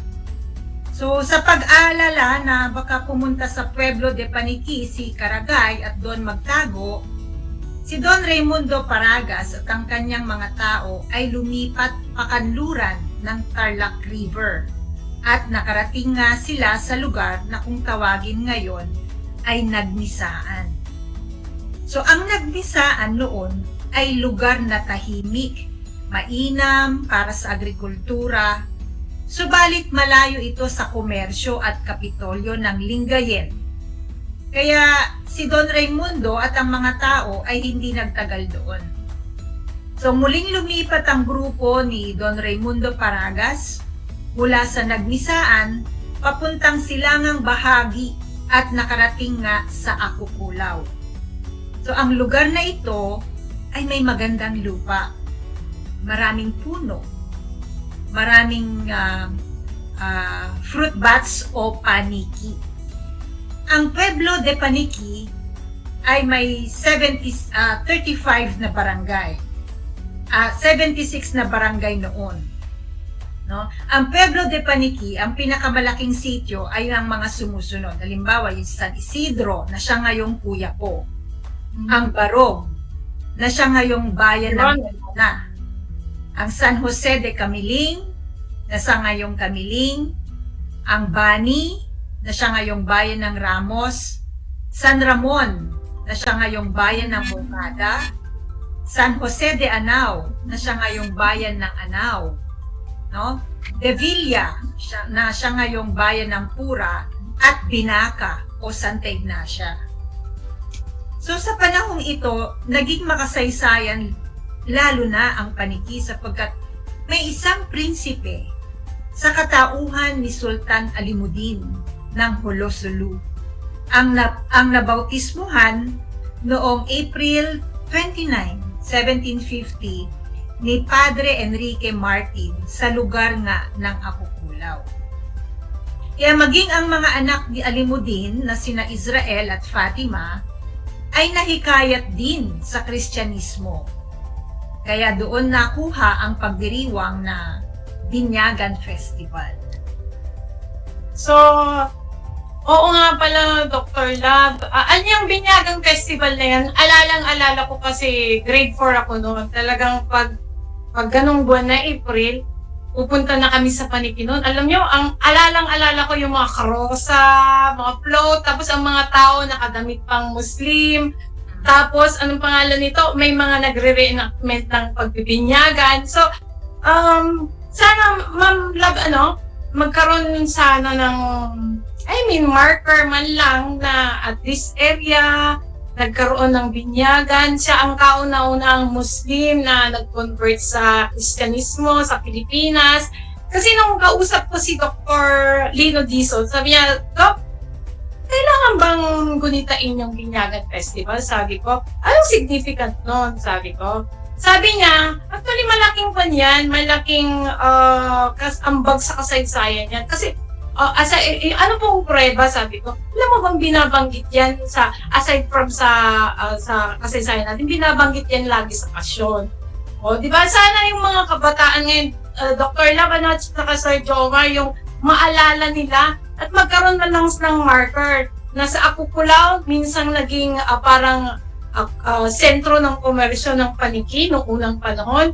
Kaya lang ang tanong, Dr. Lab, from Akukulaw, paano nalipat ngayon sa poblasyon ang sentro ng komersyo? Maari mo ba kaming, ibig ko sabihin, maari mo bang i-share pa kung paano na-transfer yung Pueblo de Paniki papuntang Akulaw? Sa pagkakaalam ko po, mayroon namang marker sa barangay Akukulaw. Yan ay tanda ng pagpapahalaga ng mga Panikenyo sa kasaysayang lokal, no? So, sa pagpapatuloy ng paglagi ng Pueblo de Paniki sa Akukulaw, alam niyo po ba, hindi rin ito ganun nagtagal. Bakit? Sapagkat ang lugar po ay mababa at laging binabaha tuwing umuulan. Kaya ang Alkalde Mayor de Pangasinan ay nag-utos ng paggawa ng mga malalaking bangka para magamit sa pagpapadala ng mga sulat sa iba pang karatig lugar. So dahil sa laging pagbaha po, ito ang naging dahilan upang lumipat muli ang pamahalaan ng Paniki. So naganap sila ng lugar na mas mataas, yung malayo sa baha, kaya nakarating po sila sa Pugong Kadanglaan. So nasaan na ngayon itong Pugong Kadanglaan? Dito itinayo ang isang kumbento, palengke at plaza. So kung hahanapin po natin sa kasalukuyan, ito yung kinatitirikan po ng bayan ng Paniki, ang Pugong Kadanglaan, ang poblasyon. So ayon sa ulat ni Padre Pedro Manuel Mora noong 1804, itinatag ang simbahan at kumbento sa Paniki. Ganun pala, Dr. Love, no? Yung kumbento malapit sa simbahan, yun kaya yun? Opo, wala po yun. So, yung kumbentong yun pala, Dr. Love, ay isang keeping saksi ng kasaysayan din ng paglipat mula sa Akukulaw papuntang Pugong Kadanglaan. So, palipat-lipat pa lang paniki, Dr. Love, mula sa lumipat sila doon sa gilid ng ilog, lumipat sa Nagmisahan, papuntang Akukulaw. Tapos, pumunta sila sa Pugong Kadanglaan. Kaya, pagkatapos kaya nun, anong nangyari? Ito naman, tapos na tayo sa panahon ng Kastila. Ngayon, dadako tayo sa panahon ng mga Amerikano. So, Sir Jomar, after ng Spanish era, anong naman ang nangyari sa bayan ng Paniki? Ma'am Diana, noong 1900s, itinatag ang munisipyo ng Paniki sa pamumuno ng mga Amerikano at isinalin kay Don Domingo Palarca ang pamamahala. Nang itatag ang civil government o gobyerno sibil, si Juan Colendrino ang namuno noong July 1901. Yan ay 2 buwan bago itatag ang Tarlac National High School. Sinundan siya ni na Gabriel Gatchalian, ni Roman Domantay, ni Melesio Cojuangco, Elias Recto, Maximo Arazo, Gregorio Obsena, Jose Gatchalian, Julian Obsena, Agustin del Valle, Pablo de Gracia at Agustin del Valle. So, siyempre, alam naman natin yung panahon ng Amerikano, 45 years silang nagpunta dito tayong sinakop sa Pilipinas. So, kung tutukusin sa Jomar, parang ang ganda rin ng transition ng Paniki ng panahon ng Afan. Kasi, di ba, from military government, naging civil. So, ngayon nagkaroon ng mga bagong leader. So, medyo parang naging smooth. So, nung panahon naman kaya ng mga Amerikano, Sir Jomar, anong nangyari sa Paniki? Pagkatapos ng mga Amerikano, dumating yung mga Hapones noong 1942. At kaagad nilang inukupa yung bayan ng Paniki at nagtatag sila ng gobyerno sa pamumuno ni Don Ramon Garcia. Subalit agad siyang nagbitiw dahil sa pagtutol ng mga guerrillas. Kaya siya ay pinalitan ni Don Julio Arellano na kung saan palihim pala silang nag-oorganisa o bumubuo ng isang hukbo ng mga guerrillas. Noong May 8, 1945, nagtatag ng hukbo si Jose Maristela. Napatay nila ang 2 pangkat ng mga sundalong Hapones na binubuo ng 52 katao. And then nung dumating ang pwersa ng mga Amerikano, naging malaya ang bayan ng Paniki.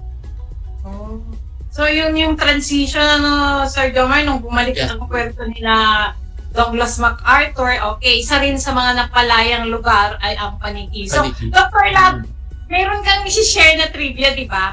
So, ano ba talaga ang tamang spelling o tamang pangalan ng Paniki? So, pwede mo bang i-share, Dr. Lab? Sige po. So, ito naman po ang trivia tungkol sa pangalan ng Paniki. So, alam niyo ba, nung panahon ng Commonwealth, o panahon ng panunungkulan ni Pangulong Manuel L. Quezon, nabago ulit ang pangalan ng Paniki. Ginawa itong Paniki bilang pagsunod sa Commonwealth Government Philippinization of Places in the Philippines. Letter K po yun, yung Paniki, spelled as P-A-N-I-K-I. So, ngunit ito ay ibinalik mula sa Paniki na letter K at naging Paniki na P-A-N-I-Q-U-I sa pamahalaan ni Pangulong Manuel A. Rojas. So yan ang munting trivia ng pangalang Paniki. Bukod sa marikit, pampaniki, meron pa palang transition from K to Q, balik sa Q. So, ang tawag dito, napakaganda ng sinabi nyo, Dr. Labne, na ngayon, natapos na yung panahon ng Kastila, panahon ng Amerikano, panahon ng Hapones. Lumako naman tayo sa kasalukuyang katayuan ng Paniki. Kumusta na ang Paniki ngayon, ma'am? Pagdating sa komersyo, pagdating sa sa infrastruktura? Ano pong masasabi ninyo, Dr. Lam? Napakagandang katanungan po niyan at masarap sagutin din, no? Dahil ako ay nabubuhay sa kasalukuyan, no? So sa kasalukuyan, ang bayan ng Paniki ay isang first-class municipality ng lalawigan ng Tarlac. So ang mabilis na pagdami ng mga negosyong itinatayo sa bayan ng Paniki ay kasama na dito ang pag-usbong ng iba't ibang industriya. Nagiging mabilis din ang paglago at pag-unlad ng buhay ng mga tao na humigit kumilang 100,000 Panikenyans. So dahil na rin ito sa pagtutulungan ng mga tao at sa mga namumuno sa bayan ng Paniki. So ang bayan ay binubuo ng 35 na barangay na may mga elementarya at mga primaryang paaralan na bumubuo ng 3 distrito. Ito nga po ay ang Paniki North, ang Paniki South at Paniki West.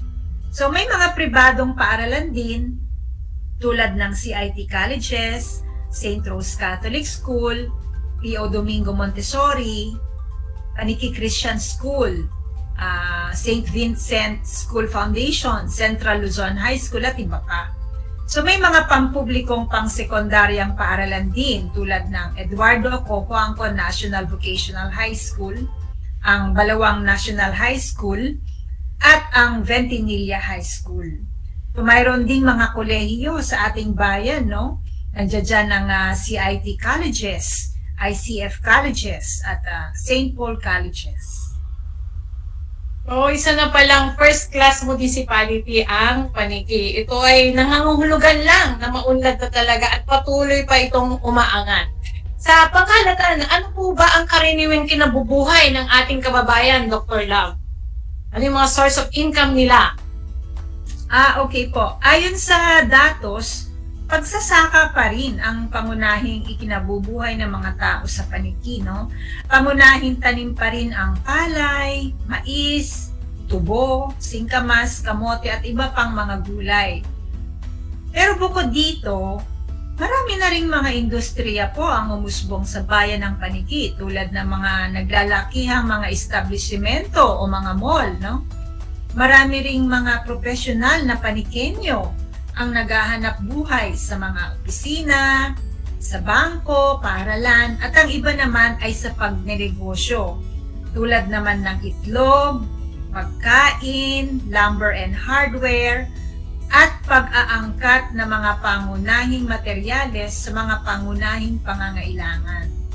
So, Ma'am Nian, sa aking naisulat na thesis noong 1995 na may pamagat na The Genealogy of Don Jose C. Cojuangco Sr.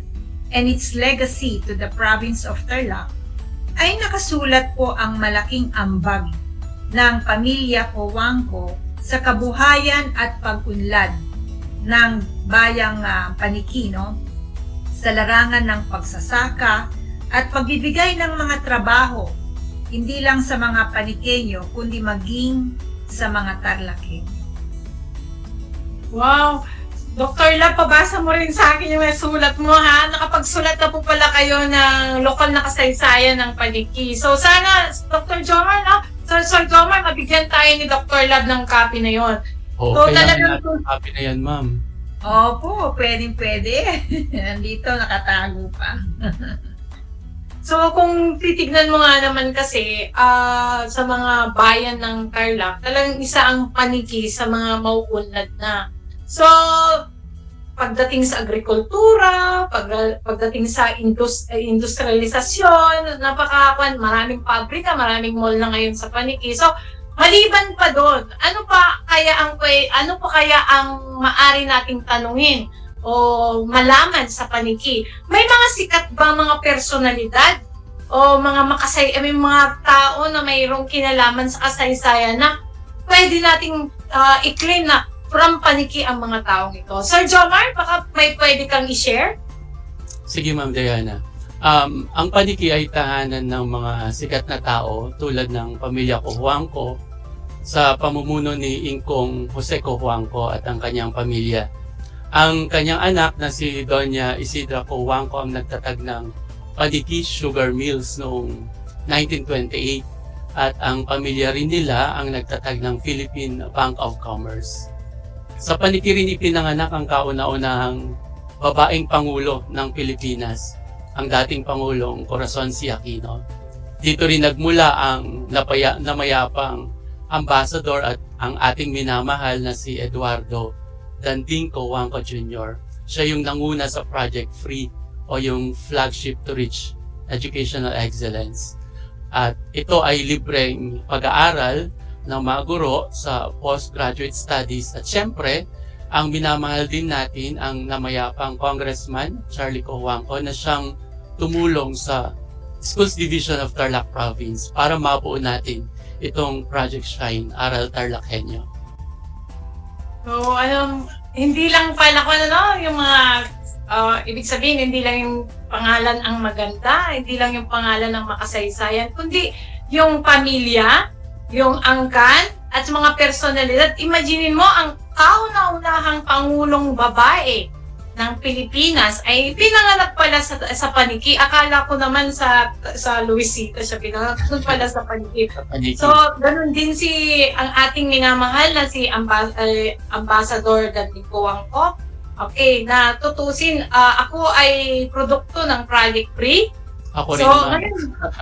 So, ganun din ang ating namayapang si Congressman Charlie Cojuangco. Pero, yung ating Project Shine na kanyang tinulong sa ating division ay hindi kailanman makakalimutan yun. Yung effort na ibahagi ang ating edukasyon.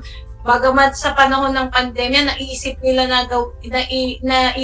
ibigay yung paggamit yung kanilang istasyon para ang mga ganitong mga segment, mga episode na kung saan ito ay educational sa mga bata, hindi lang sa kanilang lesson, kundi pati rin sa kasaysayan ng ating probinsya. So, napakaganda ng ating talakayan ngayon, Sir Jomar, Dr. Lag, na? Opo, So, maraming salamat sa pagkakataon na ibinigay sa akin. Binabati ko po, kunin ko na ang itong pagkakataon na to, ang local government unit of Paniki, ang mga guro ng Paniki, ang mga mag-aaral ng Paniki, lahat po ng mga tagapakinig sa bayan ng Paniki.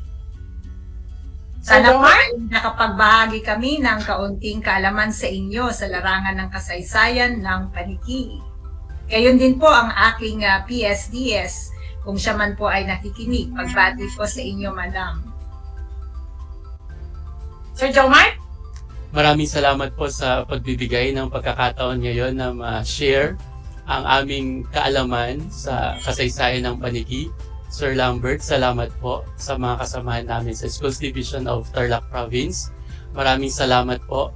Sana nakikinig ang mga taga Santa Ines, Paniki, Tarlac, ang aking baryo. Opo. Kamusta po kayo dyan? Opo. Sir Lambert, maraming salamat sa pagkakataong ibinigay. Sa pamumuno rin ng ating executive sa DEPED, Sir Ronaldo Pozon, Madam Selena Vega, and Sir Arman Capili. Okay, so muli po, ako po ang inyong segment host. Natapos na naman ito, 30 minutes na. So ako po si Diana B. Pacun, na nag-iiwan ng katagang ang pagkaaral ng kasaysayang lokal ay gaan upang maunawaan ang nakaraan, mabigyang kahulugan ang kasalukuyan, at mapaghandaan ang hinaharap. Ito rin ang daan upang ganap na maunawaan ang pambansang kasaysayan na siyang daan sa pagiging makadiyos, makatao, makakalikasan, at makabansa. Muli, maraming salamat! Paalam! Maraming salamat!